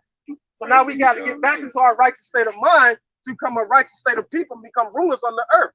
Without wisdom and understanding, without our power, this is what we're subject to the vanities and the philosophies of this world. You have a question? Yeah. So are we slaves? Say again? Right here. This is the book of Obadiah, chapter 1, verses 18. And the house of Jacob shall be a fire, and the house of Joseph shall be a flame, and the house of Esau for a stubble. That's ultimately at the end of the judgment. But before that, somebody want to bring that either Revelations? Yeah, bring that out. All right, this is the book of Revelations, chapter 13, verse 9. If any man have an ear, let him hear. All right, so now Moses was telling our people, if we didn't listen to the laws, statutes, and commandments of the Most High, that this is what's going to happen to us. That's what Moses said, right? So we didn't listen, and that happened. So now check this out. This is what we're telling the people that did that to us. This is what the Most High is saying. Go ahead. He that leadeth into captivity shall go into captivity. He that killeth with the sword must be killed with the sword. And that's the patience and the faith of the saints. What goes around comes around. That's the order. Most individuals are dead and gone. Their children, which are going to be them reincarnated, have to pay for this judgment that they put on us. So it's ultimately a perfect balance of the Most High. Just like how we had to go through that, the people that did that to us have to go through that. Just like how somebody get Revelation 1:7 real quick, just like how the Lord said that he's going to punish those that pierced him when he was on the cross. I got it. All right, go ahead. This is Revelation chapter 1, verse 7. Behold, he comes with clouds, and every eye shall see him. And the clouds is talking about the what they call UFOs that are going to deliver the Negroes, Latinos, the Native Americans from this havoc that's sweeping on the earth. And it's not all about color; it's about genealogy. What does your bloodline go back to? Does your bloodline go back to Abraham, Isaac, and Jacob? So like the rapture takes people of color and not like that word. You will not find that word in the Bible. Go ahead. Yeah, we got $20 for anybody that can find it. well, it just means the idea that he's The idea, that's better. and the Bible speaks of it, but it's not technically mean that. It'll be better called taking up. You know, to be taken up. Whatever you call it. Is that what you're I'm getting on about whatever we call it. I'm getting a definition. It's called taking up. And you want to be able to say it correctly. Yeah. All right. 2 Thessalonians 1:6. We got it. Seeing it is a righteous thing with Yahweh to recompense tribulation to them that trouble you. And we're still being troubled by the nation of Edom, which is the Caucasian race. But it's not all everybody. Not everybody. It's not about color, because you don't know. You have the Italians, you have the Irish, you have the Scottish. They look like Caucasian, but but technically their line goes back to Judah because of the Moors that took over the land. Right. Most of our people, that's not color. They're not our people either. Right. Mentally or physically. Right. So yeah, mentally, especially mentally. Yeah. Right. So with that being said, so they said it's a righteous thing to recompense trouble to them, to recompense. Read that again, Bubba. It's a righteous thing with Yahweh to recompense tribulation to them that trouble you. So these are the ones that trouble us, and they're still troubling us to this day because we're still counted as fifth thirds as the land, fifth thirds called. You can go look it up. All right. Alabama just recently, in 2016, did away with the law of slavery. Right. Everybody knows that. Right. So now they declared Juneteenth a holiday, right? Not a federal holiday now, but you still have 2 states in the United States that don't believe in that, but which we don't want that anyway. We don't even want equality in this land. We want this land and system to be destroyed, right? And a new system we set up. What does it say in Revelation? We look for a new heaven and a new earth where it dwells righteousness. All right, so that's what we're looking for right now. So it's a righteous thing for us to see the people pay for the things that they did to our ancestors. So we want to see that. All right, another precept. This is Exodus chapter 21 and verse 16. He that stealeth a man and selleth him, or if he be found in his hand, he shall surely be put to death. All right, so now when the Lord shows up, the one that they eagerly found Christ, his name is Muhammad, when he shows up, he's going to find his precious jewels still in the hands of the thief. All right, we were exiled out of our land because of transgression, but they were placed upon us for our punishment, but they went overboard. They did they used to rip the stomach of our women open and let the babies just fall out on the ground and step on the baby's head. What kind of nation of people does that? Or use our children as gator bait. Right. Come on, the cries of the mother would hear their child crying over by the river because their child is being left out there as gator bait. These are things that actually happen. So of course we want to see some reparations and payback for that, but we don't want reparations. We want the Most High to punish them because that's who put our punishment on us. There's nothing that we can do unto these people that can amount to the punishment that the Lord's going to do. There was some more on that. All right, go ahead. This is Isaiah chapter 29, verse 20. Hey, appreciate that too. You got real peaceful spirit, no doubt. All right, bye-bye. For the terrible one is brought to naught, and the scorner is consumed. All right, so that's the terrible one, man. Is brought to naught, and that's what's going to. Esau's going to be brought low, man. See, their women are wise. Their women get scared, but their men still got that haughty spirit about them. They don't even believe that it's going to happen. This is finished. And all that watch for iniquity are cut off, that make a man an offender for a word, and lay a snare for him that reproves in the gate. And that's what they try to do when they labeled us Black Hebrew Israelites. That's them trying to make a snare on us, man. That's another way to try to deter brothers from teaching. But the Lord's going to didn't give us a spirit of fear. All right, he gave the spirit of power and of love. Love for who? Love for Yahweh Bashim Yahushua, and ultimately love for our nation, man. Ultimately love for Yahweh Bashim Yahushua, which brings us love for our nation. And turn aside the just for a thing of naught. All right, turn aside the just for a thing of naught. So they turn aside the just who rebuke up in the gate and put down churches for our people to follow. Ooh, I got to appreciate that. Ezekiel 35:4. I will lay thy cities waste, and thou shalt be desolate, and thou shalt know that I am Yahweh, because thou hast had a perpetual hatred, and hast shed the blood of the children of Israel by the force of the sword in the time of their calamity, in the time that their iniquity had an end. It had an end. So the Lord was done with punishing us, but this devil kept going, and he's still going. But the Lord, what he said, same thing he did with Pharaoh. He hardened the heart of Pharaoh. And that's what he's doing to Esau, man. Right. Ultimately show his power slide. Yeah, it wasn't the end, but it had an end. Meaning we got the chains and whips off of us. That was the sort of end that we had, man. That was the end of that portion of slavery. And now the Lord is bringing us out of that, and Esau's still trying to put hell on us. You know what I mean? But any more precepts? We start wrapping it up. This is y'all got the floor. This is 2 Thessalonians chapter 1, verse 6. Saying it is a righteous thing with Yahweh to recompense tribulation to them that trouble you. So the Lord he's gonna repay back unto those that's giving tribulation unto our people. Not only the Lord's people, but his prophets.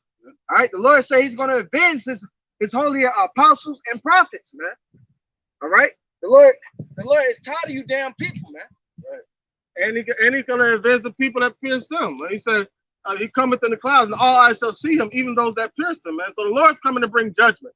It ain't gonna be no happy-go-lucky, no happy day, no hunky-dory type shit. No, the Lord's coming to destroy this place.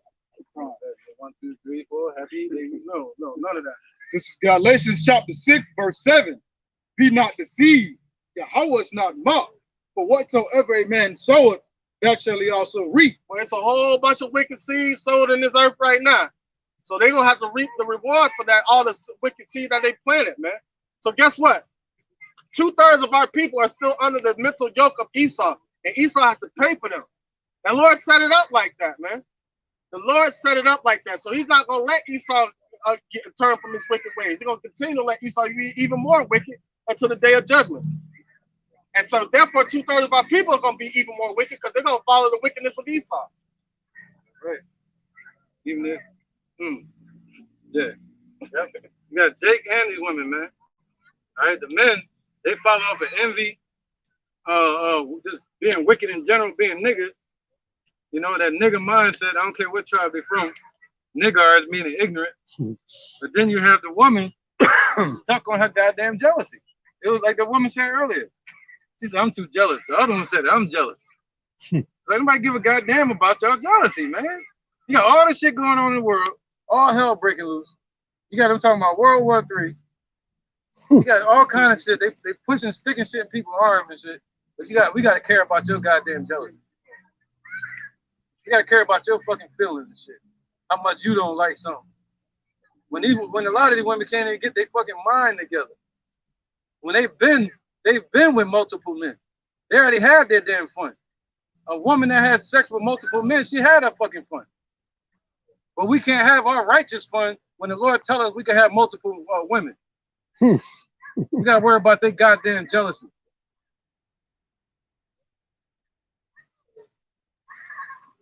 Eve is basically the counterpart to the physical counterpart of the spiritual demon Satan, which is Esau, you know. Right. Elder always tell us, look at a nation state, look at their women. Right, bro. Yeah, man. That's right, bro. That's why the Lord said that, man. He said, what? Let somebody get that? See that as my enemy? We might end it on that. Yeah, man, because you women got to get the hell in order or get the fuck lost, man. The Lord's going to destroy you. I don't give a fuck who it is, man. I don't care if it's my woman. I don't care who it is. This is Micah chapter 7, and I'm going to start at verse 10. Then she that is my enemy shall see it. Right, so it'll be a smart thing for you not to become an enemy to any brother that's in the truth. You know? Go ahead. The scriptures tell us how to be in order. He tells us not to be lions in our own household and to be harmless as doves. You know? Wolves amongst sheep amongst wolves. So we coming in with our guard down. And these damn women, a lot of these sisters, they take advantage of that. Getting in your face, wine time, popping their neck, want to slap you in the face. I dare the nigga to say something. Whoop de whoop, right? Who the main one that get at us? It's them. Not all of them, but you know what I'm saying? Most of them. All right. So the Lord said, if you're an enemy to the men, then you're an enemy to him. And a lot of you already know you're enemies to God. It's just the man don't know it yet. We caught up in the middle of your dispute with the Lord. You take it out on us. Just like you take it out on the child when you're not with his daddy no more. You take it out on the child. He caught in the middle. See that? Y'all not with your daddy no more. You're not with your Yahweh no more. So y'all take it out on us. You and your goddamn dirty ass jealousy. A lot of you women have multiple men. And you don't want to be judged for that. Won't you sit there and let us run through your damn list of men that you sucked and fucked? We asked you how you did it. What did you do to him? Did you lick his balls? Did you do this? Or did you do that to the other man then? Well, you are a harlot. You are a whore. Well, I'm going to go find me another woman to take care of my household with this woman. If something happens to me, she's going to take care of my house. You goddamn women ain't thinking right. Thinking with your goddamn feelings and your emotions, man. Getting tired of this shit, man. Feels up to me, I slapped the shit out of all y'all. For the men, for the brothers. Brother told me he got a problem with a woman, I slapped the fuck out of him. Not saying I'm being violent. I ain't saying I do something to somebody. I'm just saying spiritually, it make you want to slap the shit out and say you're being wrong. Get in order. They had that spirit of Nehemiah. Yeah. On you, man. Right, you don't want to like be gangster now. It's just saying, yo, I'm fucking mad. You know what I mean? Like I'll put myself on the line for you. You know what I mean? Shit. Giving these men hell out here, man. Y'all need to tighten the hell up. Go ahead, brother. My bad. Then she that is my enemy shall see it, and shame shall cover her. Right, and that's might be what it meant. That might be what's meant to happen. Because the shame won't cover these women when they approach us. The shame won't cover a lot of these women when we try to warn them. But the shame is going to cover you when the Lord judges you, when he takes everything from you, what these women deem as their power. What's their power? The police. What's their power? The tongue, them talking shit. What's their power? The PUSSY. Yeah, that's the ultimate power they try to use. That's the ultimate power. You know what I mean? So all these things, that's the woman's power, is going to be taken from you. And instead of a sweet smell down there, the Lord going to give you stench, a stink. Because you ain't going to have nothing to wash it with. So how better are you going to be in that day than us? Who going to pay for it then? Pay for it with what? Drive with what when there's no gas? That when women going to need a man. Oh, go ahead, brother. It's Isaiah 13 Tired of this shit, and 11. And I will punish the world for their evil. Right, man. And the wicked for their iniquity. Right, he can't turn sideways enough. You might as well walk into this fire. The Lord gonna flame you. He gonna judge you one day, devil. Go ahead, brother. And I will cause the arrogancy of the proud to cease. Right, arrogant ass people, man. And women. And women. And will lay low the haughtiness of the terrible. Right, man. A lot of these women are terrible. Walking around haughty. You know, haughty means to be arrogant. Being arrogant and shit. Worrying about what a man say, worrying about where he at, worrying about what he do. Nobody give a goddamn. Won't you worry about where a man's at, or worry about where he's saying so you can bring him some peace? Where are you at so I can give you some love? I heard what you said. I want to see why you think that way. Instead of saying why you say that, why you do this, where you do that, so you can show some damn power control. I told a man, walk the hell away, man. I don't give a fuck. You gotta walk with nothing. At least you walking out on your 2 feet. At least have that and your dignity. So if you let a woman, she'll take all that away. So she'll leave you with utterly nothing, the nub, so you can't walk away. A woman will leave you feeling broken like that. That's an accomplishment for a woman. If she feel like she can break a man, because that's what Esau taught her how to do. If you go back to the time of Adam and Genesis, he had to choose what the Lord said or what his woman said. Listening to that goddamn wicked ass individual in the garden. So he chose to listen to his woman, and that's why we have this here today. But anytime you talk about that in front of a woman, they don't want to talk about that. Right. They don't want to talk about it. He's like, hey, you know, it's kind of like your fault we're even in here. But then again, we take the blame because you know what? Now we're in the position where the Lord said the Lord knew we weren't going to be able to get comfort from these women, so he gave us the comfort. So the job that you're supposed to do, be our peace, we get it from the Lord. Right. So now what do you have to bring to the table? Right. What's their threat? What power do they have? They're going to threaten you with a few things. Take the pussy away from you. Excuse my language. I got to go there and be vulgar for a second. To take the sex away from you, I'll say that. To cheat on you when they already have men. So they already use property. They already got spirits on them and demons. But if you live with them, they can take the home away from you. You can get another home. There's all kind of homes out here. As long as you got a brain to operate, you get your own shit anyway. What else? They take away the bond between you and your children. Yeah, they can take away the bond between you and your children, but you can have more children. See that? They've been given too much power. They've been given too much power. And they can call the police on you. But what happened when you call the police on them first? What happened when you take their power away and you don't hit them? And you call the police. You see that? That's how you got to deal with these wicked ass women, man. And then wait on the Lord. For judgment day, man. I don't give a damn. I'll sit out in this damn heat and talk to the fucking squirrels the rest of my life, if I rather than deal with a wicked ass woman that's trying to challenge me every day. That's it, man. Listen, I will leave today. I don't give a damn. This verse 12, I will make a man more precious than fine gold, right. Even a man than the golden wedge of old fur. Right, that man might not be precious to you, but he's precious to somebody. He's precious to the brotherhood. He's precious to his, if not his family, biological family, some people. But precious to the Lord. That's what I'm going to get to. No, you're good. The main part is he's precious to the Most High, Yahweh. All right, and Yahushua, the husbandman that we're married to. We got Sophia. This is our woman. This is our woman right here. We just need the women for sex and a little bit of coziness in the bed. You see how that seems so wrong? What happened? But they'd rather see two men kissing.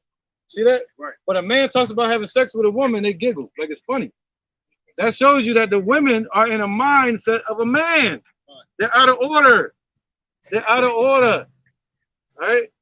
I wish I had a gavel right now. I was banging that shit. Out of order. Just to add on, I was just giving the brother Ashar that example earlier when we was talking about how on this side in this kingdom the women is exalted. You know, we brought out the scripture how they gave it was according to the household of their fathers. Just like the Passover when they gave out a lamb, it was according to the house and the number according to their fathers. But on this side, you got women. When it comes to filing taxes and stuff like that, the women get the financial gain on this side. The women get benefits off of having children, for castrating the man out of society. It was all a setup, man. As the serpent beguiled Eve, man, as the scriptures say. Because Eve being our women are the weaker vessel, man. Right, you know, it shows that this devil is wiser than Daniel, man. This devil know how to break up a nation, man. Right. Divide and conquer. Yep. And the only reason they gave a lot of these women power is so that Esau, the Caucasian race, the so-called white man, can tax them. Right? That's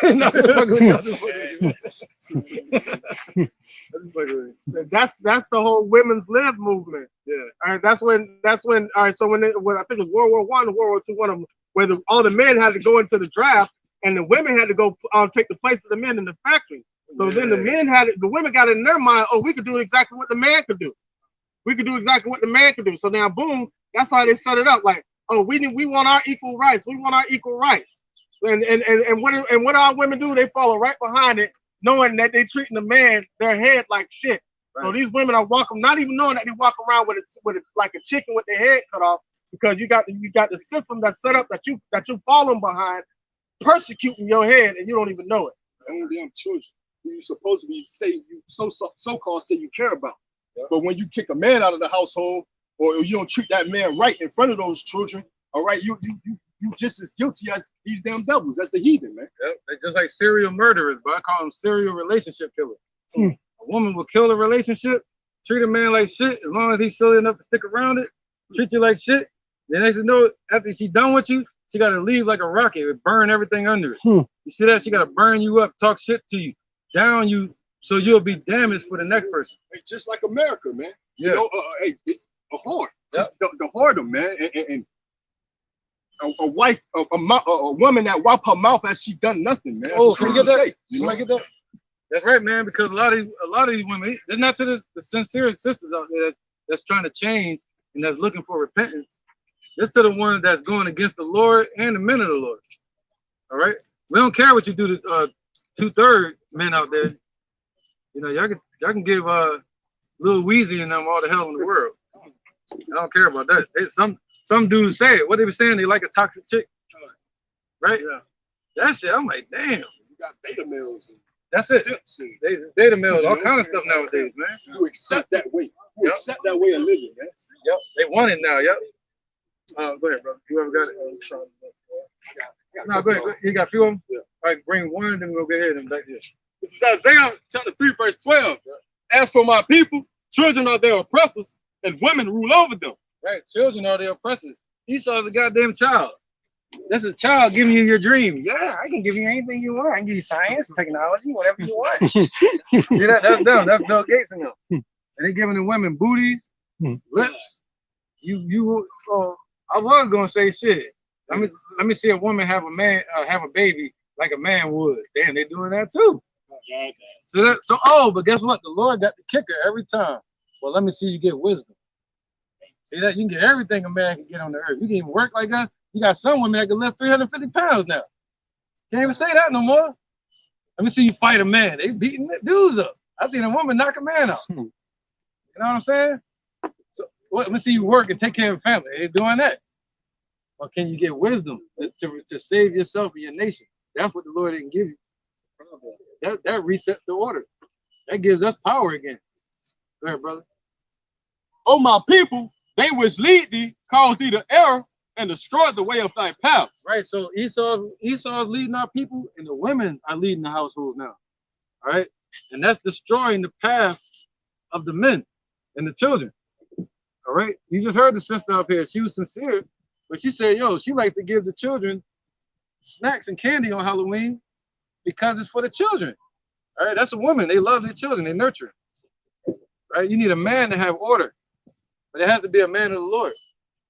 Other than that, that man is just a beast. Living naturally can be led astray. Sirach chapter 25, verse 19. All wickedness is but little to the wickedness of a woman. Right, a wicked woman. Once a woman turn wicked, man, listen, you have to deal with Esau, argue with his ass. Let the portion in them damn courts and shit. Huh? Let the portion of a sinner fall upon her. Right. So the Lord said, let the portion of a sinner fall upon her. Meaning Yahweh Shai not gonna be with her.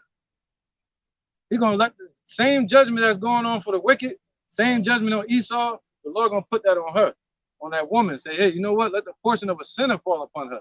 What's that? Destruction. Let her be trodden down as the mire of the street. You can take it out on a man all you want. Get mad at the Lord's words. Who you think you is saying a man can have multiple wives? Well, get mad at the Most High. Don't get mad at the man for speaking his mind. You shouldn't be with him anyway. If you're not going to be with a person and they can't speak their mind, or as an individual, you shouldn't be with that person. Leave them alone. Let that person be free. Stop being a fucking demon. I don't care who it is out there. If you disagree with a person, leave them alone. Let them go out your goddamn life. Get them out your life. Help them get them out your life the same way you trapped them in your life. There's snares and nets women out there, the wicked ones. A little bit more on this. I was gonna start at 16 because he said I'd rather dwell with a lion and a dragon than to keep house with a wicked woman. Right, we rather dwell with a lion and a dragon than to keep house with a wicked woman, man. See, the scripture's not talking about the good women. All right, you got good women out there. See, that's not the point. See, every time you say wicked women, they think you're talking about all women. See that? That's why they be walking by getting mad and shit. No, just don't be wicked. Go ahead, brother. This Proverbs 21 and 9. It is better to dwell in a corner of the housetop than with a brawling woman in a wide house. Right, man, it's better. It's better to dwell on your own and trust the Lord. It's better to jump off this damn cliff and pray that the Lord give you something soft to fall on, or he gives you wings to fly, than to sit there and dwell with that damn dragon, in the house. You know what I mean? Fire-breathing dragon. The Lord said, it was the brother said he'd rather dwell with a dragon, though. Sitting there fucking holding the goddamn dirty-ass monitor lizard. Living life, loving life, getting bit the hell up. I'd rather deal with that than deal with a wicked woman. All right? Where we at? You got more? Verse 13. Sirach chapter 25, verse 13. Give me any plague but the plague of the heart, and any wickedness but the wickedness of a woman. Right, so that's what we pray for. But the Lord said what? A fool is going to be taken by her. See that?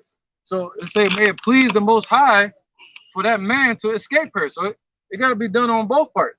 One of y'all going to have to give for the Lord's operation to work.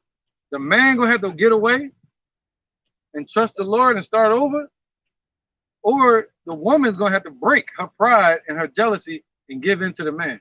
Other than that, how can two walk together unless they be agreed? For the words. Yeah.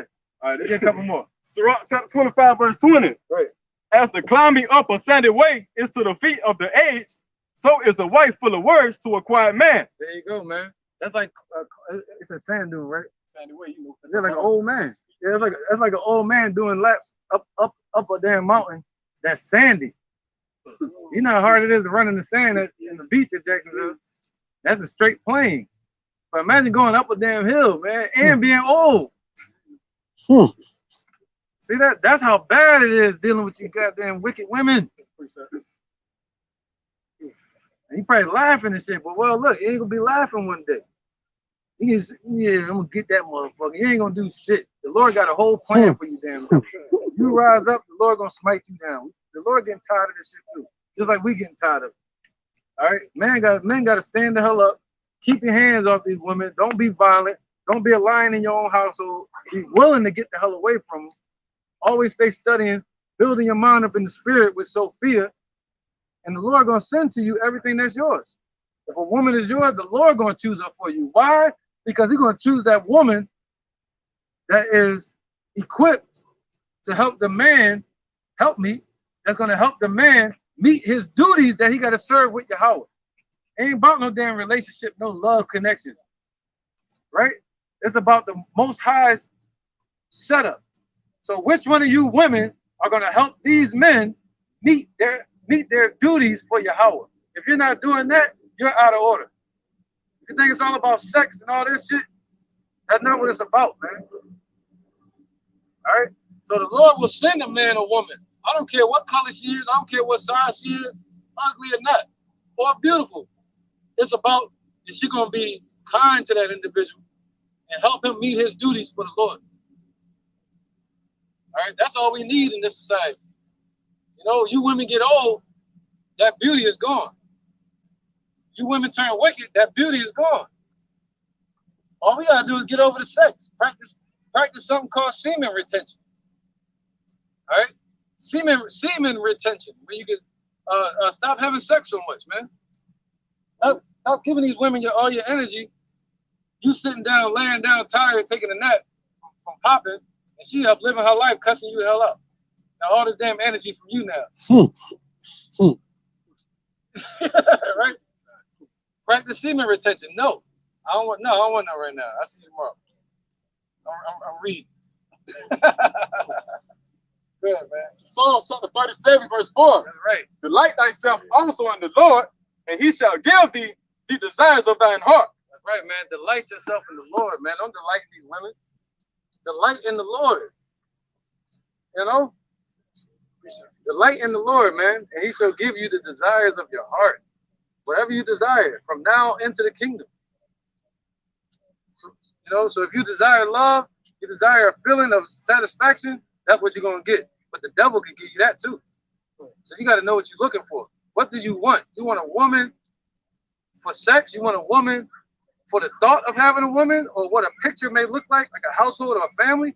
Or do you want a woman as a helpmeet to get you through this damn system that Esau set up? To help you, meaning she's going to help you, she's going to have a job, she's going to help you work, you're going to have a job, you're going to be a team, she's going to be peaceful towards you. That's the main thing you need.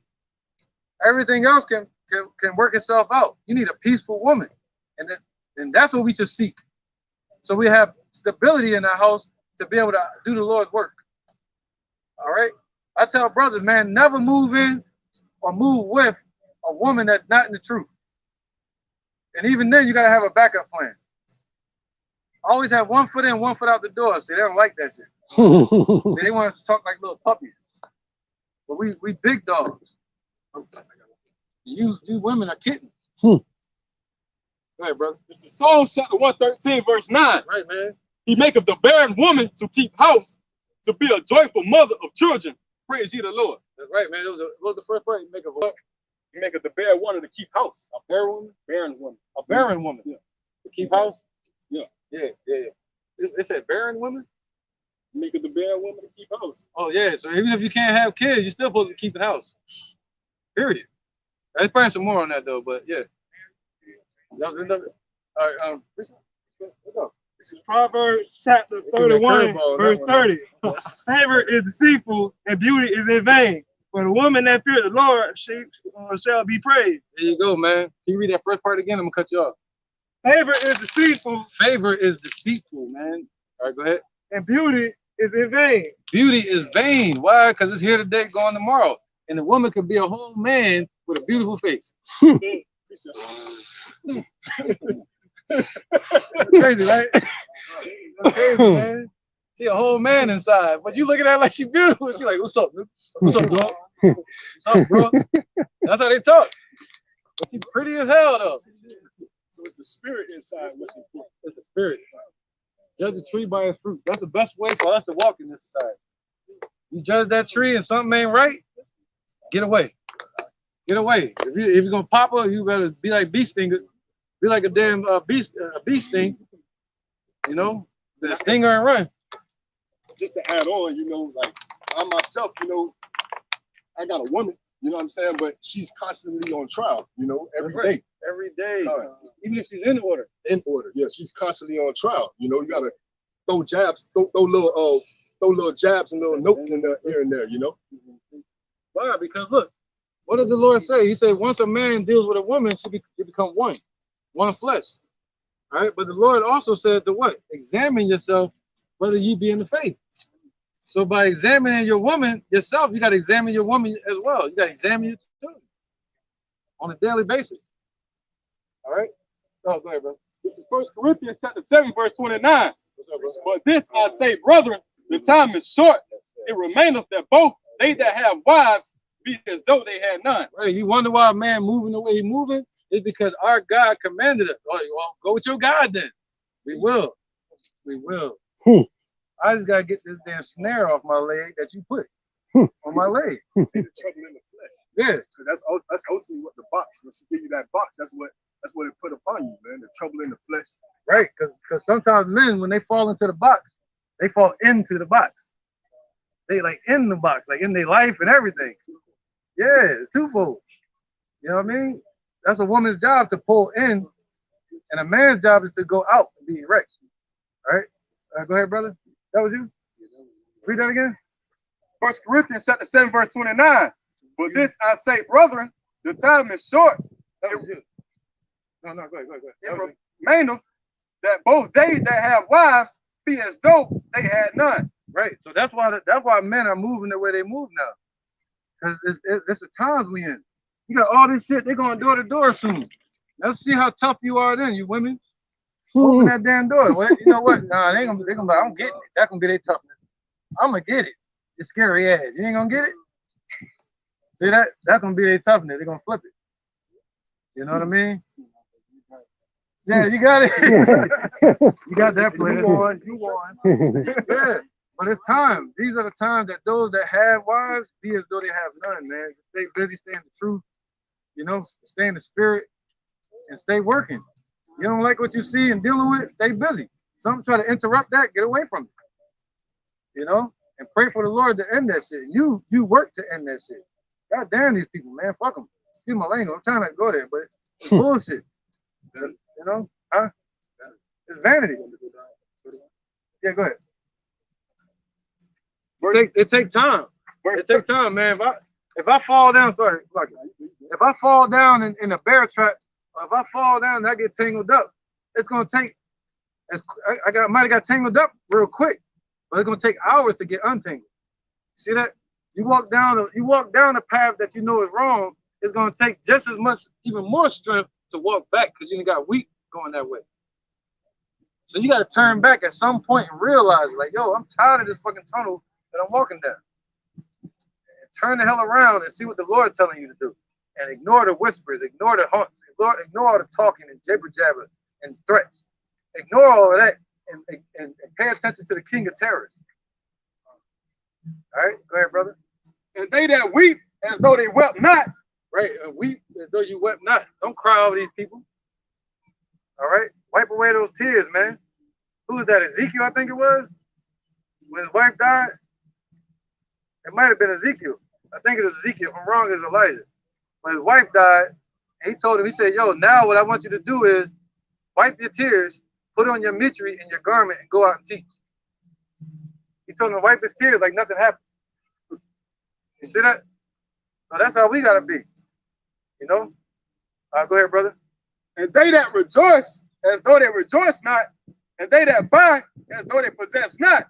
Right. And they that use this world that's not abusing it, for the fashion of this world passes away. Right, man. So you use this world but not abusing it. Why? Because it's all vanity. You use a woman for what she's used for. But you can't even say that nowadays because they get mad. You know? I'm going to use her for sex. What? I mean, what else? What, we going to play basketball together? Yeah. The hell, man? What, you want to link up and box or something? Play some chess? No, I'm supposed to do this right here, have a baby. That's beautiful. Right? That's what a man and woman is really made for. It's to populate. Shit, man. Not deal with the stresses of demonhood. That's a relationship, man. You enter into a relationship, you're entering into war. You got to think about it. So you got to come up with a game plan and everything. If you don't think she's at war with you, you got another thing coming. Because she's at war with you, man. It's a whole game of control. Who can control each other? Mike Tyson said it. You damn relationship, It's all about people trying to control each other. That's it. Once they realize that they don't need to control each other, that you need examples, the man should be the example. And he control with this. All right? Control yourself, and the others will follow. All right? Any more precepts? All right, brother. This is Isaiah chapter 13, starting at verse 16. Their children also shall be dashed to pieces before their eyes. Yep, go strong. Let's get it. Their houses shall be spoiled and their wives ravished. Right, man, because a lot of ravishing going on in that day. When they sending them Gurkha troops and these damn gang members realize they ain't gonna have nothing to eat. Hey, all that tough talk. Yeah, they're gonna be climbing in through the windows like a flood. You know? And he said, what? The wives are gonna be ravished. You're gonna need a man to protect you in that day. You can act all tough as you want, but you can't take on 4 or 5 men. Yeah, Gurkha troops, UN troops, white and blue hats on the streets of America. All right, they come in to rape and murder, man. Yeah, everybody know about the police department in America.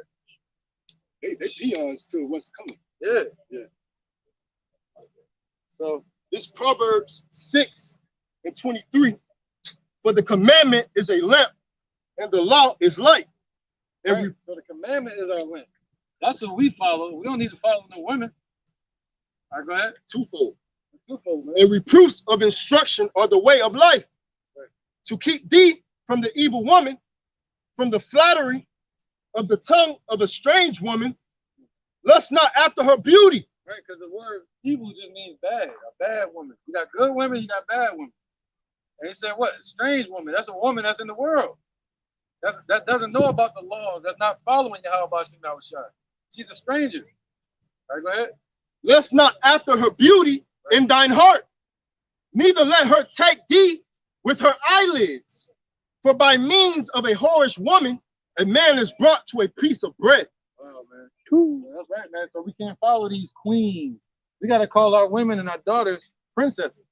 That makes them have a father, God. You calling them queens, what they running? Who they over? What, Zamunda? Wakanda. Wakanda? All right. That's why he said, what was that last part?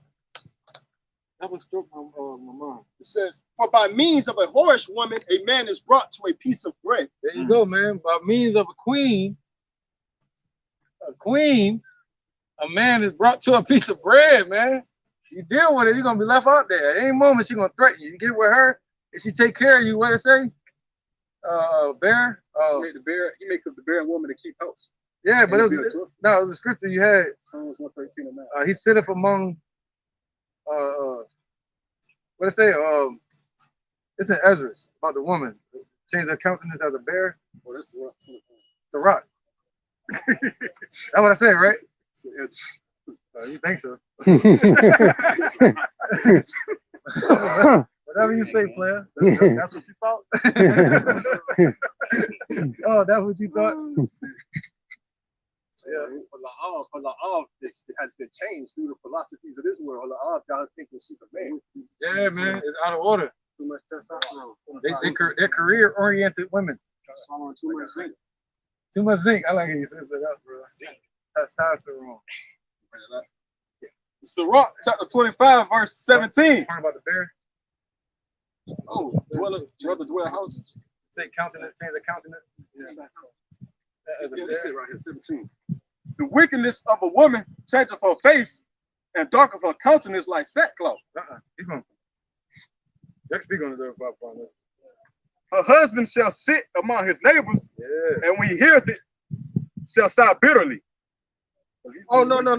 Over there in the footnotes, that was it, because over there in the footnotes, it said, or like a bear. There you go. Right God, I see it. All right, 17. Yep, keep going. Back at 17? Yep, if you take care of him. The Sirach, chapter 25, verse 17. The wickedness of a woman changeth her face and darkeneth her countenance like sackcloth or like a bear. Her husband shall sit among his neighbors, and when he heareth it, shall sigh bitterly. Right, a man got to leave the house, and he be out having a drink. Like, yo, man, this damn woman's trying to kill me, brother. It's just driving me crazy, man. All right, he gotta go to his friends and outside the house to seek some type of comfort. But he go back in the house, he got a dragon in it. All right, go ahead. Yep. A woman, if she maintain her husband, if she maintain him, right? If you put yourself in a position where a woman gonna take care of you, you better make sure it's not a woman that worships money, a woman that's not violent, right? A woman that's not prideful, because all these qualities gonna matter if she's gonna take care of you. And in this society, that's gonna happen at times where a woman got to take care of you, and then you get on your feet. You know what I mean? That's how it goes. All right? Because hey, go ahead, man. I'll leave that point alone. Woman shall compass a man. Yeah. A woman shall surpass a man. That's right. Sirach chapter 25, verse 22. Right. If a woman take care of you and she wicked, this is what's gonna happen. A woman, if she maintain her husband, is full of anger. Oh, so where the anger coming from? See that? We got the remedy. We got the ingredients. Now we just gotta know what to cook with. All right? Impudence and much reproach. Right. So a woman that take care of a man, she get angry. She feel like, she feel like you ain't no man. But this society has set it up that way. What makes a man in a normal society? A man that can build a house with his hands. A man that can go up here and get that fruit out that tree for you. A man that can protect you. See that? A man that can set up a government. Not a man that can go work for Esau. That's a servant. That was your position is. Your position is to be a servant. Our position is to serve the Lord. So what makes a man a real man? A man is what? Being in this truth. Other than that, you're just beast. What makes a man a man? Being able to walk away from a wicked woman. All right? That's it. I got some. So a woman can't tell a man how to be a man. She's just angry. Just an angry ass jealous woman. When she get old, it's gonna be the same thing. An angry ass jealous woman. Yeah, I got some. All right. That's why I cannot have one woman. I'm not with it. I don't care. I'll protest till I leave this earth. You're in my face, I'm gonna close my eyes and protest. I'm not hearing it. I want more than one woman. That's just it. I'm not looking for it, I'm not thirsting for it. But in my life, to settle down, I want more than just one. It don't make sense to have one. All right. Verse 23. A wicked woman, a bed of the courage, make of a heavy countenance and a wounded heart. Right, not every woman, but a wicked one. All right. Go ahead, brother. Right. A woman that will not comfort her husband in distress, make of weak hands and feeble knees. All right, man. So it'll make you weak and feeble in your knees, man. As you going to work, as you coming out here to teach, or if you at work and you at a warehouse or something or office, you working, next thing you know, you get a text message, some bullshit from your wife and her anger and her jealousy. Or some shit you say to you before you leave the house. Instead of saying, be strong, my king. You said king when she met you to get you and wheel you in. But now that you're with her, you ain't shit whenever she feel like it. You know? Read that last part again, Babak Sean. That last verse.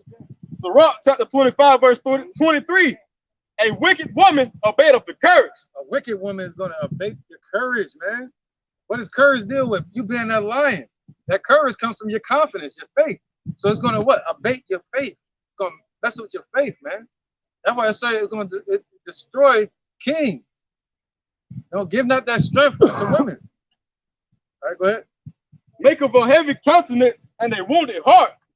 A woman that will not comfort her husband in distress, make of weak hands and feeble knees. Right, man. So it gives them pains of the mind, man. Be stressed the hell out all the damn time. A heavy heart, a heavy mind from a like-minded woman. You see that? A like-minded woman means a foolish woman. Casting burdens upon that man, all kind of worries. Is she going to cheat?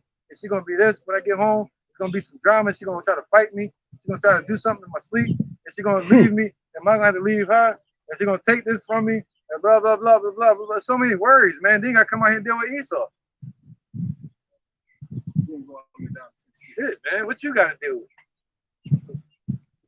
And it's funny you bring out the whole warehouse or work thing, because you can tell who got a fucked up woman at the house when they at work. Yeah, man.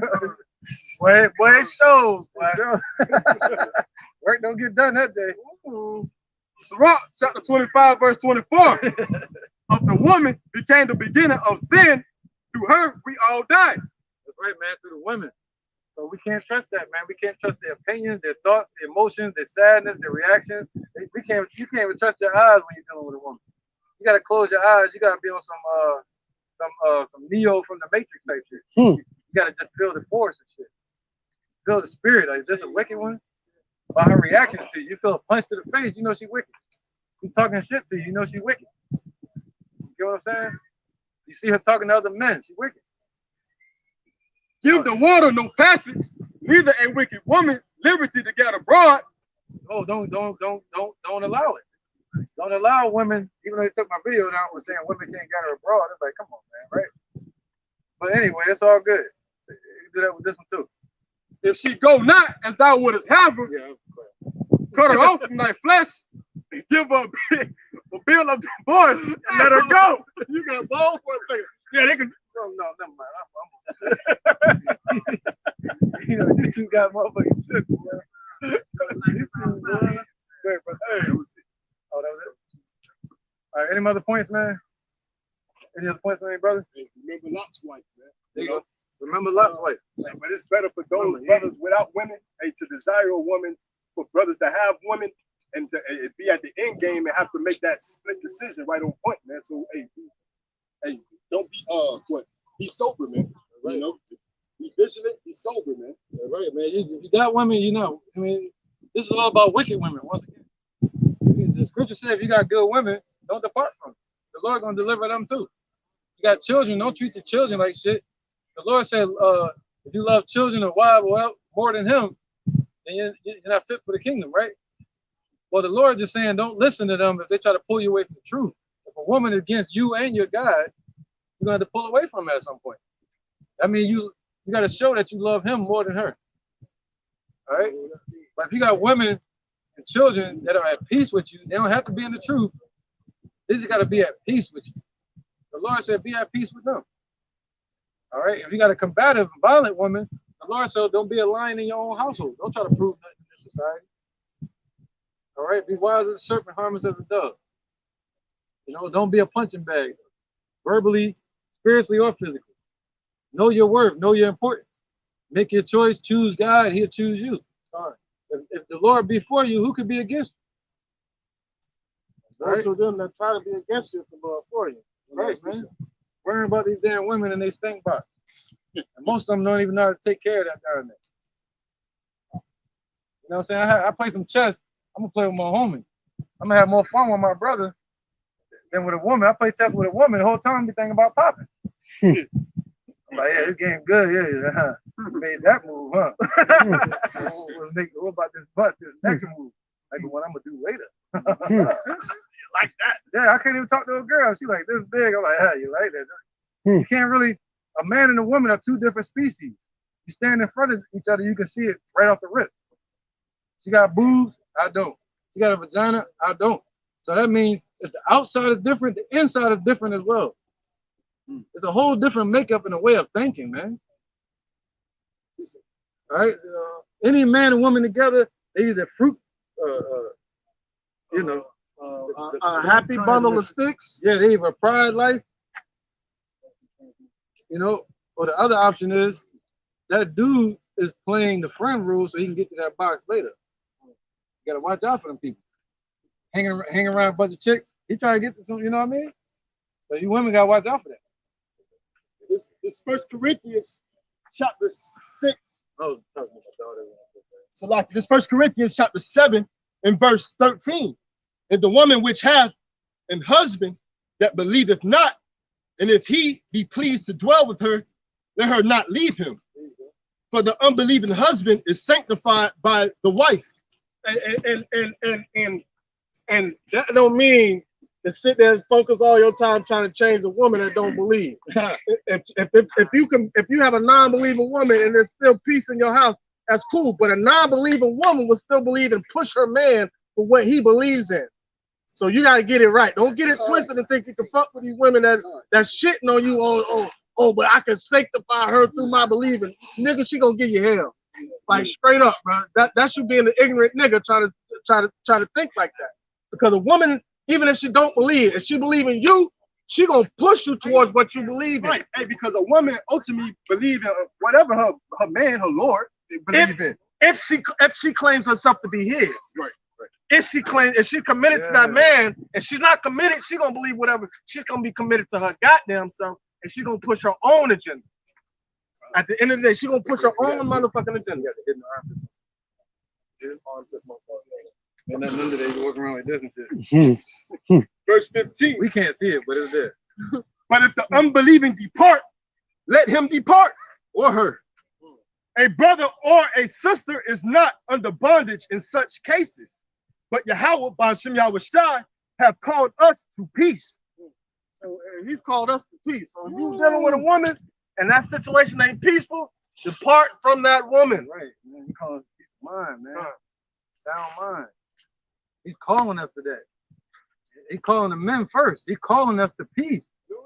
And these women got to follow that call to peace. All right, the Israelites. All right, Yahweh, his son named Yahweh Shai. That's how we get delivered. And if you with a woman that love drama, you ain't gonna be called to peace. Because that's what you're gonna see every day is drama and wickedness. They're not listening to the call then. They're not listening. Because the call is for peace. It's coming, say come this way. You know? And I mean, as a witness, I watched, listen. Pull out of her, my people. Come out of her mentally. Go ahead, my bad, brother. Talking about Babylon, man. They're the one that pushed this whole mindset of women ruling over men. Go ahead, brother, my bad. No, and what happens is you're gonna become, that woman will turn you into a hateful person that you won't even like yourself anymore. Because you will, if you continue with that woman, you will become a lion in your own house. Y'all will become tyrants against each other, foreheads hard against each other, and y'all will begin to despise each other. And Lord forbid y'all have children together, but then she's gonna teach your child against you. Right, man. And her love and hate will make or break you on a daily basis, though, continually. If she hates you, you're gonna feel like shit all day waiting for her love till you get some approval. Then your light back on again. If she says she love you, now you cool. See that she controlling you now. She control your mind at that point. And the devil, the robot is the woman, and the devil is the engineer, big this, running the operation. Turn this nigga right, turn that nigga right, left. Put him down today. Bring him up. Like construction. Press his buttons. Press his buttons. Yeah, that's how it is. So we have to some point trust the Most High, man. You know, and move in that direction. You know what I'm saying? Go ahead, brother. In all your paths. In all your paths, man. It takes time though. But you know, if you're moving quick, you'll get there eventually. Jeremiah 51 verse 6. Flee out of the midst of Babylon, right, and deliver every man his soul. Be not cut off in her iniquity, for this is the time of the Lord's vengeance. He will render unto her a recompense. Right, man. So we gotta get our minds out of this place in every sense of the word. All right, but it's only for the elect, and the elect are gonna what? Endure unto the end. You know, we're gonna have afflictions and adversity, but we're not supposed to put ourselves into those afflictions and adversity. Boom, there you go. There you go. Because like a key point, because like how the elder said, he'll sit in the middle of that field in the blazing hot ass sun before he deal with a woman like that. So I know my strength. I know I'll deal with some bullshit longer than I have to. So I try not. I ask the Lord, please don't allow myself to even be put in those situations that I don't know if I'll be able to turn back. I'm just being real about, because I know myself. You know what I'm saying? Yeah. So it's too. You got something? I was just saying, like, just that lifestyle of just being in that mindset as a man is like a beta male. Being a beta male, that all resorts back to Stockholm syndrome, man. Yeah. Because it all resorts back to living up under these idols and living their way of life, and that all resorts back to what the William Lynch letter. You know how these devils basically set the slave against the slave, man. You know, and that's just the woman slave against the man. You know. And the butt breaking, the back breaking, you know, just calm down, you know, so you don't get raped by master, you know, that's the woman spirit, you know. Right, man. So when we bow down to that as men, you know, that resorts to that Stockholm syndrome, man. We really ain't completely out of the philosophies of this world, man. going down. That's going down the ladder. Instead of listening to the voice that's above us saying, "Come up hither," we listen to the voice that's down the ladder saying, "Come down here." Especially if that woman disrespected the brotherhood or just verbally transgressed and actually scoffed, man. Yeah. Like violently, like, oh, fuck your house, you know. Yeah, I have F the Lord or F the brothers, you know what I'm saying? That's the Lord might be testing you as the man to pick or choose, man. You can't love your children, your wife. You can't love these things more than you love the Father, man. So by that individual saying that and it's sticking to you, we eventually got a decision to make. We got to wiggle up out of it and depart ourselves from that wickedness, man. And imagine yourself as Adam back in the garden when his woman came to him with the wickedness. Right now, we have the opportunity to choose life now instead of choosing death. At that time, death was chosen. All right, but now we have the Yahushua that's going to bring us to life, man. But we choose to do the works of the Lord and depart from the ways of the world. So and sometimes that means departing from our family, from our children, from our women, you know. So that's how we choose life, man. Going upward instead of going downward. And it can ultimately be a test of the Lord just trying you, man. You might run and flee, and then hey, all hell break loose, and that put the fear in that individual or those individuals being your family, and then they come and they see you for what you are now. You know, so it's all on letting the Lord, hey, the Lord will, hey, let it be, let the Lord will be, man. And a woman will test you, will test your faith. A woman will discredit what you believe in just to see if you really believe in it or not. Oh, you don't really believe in that? Come on, let's go do this. Let's go do that. No, I ain't supposed to. If you give in her mind, oh yeah, he don't believe this, so I can disrespect this any kind of way I want to. You know, so we have to show our strength and wisdom. We don't have any power, physical power on this earth. I'm calling the police. Who you telling? Only strength I got in these actually one. That's all I need. Break two so I can cut the phone off. You think I'm going like this? No, this is for pointing them numbers. And I got an iPhone. I can say, hey Siri, dial it. Yeah, man. Dial it. I don't have to use nail finger. Yeah, man. Touch me, I'm calling the police. They ain't slapping you, they ain't doing shit. You better not be trying to hit a fly near me. I might call the police on you. Gotta be careful. It's Lamentations, chapter 3, verse 35.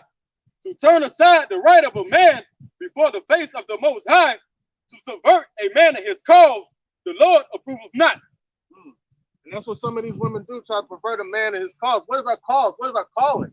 If we come out here and teach this word, or you on the internet doing these videos, and you got individuals that's claiming to be in the truth, talking about the women, or you can't have multiple wives, or like, you know what I'm saying, treat like IUIC treat the women like they got women in the congregation and women in authority in their congregation, man. Come on, man. All that is wickedness. So what does it bring forth? Confusion. Inviting women to the Passover when it's for the men. Of course, you can do the Passover with your family, but when it's according to the brotherhood, man, bro, it's for the men, you know? Yeah, jealousy shows insecurity in a woman. A woman that allows multiple wives, that's a confident woman to me. She's not weak, she's confident. She's actually stronger.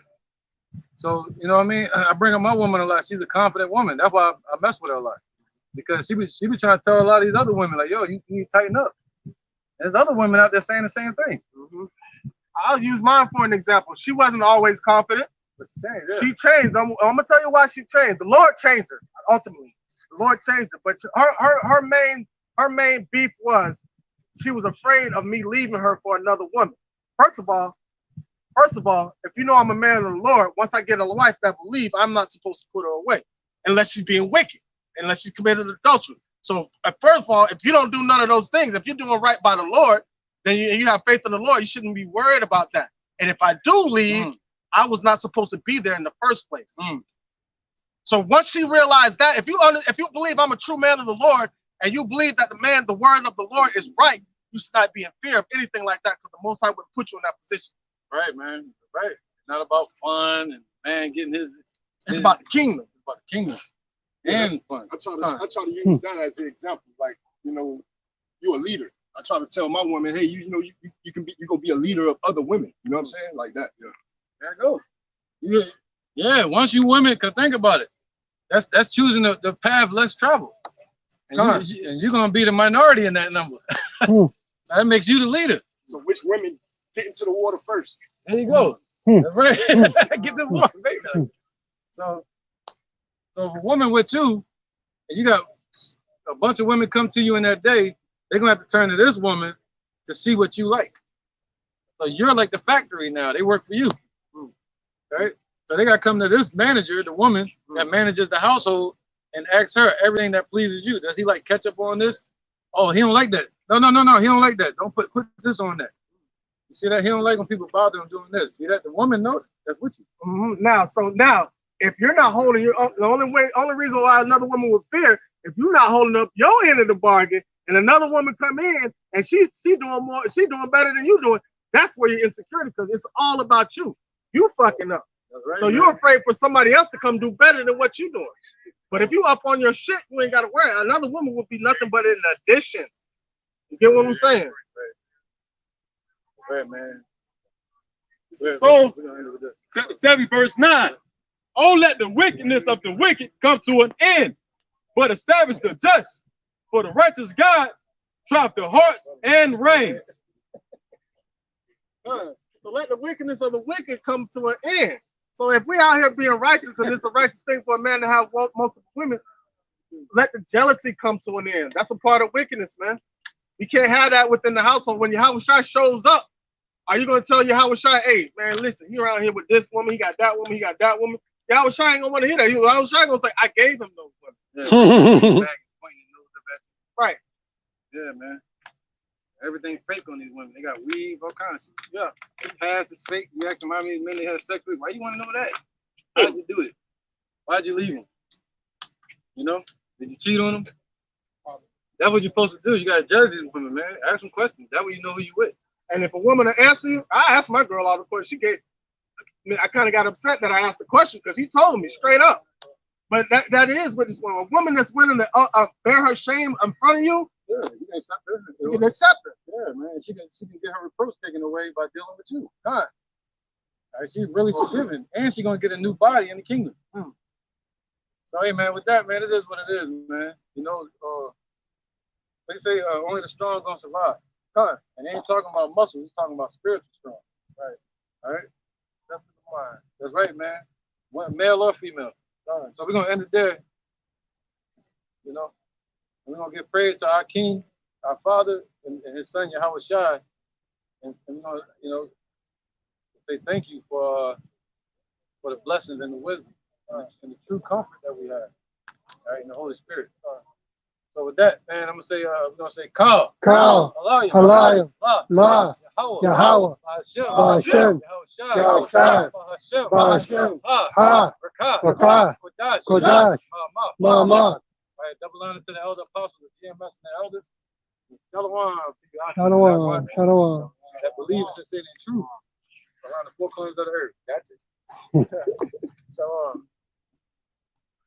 Said Akim and Akhwakim, no. Okay.